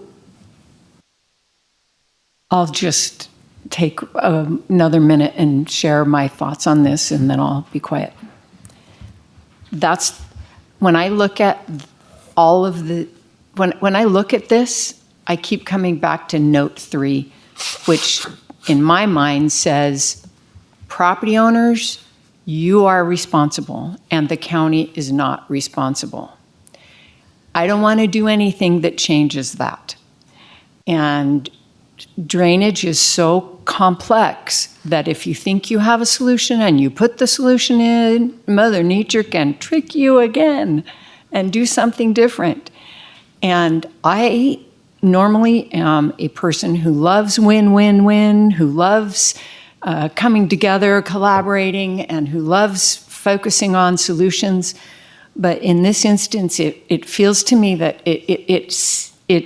the analysis that I do is anytime the county puts its fingerprints on a solution, we risk being liable and responsible for that solution in perpetuity. And if we come in and facilitate a solution with this group of homeowners, I know, Danny, I appreciate Commissioner Tarkanian's point that this is a very unique place. But every small neighborhood is unique, and many have drainage concerns. So I don't see any reason why, if we were to put resources in, meaning staff time, into helping come to a solution in this neighborhood, it would be unfair if we didn't do likewise for every single neighborhood where property owners have difficult circumstances with drainage, which is many, many, many places in our county. I am not convinced that it is wise for the county to step in and facilitate a solution on this. I am not unsympathetic to the situation, but it seems to me like the property owners can engage an expert to do that same thing. And to the extent the county can support that work, be a part of that work, work on if there's any problems the county needs to fix in its documents, we should be open to doing that so the property owners can solve this problem. But ultimately, this is not the county's responsibility to solve, and therefore I'm hesitant to support stepping in to solve it. Commissioner Nosa? Yes, I got a question regarding blue lines. How often are those reestablished? Tom Dallaire, Community Development Director for the record. Mr. Noah, Commissioner Noah said, I don't know. We heard today that it was the one from the 80s and then another one in 2012. 12. I'm not over that. It's the U.S. quad map from USGS. I can do some research and see if I can find if there's some reference to that. But it sounds like But there's I don't know. appreciable amount of time between the two. Right. Here and there, Yeah. okay. Mhm. So the one that was established in the 1980s had a serious dilatory effect on us in this decade. Because we were using that blue line to allow people to build on that property. I brought up the case of 1997 and 2007. And I remember coming up here to the lake in the 60s when I had to drive through a tunnel of snow to get here. So obviously this problem has existed for quite some time. Whatever we use for flow now is obviously out of date. I would suggest, and I said this a little earlier, that we should look at every one of our blue lines, figure out what's going on there in terms of how many houses we got there, and we have to help those people out. If there is a real possibility of their getting overflowed or have a 90-degree water bearing you down on your berm, then I suggest that we determine what the flow is currently based on this year, 2007 and to 1997 that I know of, and say, okay, this is the worst that we've had so far, and add a percentage on top of that before we issue a permit to build anywhere near one of these things. Okay? All right, as to what is our responsibility? Well, based on what I've seen in terms of signatures and initials on documentation, I say that we have a moral responsibility to help those people out now. And if we don't take the possible action that other properties might be in the alluvial or in the red line, we have to take steps to prevent that from happening. And what we would do, how we would do that is say, apply that added the percentage of possible overflow, because they certainly didn't do that to start with. All right. Thank you. So, as I understand this issue, and I was out there basically the days that just preceding or just succeeding the actual processes, I got the impression in talking with the residents on Sheep Camp Road that their feelings were, and I hope that I'm not misstating this, Kim and Ian, is that if the residents on Cortez Lane had maintained the ditch, so to speak, or the channel, that the flooding would not have occurred on their properties on Sheep Camp Road. And so that gets into the question of why wasn't that done? And I'm hearing from Mr. Rollinson that Stun or something like close, huh? Close. Okay, is that they're concerned about the process in doing so. So my questions are to staff, to Mr. Hames, and also to Mr. Dallaire is. Basically, what do the residents of Cortez Lane need to do to get permission to dig a channel? And is there a permitting process available to those residents on Cortez to accomplish that task? And there is no guarantees, there are no guarantees that even if they accomplish that, even if they go through that permitting process, if that exists and they actually do that, there is no method of determining or regulating Mother Nature from basically overwhelming that system as well. But at least we've allowed those residents to do something to mitigate that. And I think that's where we are is, at least in my opinion, is that we have to recognize that those residents, perhaps that mitigation may resolve this issue, and is there a permitting process, and can we help them through that permitting process to make sure that they have the ability to accomplish that task? So I guess that's my question. Tom Delaire for the record. Yeah, I think there's plenty of solutions, or a couple of solutions that could be proposed. The problem we run into and the permitting process that needs to happen is the map needs to be amended. That the restricted use area isn't allowed to be even excavated or cleared. We're not, per our own code, that's what it's saying. And so that needs to be removed from the map. And then if a drainage easement is installed and a channel or a berm or something else is constructed, I believe that could be proposed and permitted. It's going to end up going through the restricted use area down on at Joe Lane and at Cortez, right where the culvert is at, and it's going to go across that 100-foot area. And we've got to get rid of that 100-foot area in order to do that. We can do a map amendment and state that the 100-foot wide restricted use area is an easement. You guys have to make that call. I cannot, as staff, make that call.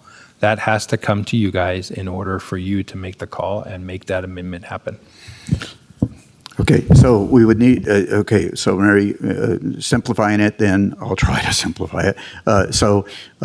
We would, this board would then have to do a map amendment, and then the permitting process, though, is by you folks, or does that also have to come to us? Can I yeah. Okay. Tom Delaire for the record.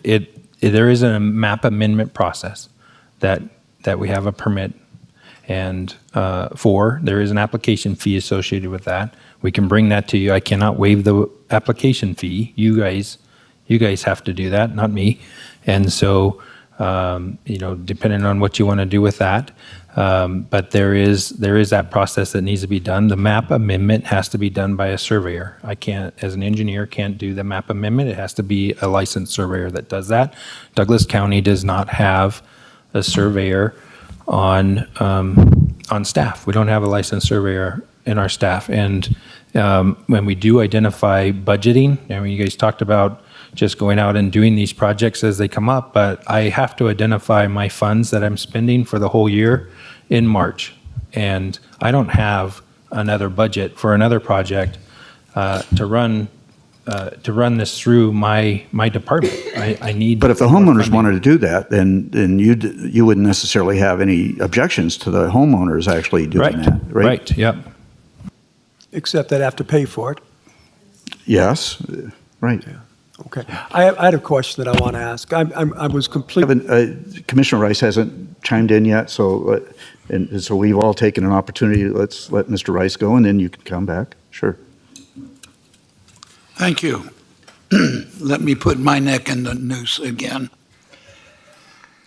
I hearken back to a couple of things. Number one, a man I consider to be one of our greatest presidents once said, the scariest words to ever come out of a person's mouth is, "I'm from the government and I'm here to help." I see us running around the same bush for the last 2 hours. And one of the things that I'm concerned about is in the notes number 3, along with Commissioner Hale,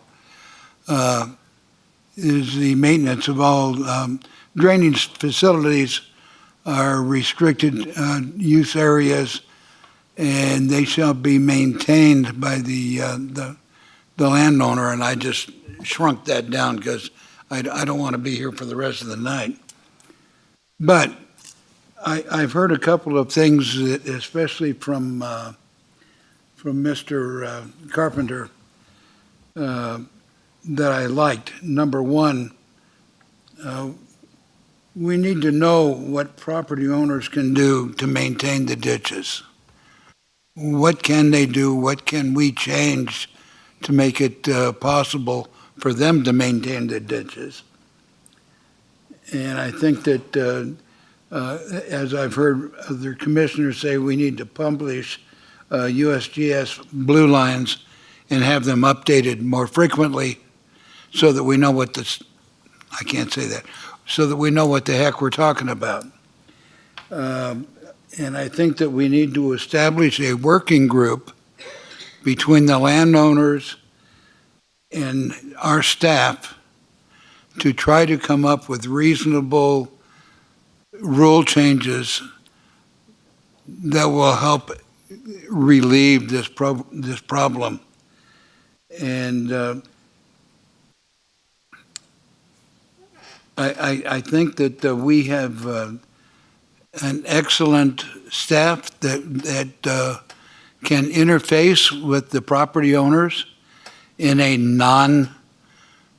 I know that a lot of people like conflict. I don't particularly. I was a cop for 57 years, so I tried to de-escalate the problems. But I would like to see a reasonable group of homeowners from both areas up there sit down with Mr. Dallaire and our council and see if we can come up with some reasonable solutions to the problems up there that maybe this board can tweak. And with that, I'll let the hangman do his duty. Who is the hangman? Okay. Okay, First of all, as Commissioner- much as I love Ronald Reagan, to have no government involvement to help people would be asinine. Government can help in limited circumstances, particularly when the government itself has caused this problem by the issues that was raised in the presentation where the government itself, employees signed off and said these were going to be easements, where it had a drainage path there. To say, one, that this is not unique, when you have all that up there, I think is completely wrong. To say government should help is completely wrong when the government itself has been part of the problem. But my question I wanted to ask was to Mr. District Attorney Ritchie. Are you saying that if we try to solve a problem and it doesn't turn out to be positive, we're at risk to be sued? And if you are saying, and I believe that you said yes, we are, and if that's the case, then are you advocating that this county commission not try to solve any problems for the communities? Chairman, if I may. Doug Ritchie with the Douglas County District Attorney's Office. The question was, would the county be liable if it took action? And the short answer is yes. I think even the McGarrys agree that the easement as it should be drafted required that private parties maintain that blue line stream or easement or however you want to characterize it. However, this board has the ability to take action where it feels it's appropriate. I will say, though, that if the county takes action to maintain, alter, do anything, then we will be. In fact, we were sued on Johnson Lane when there was flooding by the homeowners there that felt that the county took action and didn't do it properly, and so we were sued. How is that any different than when somebody files, when Pinion Ridge came in and did the development, and you had all these issues in there that they had to do with this final map? If there was a problem with that, couldn't the county then be sued because they had that with the final map? What's the difference than what it was at the beginning part of this development? That's a great question, Commissioner. For this particular case, the alleged error occurred 20 years ago. So any statute of limitations is long run. If the county now touches this, it's going to restart the clock. But as a general principle, whenever the county is involved with something, somebody can sue. That's my whole point. The county every day or every week or two, they're going to approve certain developments, and they're subject to being sued. I mean, does that mean we shouldn't do our job? Well, if I may, it's unclear what the direction of the board is. Right now, what you're having is staff approving plans, basically enforcing the code. There are a number, as I mentioned earlier, there are a number of statutory immunities for public officials engaging in that. I think what the board may be contemplating, and I do not know, because I haven't heard the motion, but if the county now gets involved with engineering, construction, now there's a different set of liabilities when you're actively going out, designing and building infrastructure versus doing inspections and making sure that private parties are properly following the county code. That's what's called One last. discretionary act immunity.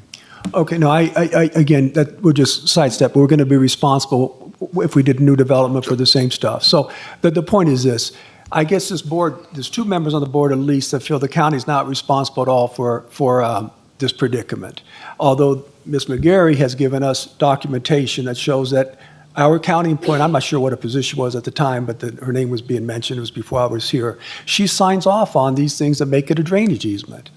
And then the people that could have objected and argued they didn't want this, they could have came in and objected to that. But once the final map's done, they don't see the final map. It gets submitted, and now you're going to say they're going to be responsible for it if the county changes the final map from what all of the final checklist was. I think the county's. This isn't a question. I just think there's no doubt there is some responsibility in the county to try to resolve this. Not that anything was done wrong by them intentionally, or in fact, quite honestly, it probably was the developer that probably should have. Well, if they made it a restricted use area, like he said, he didn't think he could maintain it. It dissipated over the 15 years or the 10 years and nothing was done. So what's the solution? We're going to have these homeowners that have had a lot of damage and expense to their homes already. And I'm saying this to the board, and I'll leave it alone. And I have a motion if I could say it, if you guys want, if we're done.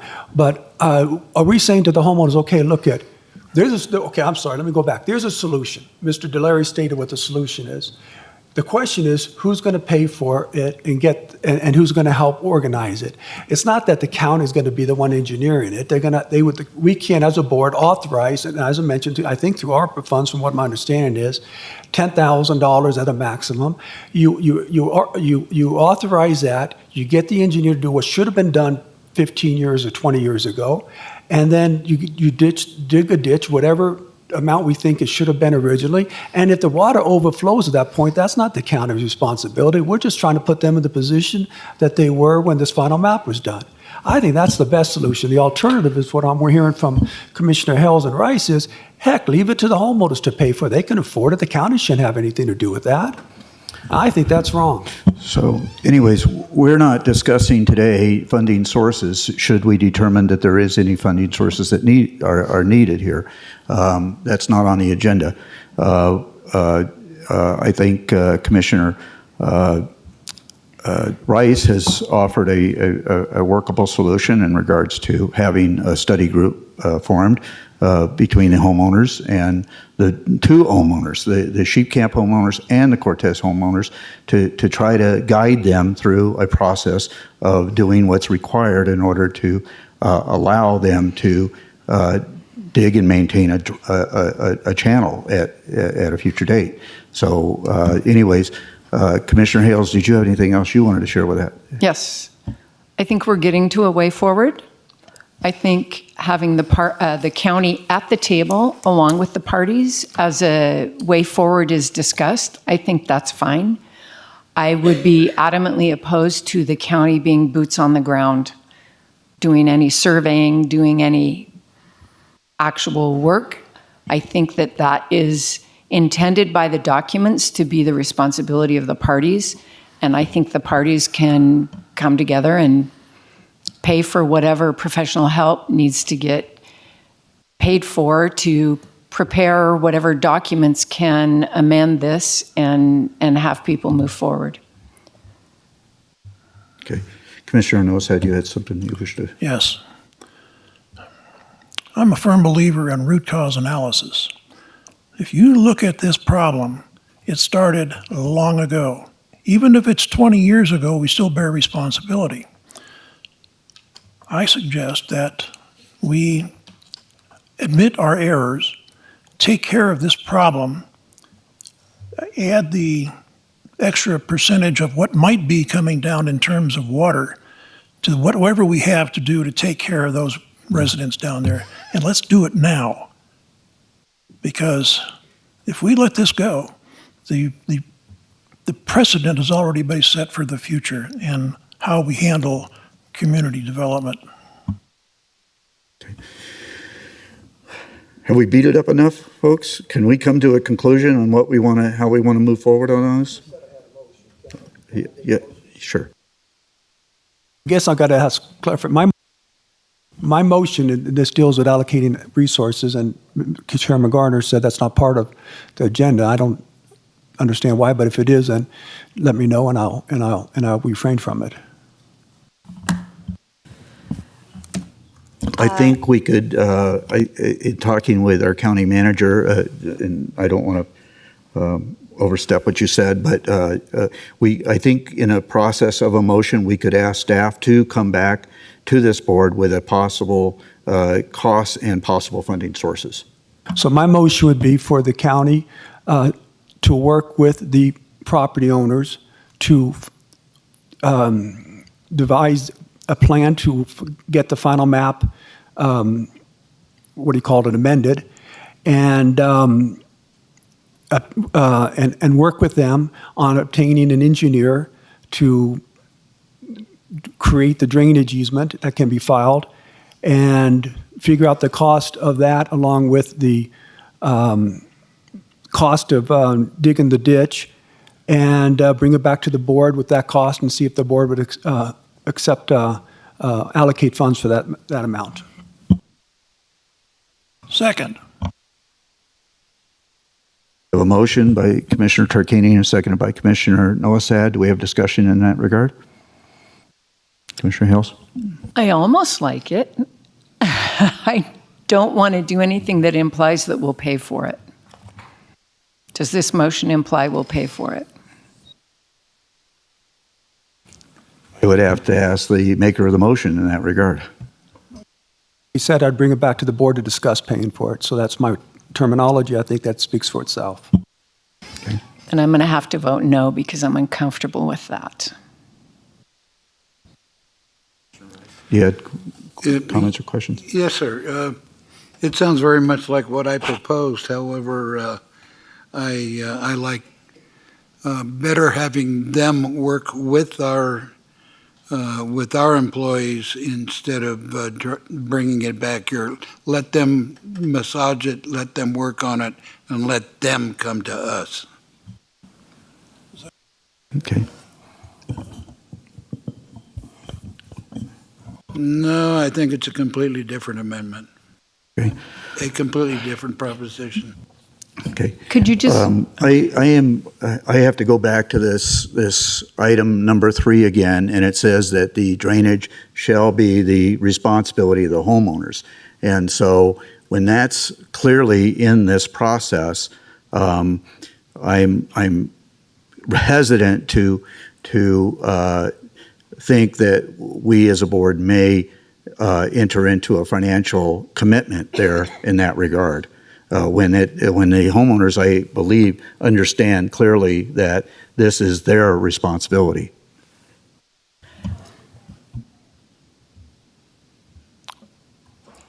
The question I have is, this verbiage, was that in effect in 2001?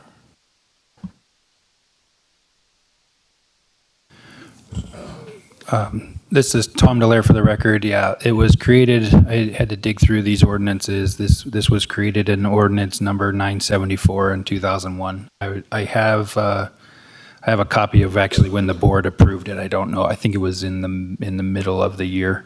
Do you mean this verbiage on here or note 3? Okay.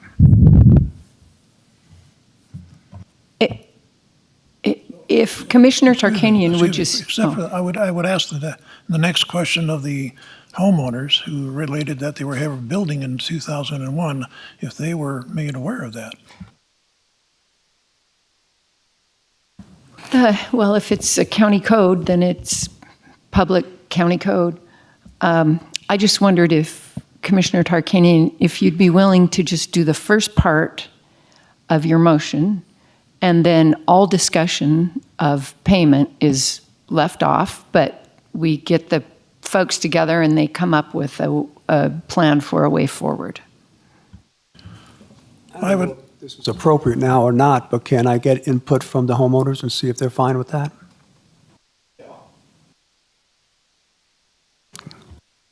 I mean, McGarry's, you fine with that? We're fine with that. I think our problem was that the county keeps telling them they can't touch it. Okay. Or- We're, we're all done, we're fine. Okay. Then you want to amend the motion? I'll move to amend the motion. Testing. Hello. Larry Rollingson. I'm in agreement as long as it doesn't create liability. I have the same issue as the public attorney. Right now, I have no liability as it is written. I just asked if it was okay to amend my motion from what it was to what she has. I don't want to rehash the liability deal again. I'm going to get back into the liability issue again, and I'm going to be here till 6 o'clock. I am in agreement with working the situation for solution. Okay, so we have a. So I would move to amend the motion to end before it discusses payment of the costs. Yep, okay.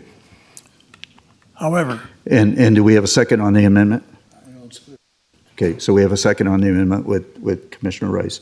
Okay, now, discussion the amendment. But basically, what it would do is remove the financial part of the equation of the motion, right? Okay. so as part of the motion, we, rather than include the cost of that, but I would ask that the staff come back to us with what the cost would be if we added in the fudge factor of future storm events.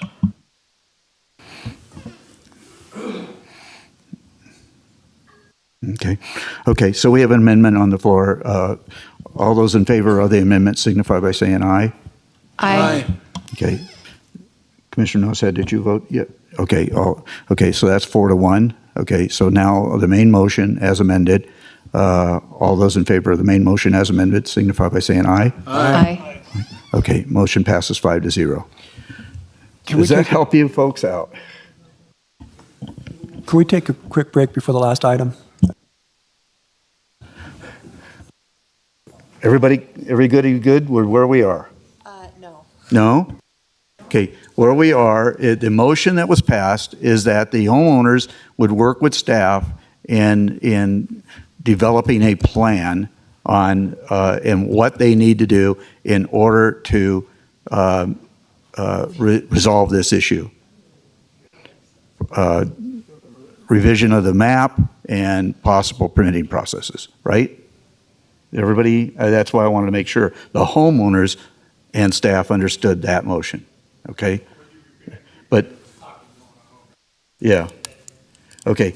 The motion, as I understand it, was for the homeowners to work with our staff in regards to developing a plan to go forward in whatever that is, changing of the map, permitting processes, those kind of things, okay? Mr. Dallaire, Mr. Hames? Okay, thank you. And we're going to take it's 3:59, we'll return at 4:05, okay? Thank you.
Okay, it's 4:05. I indicated we'd go back into session at 4:05, so if the commissioners would resume their seats on the dais, we'll proceed with item number 7 on our calendar administrative agenda today.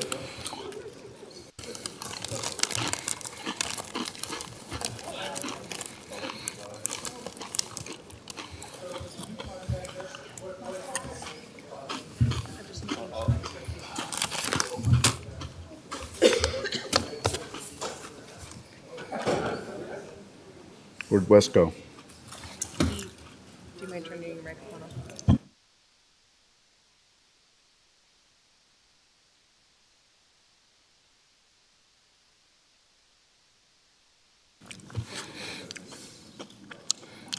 Okay, we're going to proceed. Item number 7, Mr.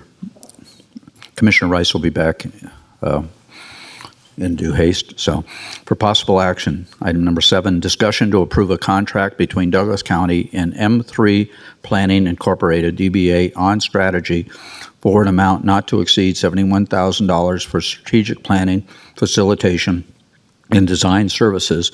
Authorize the county manager to sign the contract and approve the use of county's excuse me.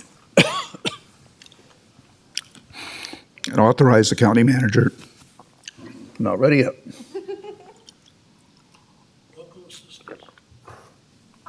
Okay.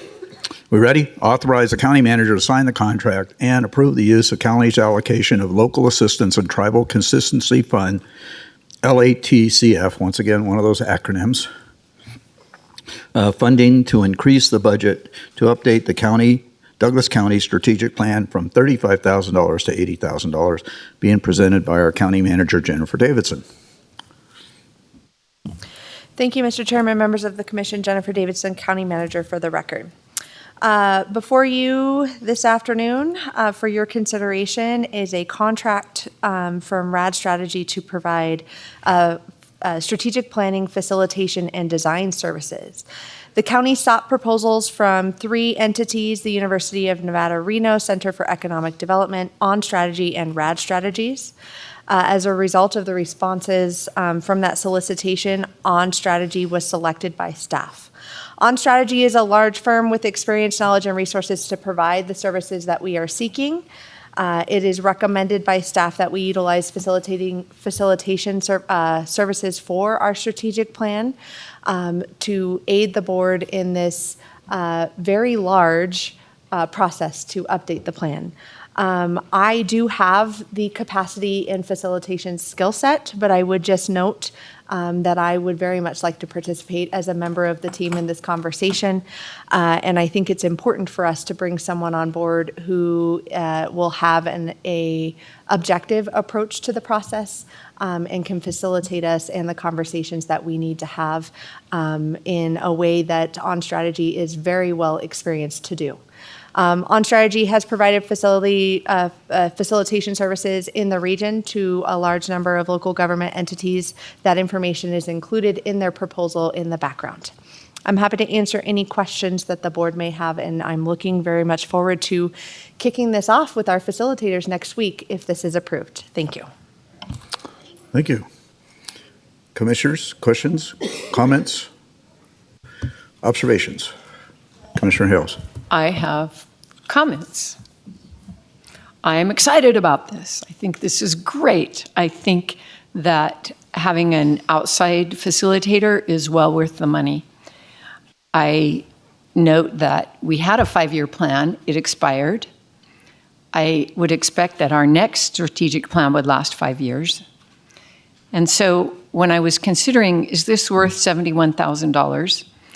I looked at what is the percentage of our annual budget and what is 71,000 as a percentage of our annual budget. And that turns out to be 1/100th of 1%. So since this strategic plan could last 5 years, it would actually be 1/5 of 1/100th of 1%. So if we take some time to look at how are we spending our money, how do we prioritize the things we're going to do, the work we're going to do, over the next 5 years, to me, to spend this minuscule fraction to make sure we're spending our resources the way that our county wants them spent, I think it's easy for me to defend the use of this money in this way. My only other note is I really want the community to be part of this and fully engaged in helping us understand what are the highest priorities, what is the community vision for the community.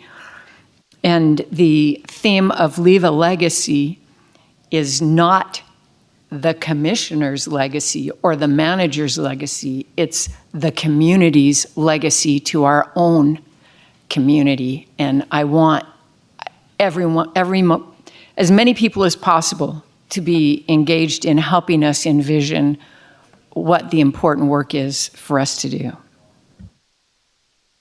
Thank you. Well said. Commissioner Tarkanian, Commissioner Nosad. So I would echo what Commissioner Hales is saying. I am excited about the strategic planning process. As I've looked at the strategic plan over the last couple of years as commissioner, I have found that many of the stated goals of that were accomplished. Now, I question whether or not they were actually accomplished with that vision in sight, or whether or not it was happenstance. I like having a roadmap. I believe that a primary function of this Board of Commissioners is visionary, looking forward and looking at what we, each of us had articulated individual goals in our campaign statements as we ran for commissioner. We didn't just want to be sitting on this board. We wanted to be able to accomplish some things as commissioners. And a lot of that is stated in the strategic plan. I also share with the feeling that it's extremely important that our public buy into that as well and feel like they have had a piece of the pie, so to speak, be able to contribute and express their visions as well. Because for us to try to draw up a roadmap of where we feel we would like to go,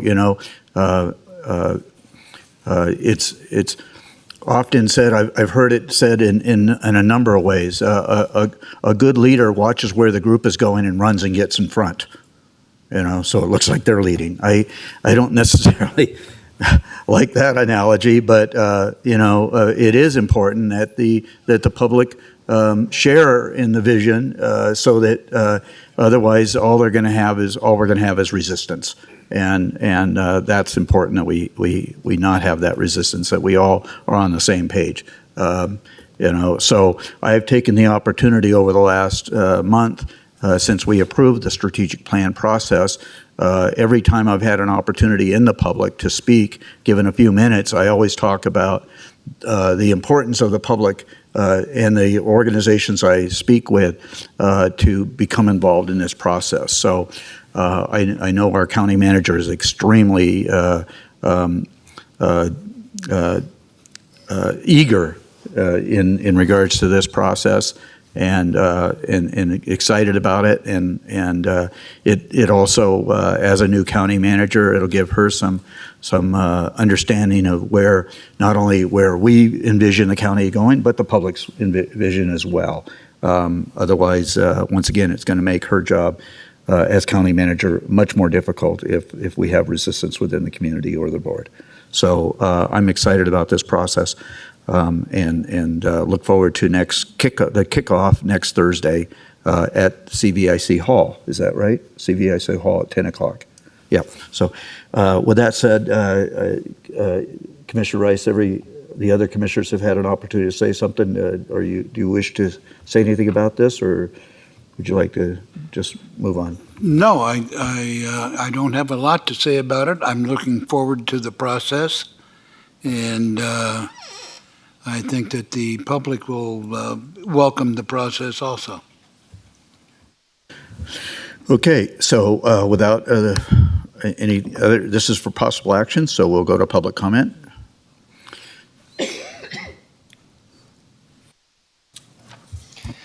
Well, I wish I shared your enthusiasm. Jason Gibson. Calendar Change Peace Initiative, Discovery of the Law of Time, 1995 to current.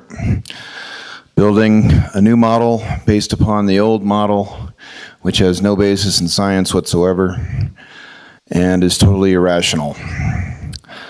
We just watched you grill local residents, taxpayers, over $10,000 to $20,000 when you've rolled 68 action items, hundreds of thousands of dollars, millions of dollars into your racketeering scheme without any discussion whatsoever. I am totally blown away. Now, I commend you for what you said and what you did, and thank you, Tarkanian and Noah Sad. But the fact of the matter is that these people didn't get any COVID relief, not like your employees did. They didn't get any American Rescue Plan Act funds. And the first time they have a situation that needs help, you guys grill them for over 2 hours. Rolling hundreds of thousands, millions of dollars into the budget without discussion. And then you grill us, the homeowners, when there's an ecological blurb. We've been informing you guys for 2.5 years about the ecological transformations that are coming. This is just the beginning. And look this is just a minor issue. Your strategic plan isn't going to take into consideration the biosphere, noosphere transition or what's happening in our country as a whole. 5 years? Are you kidding me? We can't even think a year or 2 years out. You think you accomplished a lot up here on this map up here? President Biden's coming to Tahoe this weekend. There's a reason why he's dropping in here.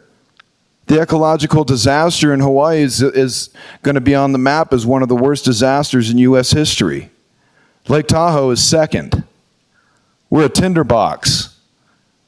He's sending a message by dropping in here.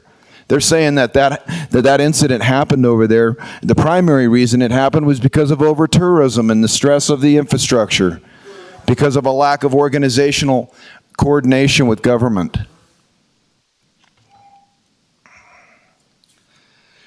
This planning starts in the 22 boards and committees in our norms and procedures. If you can't even run an opinion poll to get the opinion of what people are thinking to decentralize this process, and you have to spend $70,000 to have a top-down corporate, megalithic corporation who knows little to nothing about Douglas County come in to help facilitate, then you're not tapping the genius and the collective talent of your people. Thank you. Additional public comment? Sensing no additional public comment, we'll bring it back to the board for further discussion and a possible motion. Sensing no further discussion, I'll entertain a motion to approve the contract between Douglas County and M3 Planning Incorporated DBA on strategy as presented. So moved. Okay, motion by Commissioner Hales, seconded by Commissioner Rice, to approve the contract between Douglas County and M3 Planning Incorporated, DBA on strategy, as presented. Sensing no further discussion, all those in favor signify by saying aye. Aye. Aye. Motion passes 5-0. We will go now to item number 8. For presentation only, announcements, reports, updates from county commission members, including updates on the various boards and/or commissions that they may be a member of or a liaison to, or meetings, functions they have attended, and any request by a commissioner for discussion of a future agenda item. Who would like to kick this off? Commissioner Nosad, Commissioner Turkey? Okay. Okay, Commissioner Hales, you go down to the end there. I'll talk fast. Yep. I went on a tour of China Springs this week. I am the assigned China Spring Youth Camp person, commissioner, and I really enjoyed it. I had lunch with some of the kids out there. I toured most of the buildings and had extensive conversation with Wendy Garrison, and We are just really, I say we, actually they are really doing very, very good work and important work. I have planned next week to meet with representatives of SSTMA, the Lake Link, the microtransit, and Commissioner Rice is also going to be in that meeting to discuss the feasibility and priority of how to expand in Douglas County, so that's exciting. I attended Northern Nevada Development Agency meeting yesterday, and that was enlightening and helpful. Also yesterday was Carson Water Subconservancy District, where there was a tour of 6 Mile Canyon in Story County and a discussion of how they're going to solve their stormwater drainage problems. I don't know why theirs come with a $5 million price tag, and none of ours seem to be below 40. Anyway, that was useful. Carson Valley Arts Council has a number of things going. First, I want to say they are moving forward with construction of their drain in the back of their building and covering up that drain, which is funded by ARPA funds, and they're very appreciative to this body for supporting that work. They have a new concert series. The first will be October 6th, and you can get more information at cvartscouncil.com online. October 14th and 15th, they will have their arts studio tour, and that is always very enjoyable. Finally, the U.S. Department of Labor is having a grants workshop, and Nevada Works is involved in that, and that grants workshop is September 7th. So I'm not sure who all in the county would be interested in that, but it sounds like a good opportunity. Thank you. Very good. Thank you. As I've indicated, my assignments, I have attended those meetings and once again advocated on behalf of the community involvement, not only from the individuals of our community, the individual residents, but also the various groups, both volunteer organizations as well as our Chamber of Commerce and Visitors Authorities. Very important for them also to be involved with this strategic plan. So I'm hoping that they will take us up on that and become very involved. It was several of us had the opportunity to attend the Tahoe Summit, and that was an interesting process last Wednesday. Just to hear more, I am very appreciative of what the Washoe tribe brought to the table in that regard, and as the first protectors of Lake Tahoe, and I hope to visit with them more as we move forward with building a better relationship, in my opinion, with them, with the Washoe tribe. So anyways, that's what I wanted to mention. Other than that, I don't have anything else to report, so that'll conclude. Commissioner Rice, did you have something else you wanted? I did not pass. Oh, okay, I'm sorry. Okay, I had the privilege of attending the Tahoe Summit also, and I won't go into the politics of watching a certain person's face melt in the heat, but anyway, some very good information was received there. I had a Lake Tahoe sewer, Douglas County Lake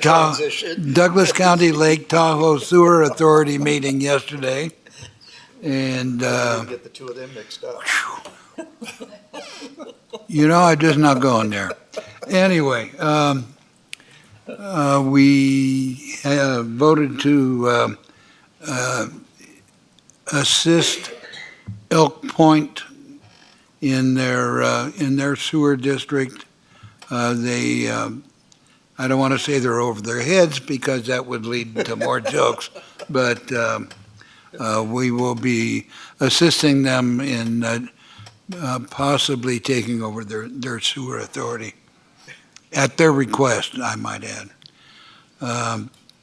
Joint Powers Waste Management, where we get into the solid waste, had a meeting in South Lake Tahoe, and it looks like no matter how strenuously we object, we're going to be going to totes at Lake Tahoe.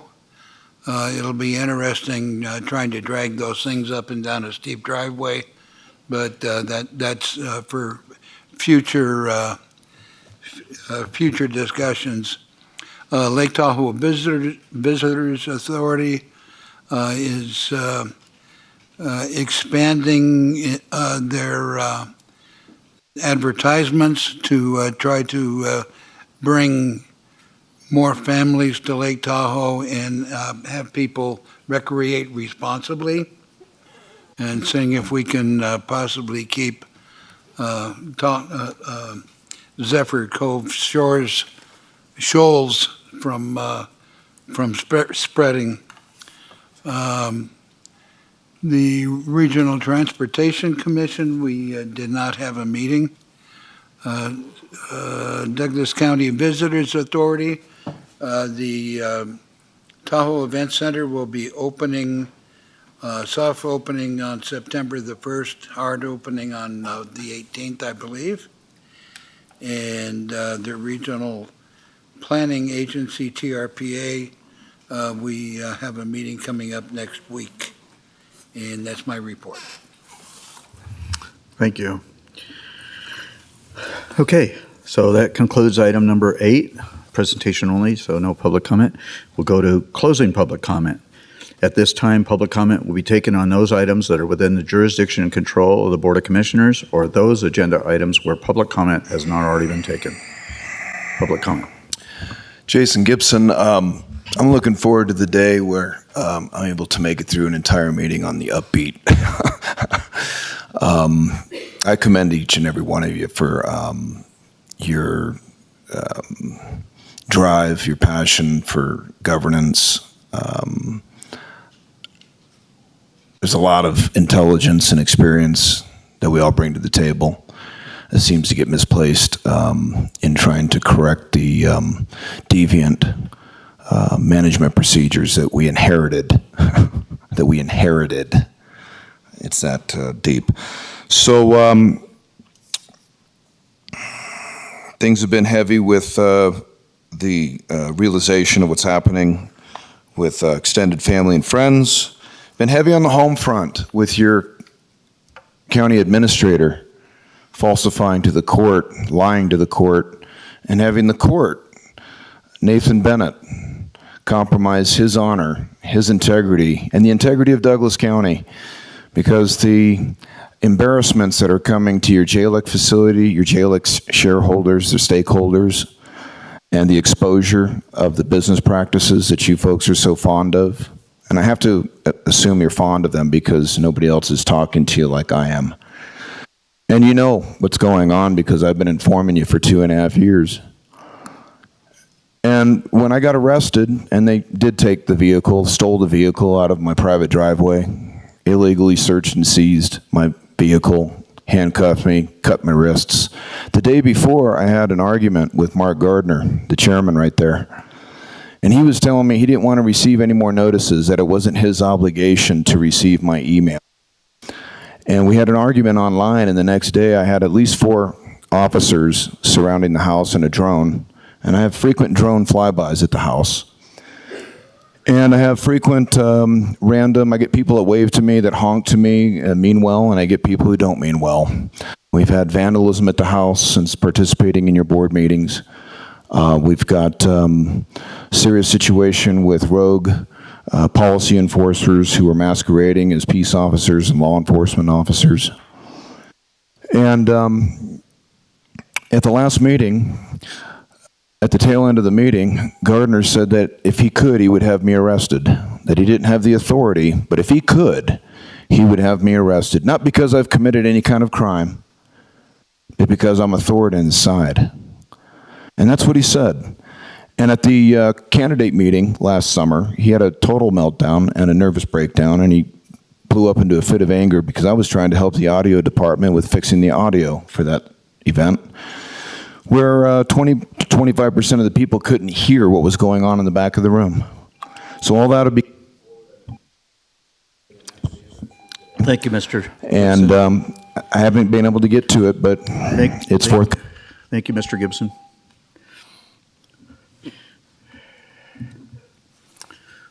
So, anyways, any additional public comment? Seeing no additional public comment, the meeting is hereby adjourned. Thank you.